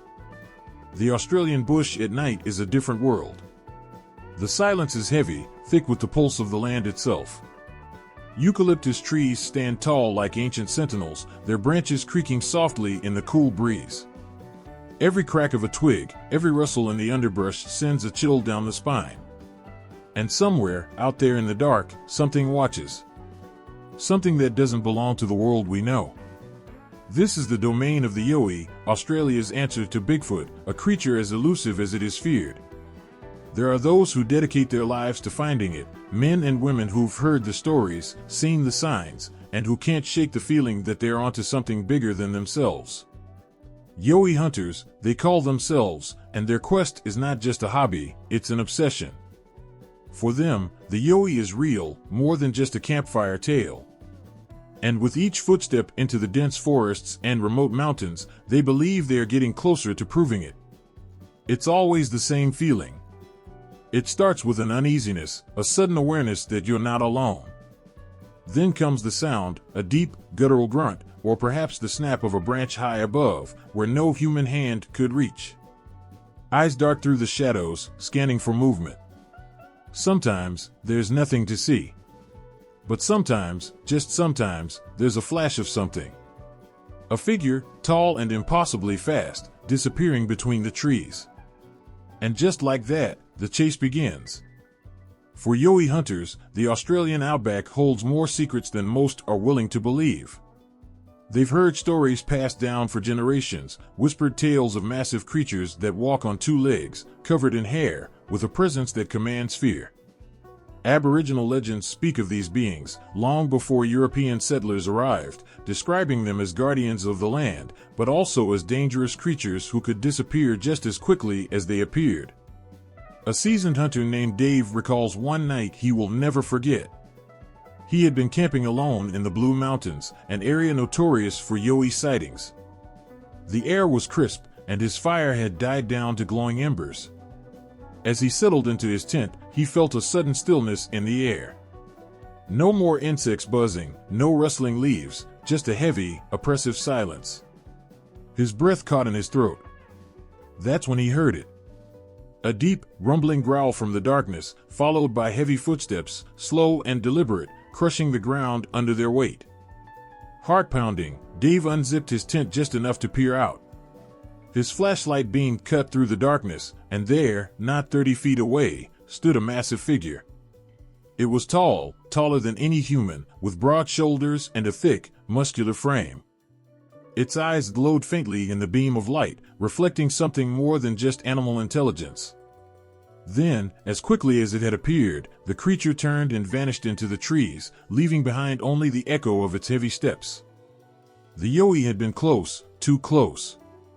And yet, for Dave, it wasn't fear that gripped him in that moment, but awe. He knew, without a doubt, that what he had seen wasn't human. It wasn't a bear, or a kangaroo, or anything else that could be explained. It was something else. Something primal, something ancient. These encounters aren't just random sightings. Yowie hunters often find strange evidence in the aftermath, massive footprints embedded deep into the earth, far larger than any humans. Hair samples that don't match any known species. Trees twisted and snapped in ways that defy explanation. But the evidence, while compelling, is never quite enough. Skeptics dismiss it, calling it coincidence, misidentification, or outright hoaxes. But the hunters know better. They've seen too much, felt too much, to believe otherwise. For some, the search for the Yowie becomes more than just a pursuit of proof. It becomes a search for meaning. The Yowie represents a connection to something bigger, something beyond the modern world with its cities and technology. It's a reminder that there are still wild places out there, still mysteries that can't be solved with logic or science.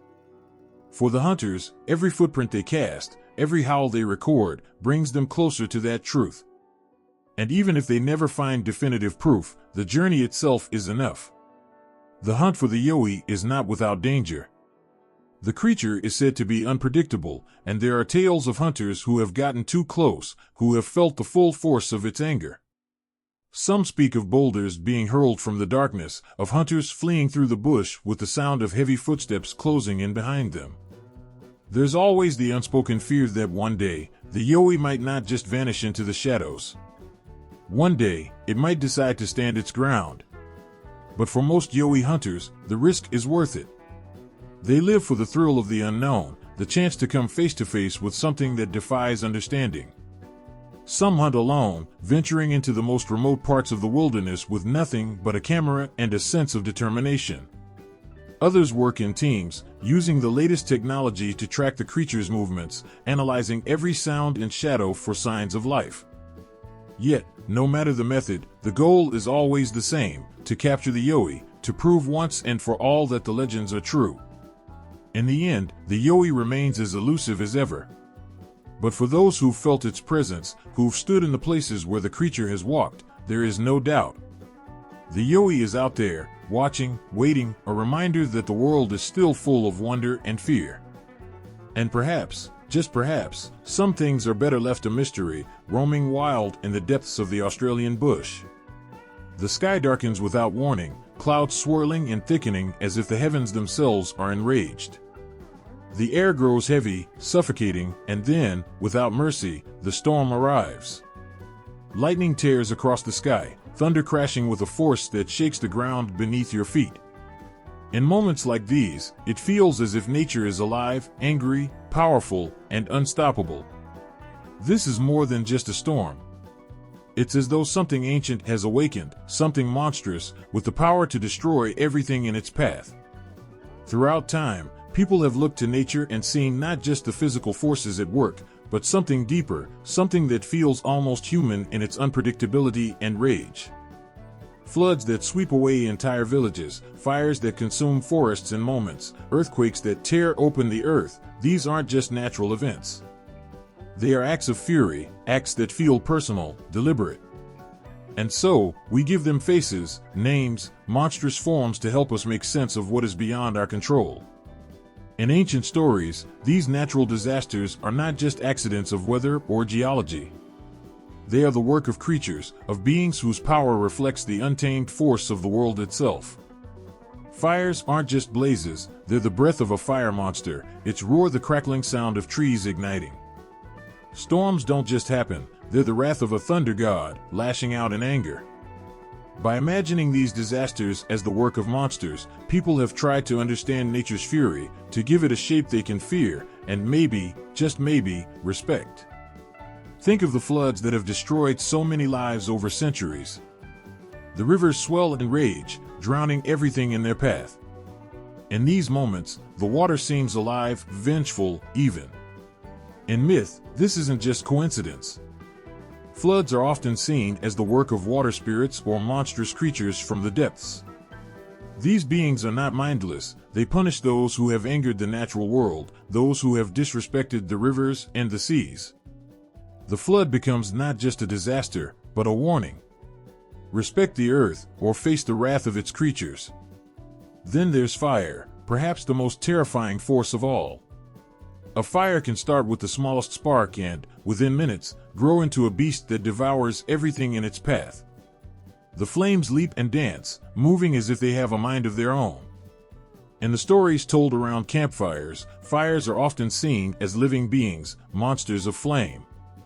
In some cultures, these fire creatures are born from the earth itself, spirits that rise from the ground when humans have failed to honor the land.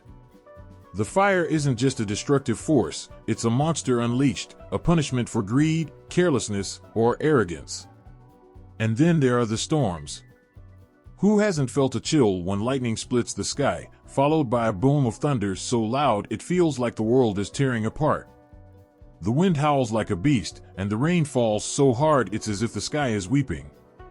For centuries, people have imagined storms as the work of angry gods or monstrous sky spirits, beings who control the elements with a flick of their hand.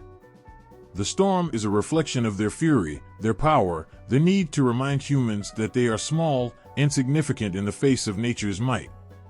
These monsters, whether they are water spirits, fire demons, or thunder gods, are more than just stories. They are symbols of the respect that humans have always had for nature. When you see a towering wave crash onto the shore or watch as a fire rages out of control, it's hard not to feel that there is something more going on than just a natural process. It feels personal, targeted, like the earth itself is speaking to us. The monsters in these stories are not evil, they are simply powerful, untamed, and unforgiving.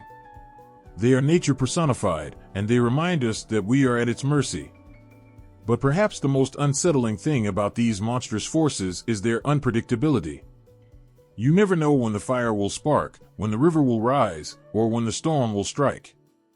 Just like the monsters of myth, they can appear out of nowhere, bringing devastation in their wake. There is no reasoning with them, no stopping them once they've begun.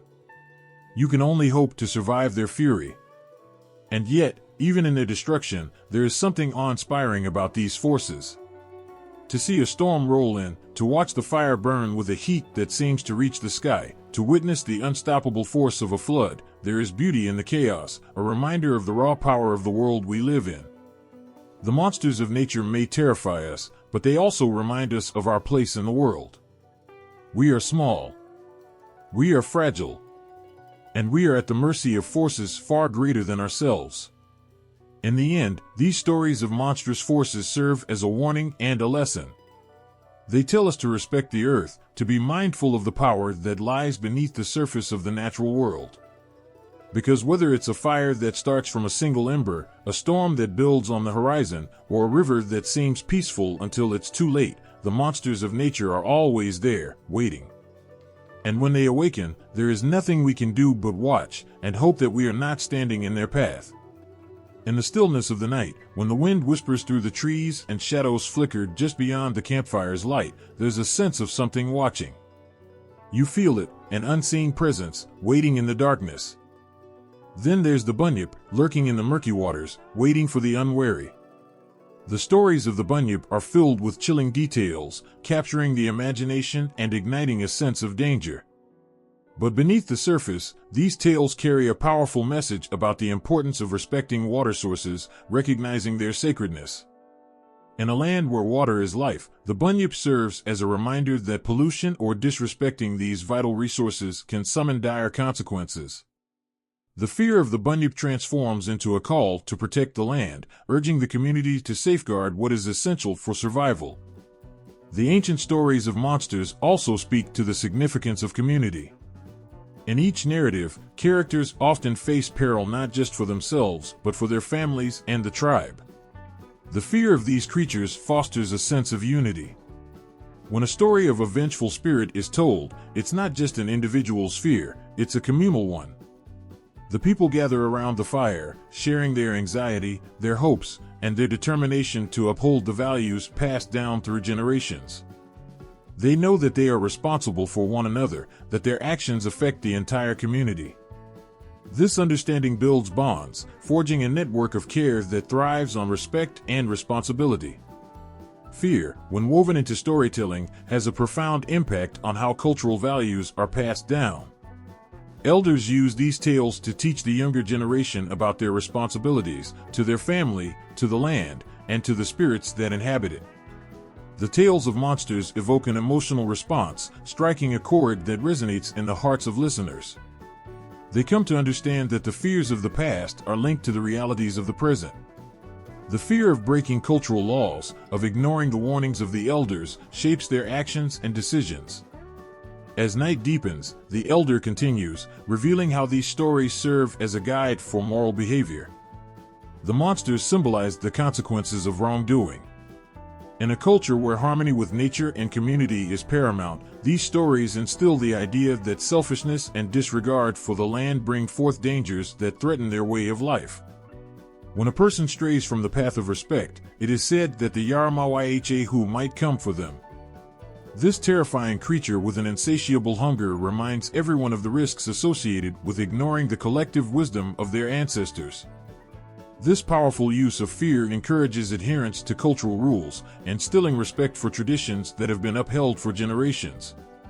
The fear of retribution from the spirits or the monsters becomes a protective layer, ensuring that individuals think carefully about their actions. They know that the stories are not just folklore, they are real, alive in the hearts of those who tell them and those who listen. In moments of silence, when the fire crackles and the stars twinkle above, listeners often reflect on their own experiences and actions. They are reminded that they are part of a larger narrative, one that spans the ages. The monsters become more than mere figments of imagination, they represent the ongoing struggles and triumphs of their people. As the storytelling wraps up, a sense of connection lingers in the air. The listeners leave with more than just a tale, they carry the weight of lessons learned, the responsibility to honor their land and culture. The fear that once made them shiver now fuels a sense of purpose. They are the keepers of these stories, tasked with passing them on to the next generation. They understand that the monsters of the past continue to play a crucial role in shaping their future. In every corner of the land, as stories are shared under the stars, the echoes of the monsters remind everyone that fear can be a powerful force for good. It is a tool for education, for unity, and for preserving the cultural values that make a community strong. Through the art of storytelling, fear becomes a thread that weaves the past into the present, ensuring that the lessons of respect, responsibility, and connection to the land will endure for generations to come. In the heart of the Australian outback, beneath the vast expanse of stars, stories come alive around flickering campfires. Here, the ancient narratives of monsters are not just tales of fear, but reflections of deep cultural truths. As the elder begins to speak, the flickering light casts shadows that dance with the words, revealing the intricate layers of gender roles woven into the fabric of these stories. Monsters, both male and female, take form in these narratives, each embodying qualities that resonate with the communities that created them. At the forefront, male monsters often embody raw power and aggression. Take, for instance, the legendary Yowie, a hulking figure said to roam the forests. It represents untamed strength, symbolizing the formidable aspects of nature and the dangers that lurk within it.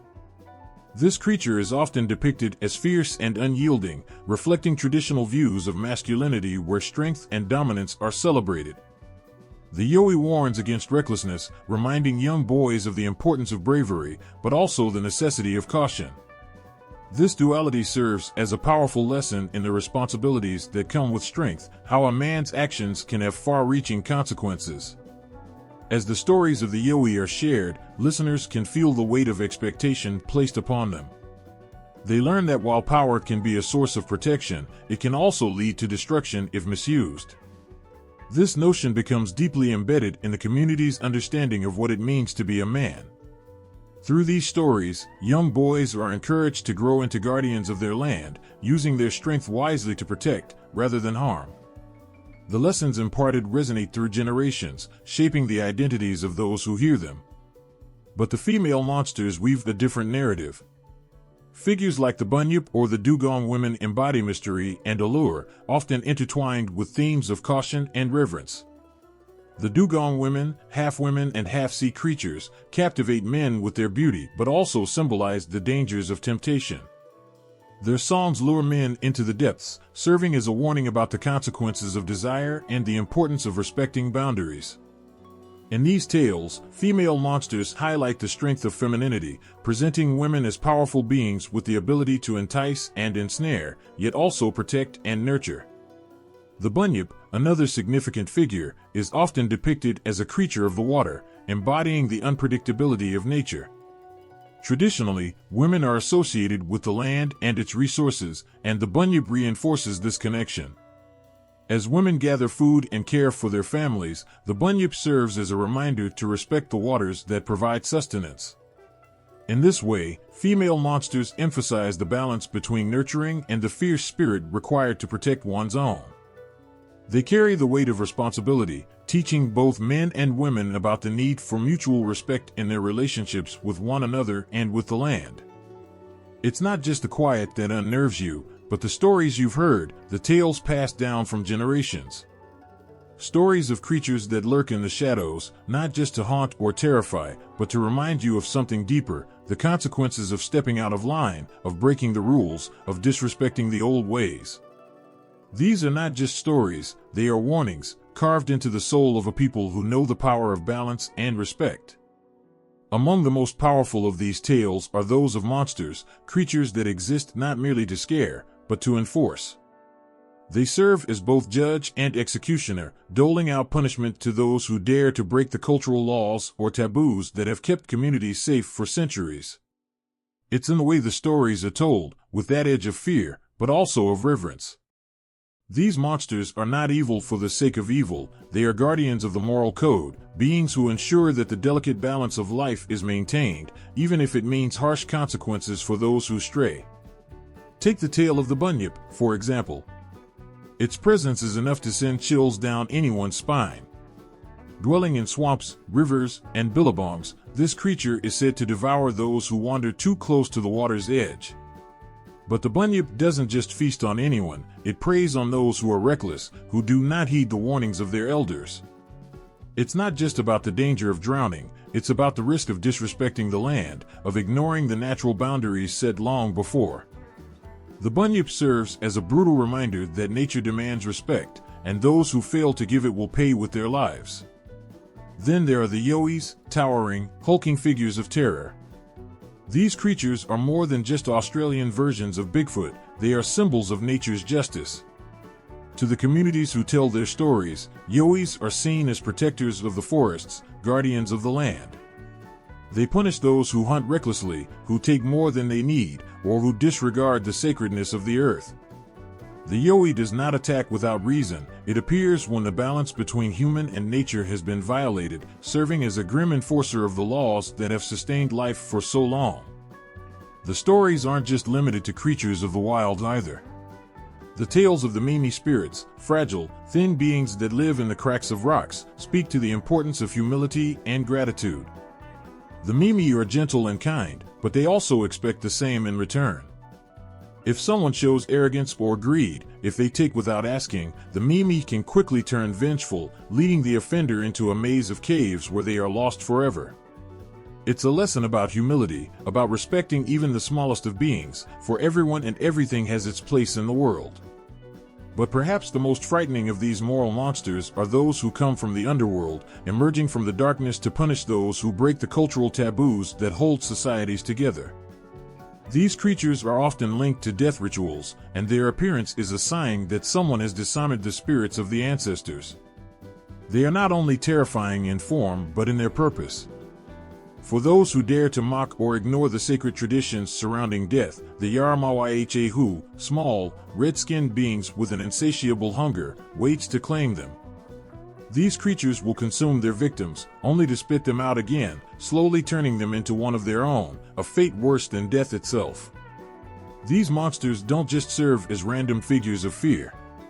They are woven into the very fabric of the culture, embodying the values and principles that have guided the people for countless generations. They exist as both protectors and punishers, ensuring that the fragile balance between humans, nature, and the spiritual world is upheld. And in many ways, their stories continue to resonate because they tap into something that is universal: the fear of consequence, the understanding that every action has a reaction. Even the land itself seems to hum with these warnings. The jagged rocks, the wide expanse of the outback, the deep waters that seem to hide endless secrets, they all carry the weight of these stories. To break a taboo isn't just to violate a social norm, it is to invite the wrath of forces far older and far more powerful than any human. And while these forces are often described in monstrous terms, there is a certain wisdom in them. They teach caution, respect, and humility. They remind people that there are rules for a reason, that the world operates on a delicate balance, and that upsetting that balance comes with dire consequences. The moral lessons of these monsters are not confined to the past. Even today, their stories hold a mirror up to society, reflecting the timeless truth that actions have consequences. In a world where greed, arrogance, and recklessness can lead to disaster, these creatures serve as a chilling reminder that the universe has its way of correcting those who stray too far.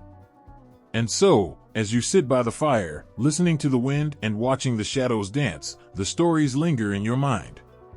They are more than just tales to scare children, they are warnings, passed down from those who knew that the world is not something to be taken lightly.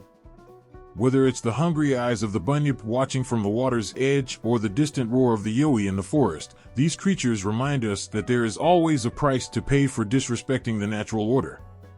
And when that price is due, the monsters will be there, waiting. In the flickering light of the campfire, shadows dance across the faces of those gathered, and the air is thick with anticipation. The storyteller, an elder with eyes that seem to hold centuries of wisdom, begins to weave a tale. As the words flow, a hush falls over the crowd. Everyone leans in, captivated not just by the story, but by the emotions it stirs within them. Monsters rise from the depths of the earth and from the depths of the mind, figures born from fear, serving a purpose far beyond mere entertainment. These creatures are not simply made to frighten. They carry lessons that run deep, rooted in the very heart of Aboriginal culture. Each tale speaks to the importance of respect for the land, for the people, and for the traditions that bind them.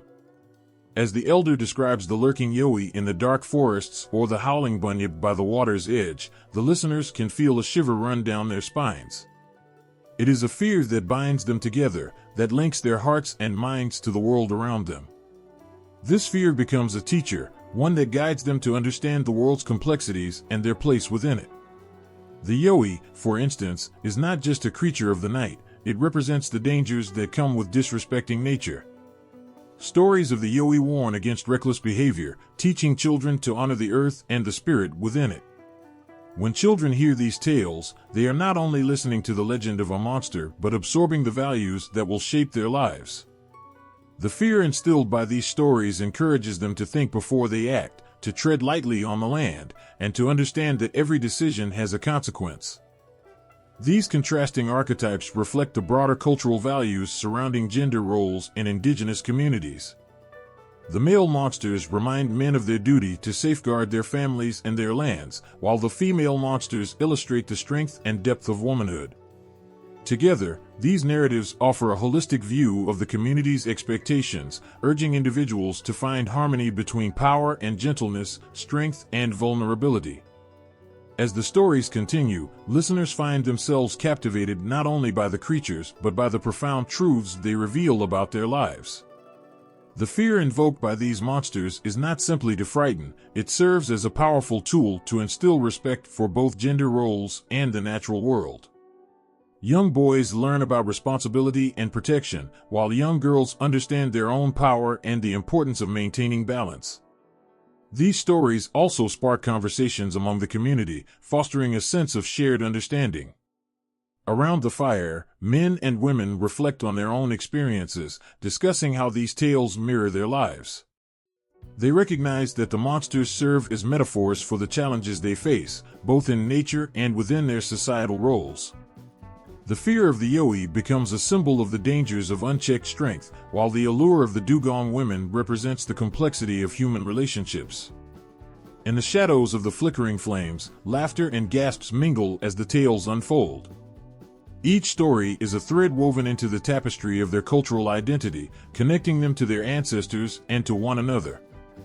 As they share their interpretations of the monsters, listeners discover that these figures evolve over time, reflecting the changing dynamics of their lives and relationships. The elder pauses, allowing the weight of the stories to settle in the hearts of those gathered. In this moment of silence, the community feels the echo of their shared experiences, bound by the knowledge that these tales will continue to guide future generations. The lessons of strength, caution, allure, and respect linger in the air, an ever-present reminder of their shared responsibility to honor the land and each other. As the night deepens, the stories of monsters fade into the whispers of the wind, leaving behind a profound sense of connection. The community understands that they are the keepers of these stories, entrusted with the task of passing down not just tales of fear, but lessons of love, respect, and balance. The monsters, once terrifying figures in the dark, transform into symbols of their cultural heritage, each embodying the complexities of gender roles that have shaped their identities for generations. With the rising sun, a new day begins, but the stories live on, etched in the hearts of all who listened. The monsters remain vigilant, ever watchful, a testament to the enduring spirit of the land and its people. And in this sacred bond between humanity and the natural world, the lessons of the past illuminate the path forward, ensuring that the wisdom of the ages will never be forgotten. In the quiet moments before dusk falls over the Australian landscape, when the sun dips below the horizon and paints the sky with hues of orange and purple, stories come alive. Around the flickering campfire, families gather, eyes sparkling with curiosity and a hint of fear as the elder begins to speak. The tales of monsters echo through the night, rich with meaning and purpose. These creatures are not just terrifying figures of the dark, they hold a deeper significance, serving as guardians of the dreamtime. Monsters in Aboriginal mythology often embody the duality of existence, representing both destruction and protection. They are figures of chaos, capable of unleashing storms, floods, and wildfires, yet they also provide safety and guidance to those who respect the land. The Yoi, for instance, strikes fear into the hearts of the unwary, a symbol of the wilderness that can be both nurturing and dangerous. To some, it's merely a myth, a story told to children to keep them close to home. But to others, it is a reminder of the raw power of nature and the need to live harmoniously within it. As the stories unfold, the listeners can feel the tension in the air. The Yoi watches from the shadows, a guardian of the forests, ready to protect what is sacred. When approached with respect, it becomes a source of strength, guiding the community in times of trouble. Yet, for those who wander carelessly, disregarding the balance of nature, the Yoi becomes a force of retribution.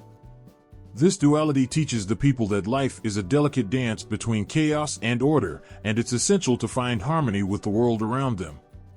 Similarly, the Bunyip lurks in the depths of waterholes, a creature both feared and revered. It embodies the mysteries of the water, holding the power to drown those who disrespect its realm. But for those who approach with humility, the Bunyip can be a protector, guarding the waters and ensuring that they remain pure and bountiful. The stories of the Bunyip remind everyone that water is life, and it demands respect.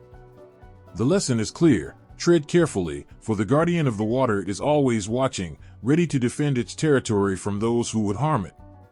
As the elder continues, tales of the Nargan emerge. This stone creature, said to dwell in caves, is known for devouring the souls of the careless. It's a powerful reminder of the consequences of ignoring the laws of the land. Yet, the Nargan also serves as a guardian of sacred places. Those who honor the caves and the spirits within are rewarded with protection and guidance. The Nargan symbolizes the need for respect toward both the land and its inhabitants. It warns of the dangers of greed and selfishness, while also encouraging the community to cherish and protect their sacred sites. Each monster represents a vital aspect of the Dreamtime, a rich tapestry of beliefs that weave together the past, present, and future. The stories are more than just warnings, they are expressions of love for the land.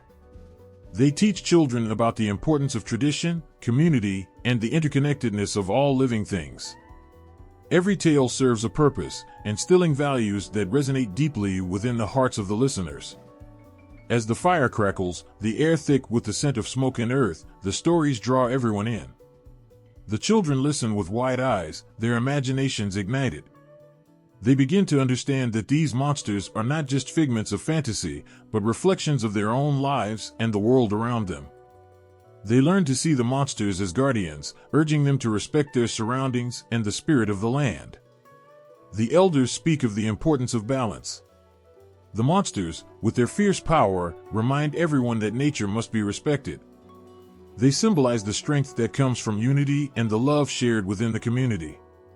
When faced with the challenges of life, the people draw upon the stories, finding comfort in knowing they are protected by these ancient beings.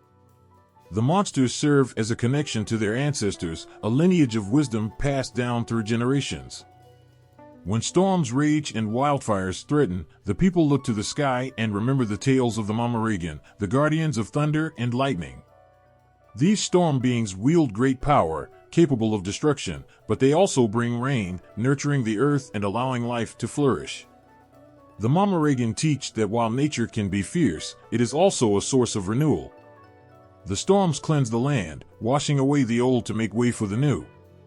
The role of these monsters as guardians extends beyond fear. They offer comfort and strength.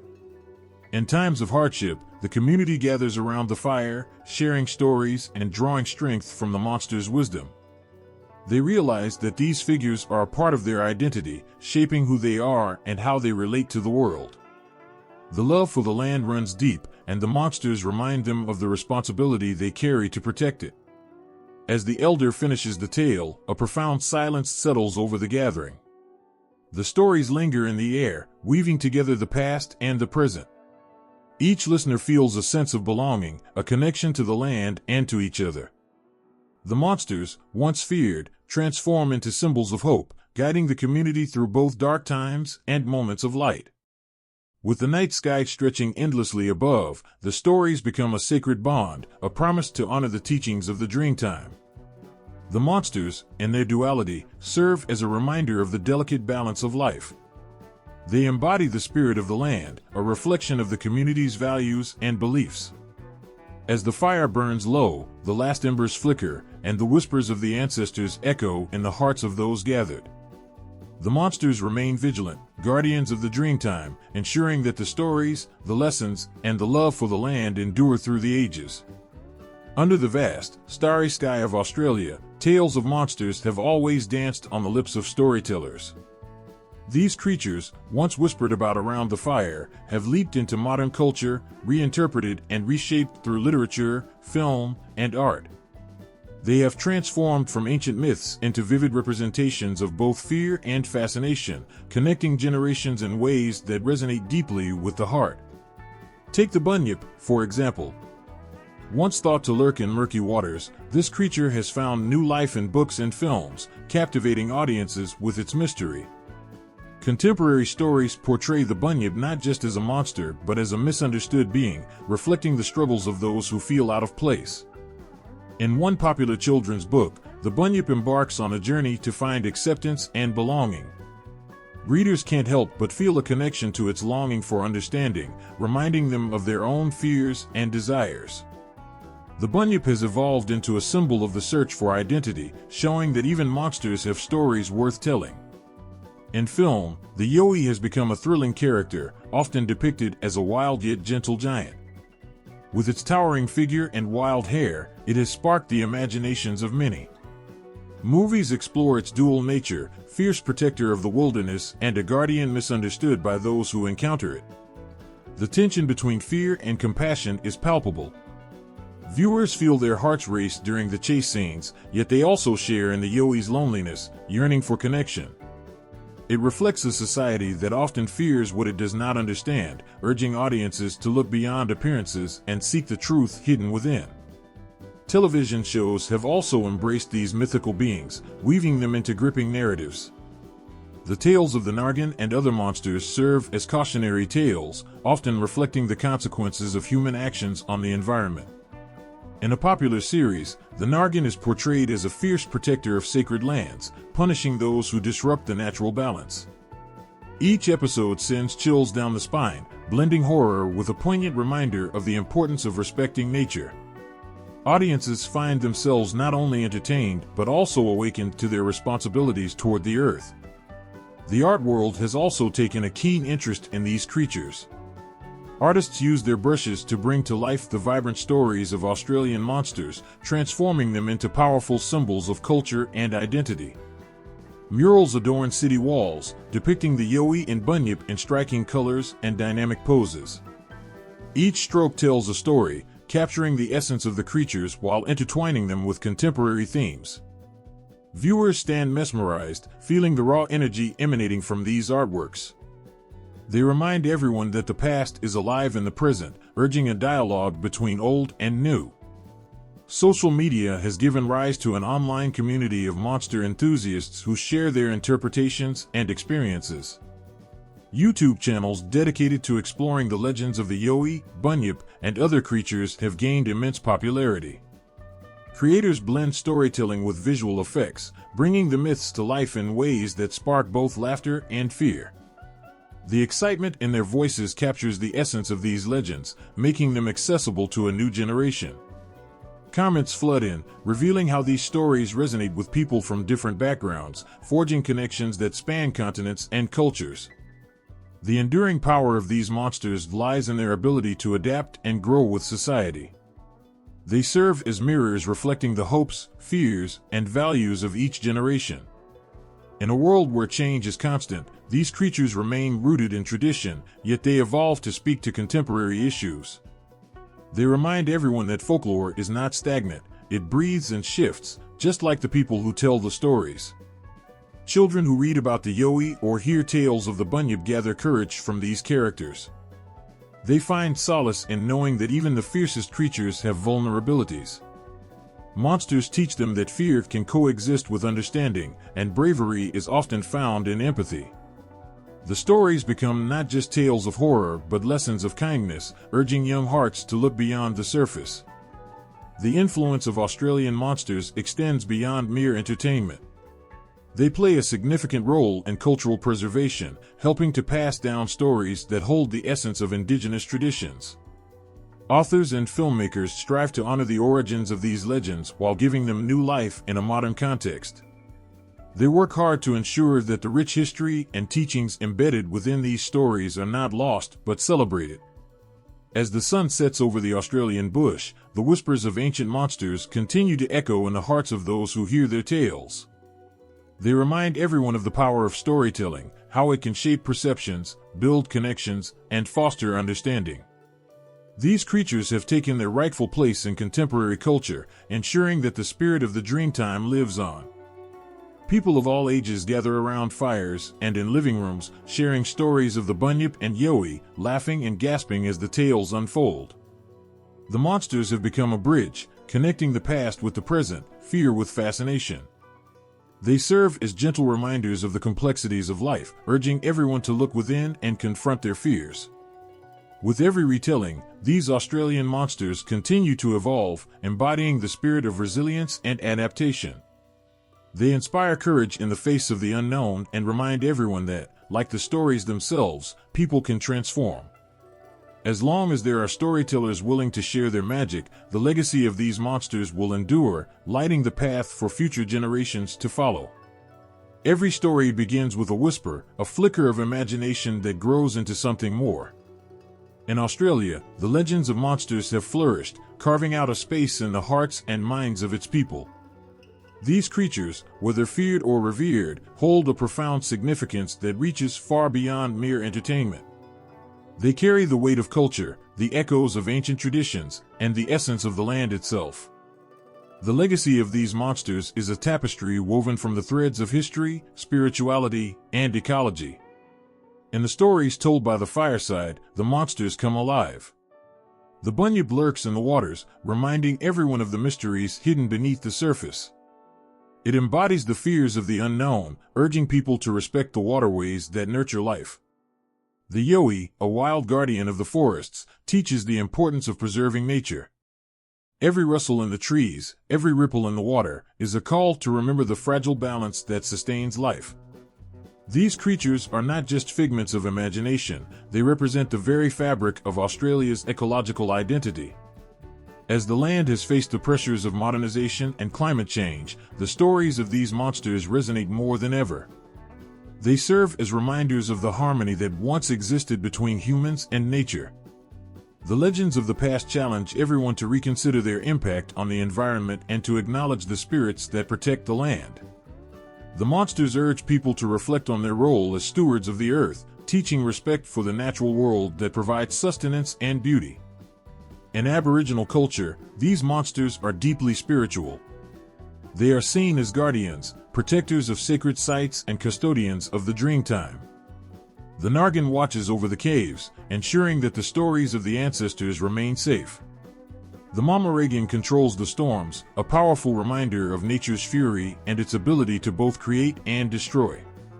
Each monster embodies a lesson, a reflection of the interconnectedness between people, land, and spirit. They invite everyone to honor the wisdom of the land and to recognize the spirits that dwell within it. These stories also carry the weight of cultural significance. As generations pass, the legends are shared, creating a sense of belonging and identity. They remind people of where they come from and the values that have shaped their communities. Children listen wide-eyed as their elders recount tales of courage, respect, and the consequences of straying from cultural laws. The monsters symbolize not just fear, but also the importance of moral lessons and the protection of traditions that bind families and communities together. As society continues to evolve, these monsters have adapted, finding their place in modern storytelling. They appear in literature, film, and art, reminding everyone that the past is never truly gone, it lives on in new forms. The stories are retold, reflecting contemporary issues and urging society to confront the challenges of today. The monsters have become symbols of resilience, a testament to the enduring power of storytelling. They connect the past with the present, bridging gaps between cultures and generations. In a world increasingly disconnected from nature, the legacy of these monsters serves as a powerful call to action. They encourage individuals to reconnect with the land, to listen to its whispers, and to learn from its wisdom. The legends inspire compassion, urging people to protect the environment and respect the cultural practices that have thrived for millennia. Through the tales of the monsters, there is a plea for understanding and a reminder of the consequences that can arise when humanity forgets its roots. The emotional weight of these stories can be felt in every heart that hears them. They evoke feelings of wonder, fear, and empathy, reminding everyone of the fragile balance that exists between humanity and the natural world. In the shadows of the night, the tales come alive, inviting all to embrace their fears and seek understanding. The monsters challenge everyone to confront their inner darkness while illuminating the path toward hope and healing. As the sun sets and the stars twinkle in the vast Australian sky, the legacy of these monsters continues to thrive.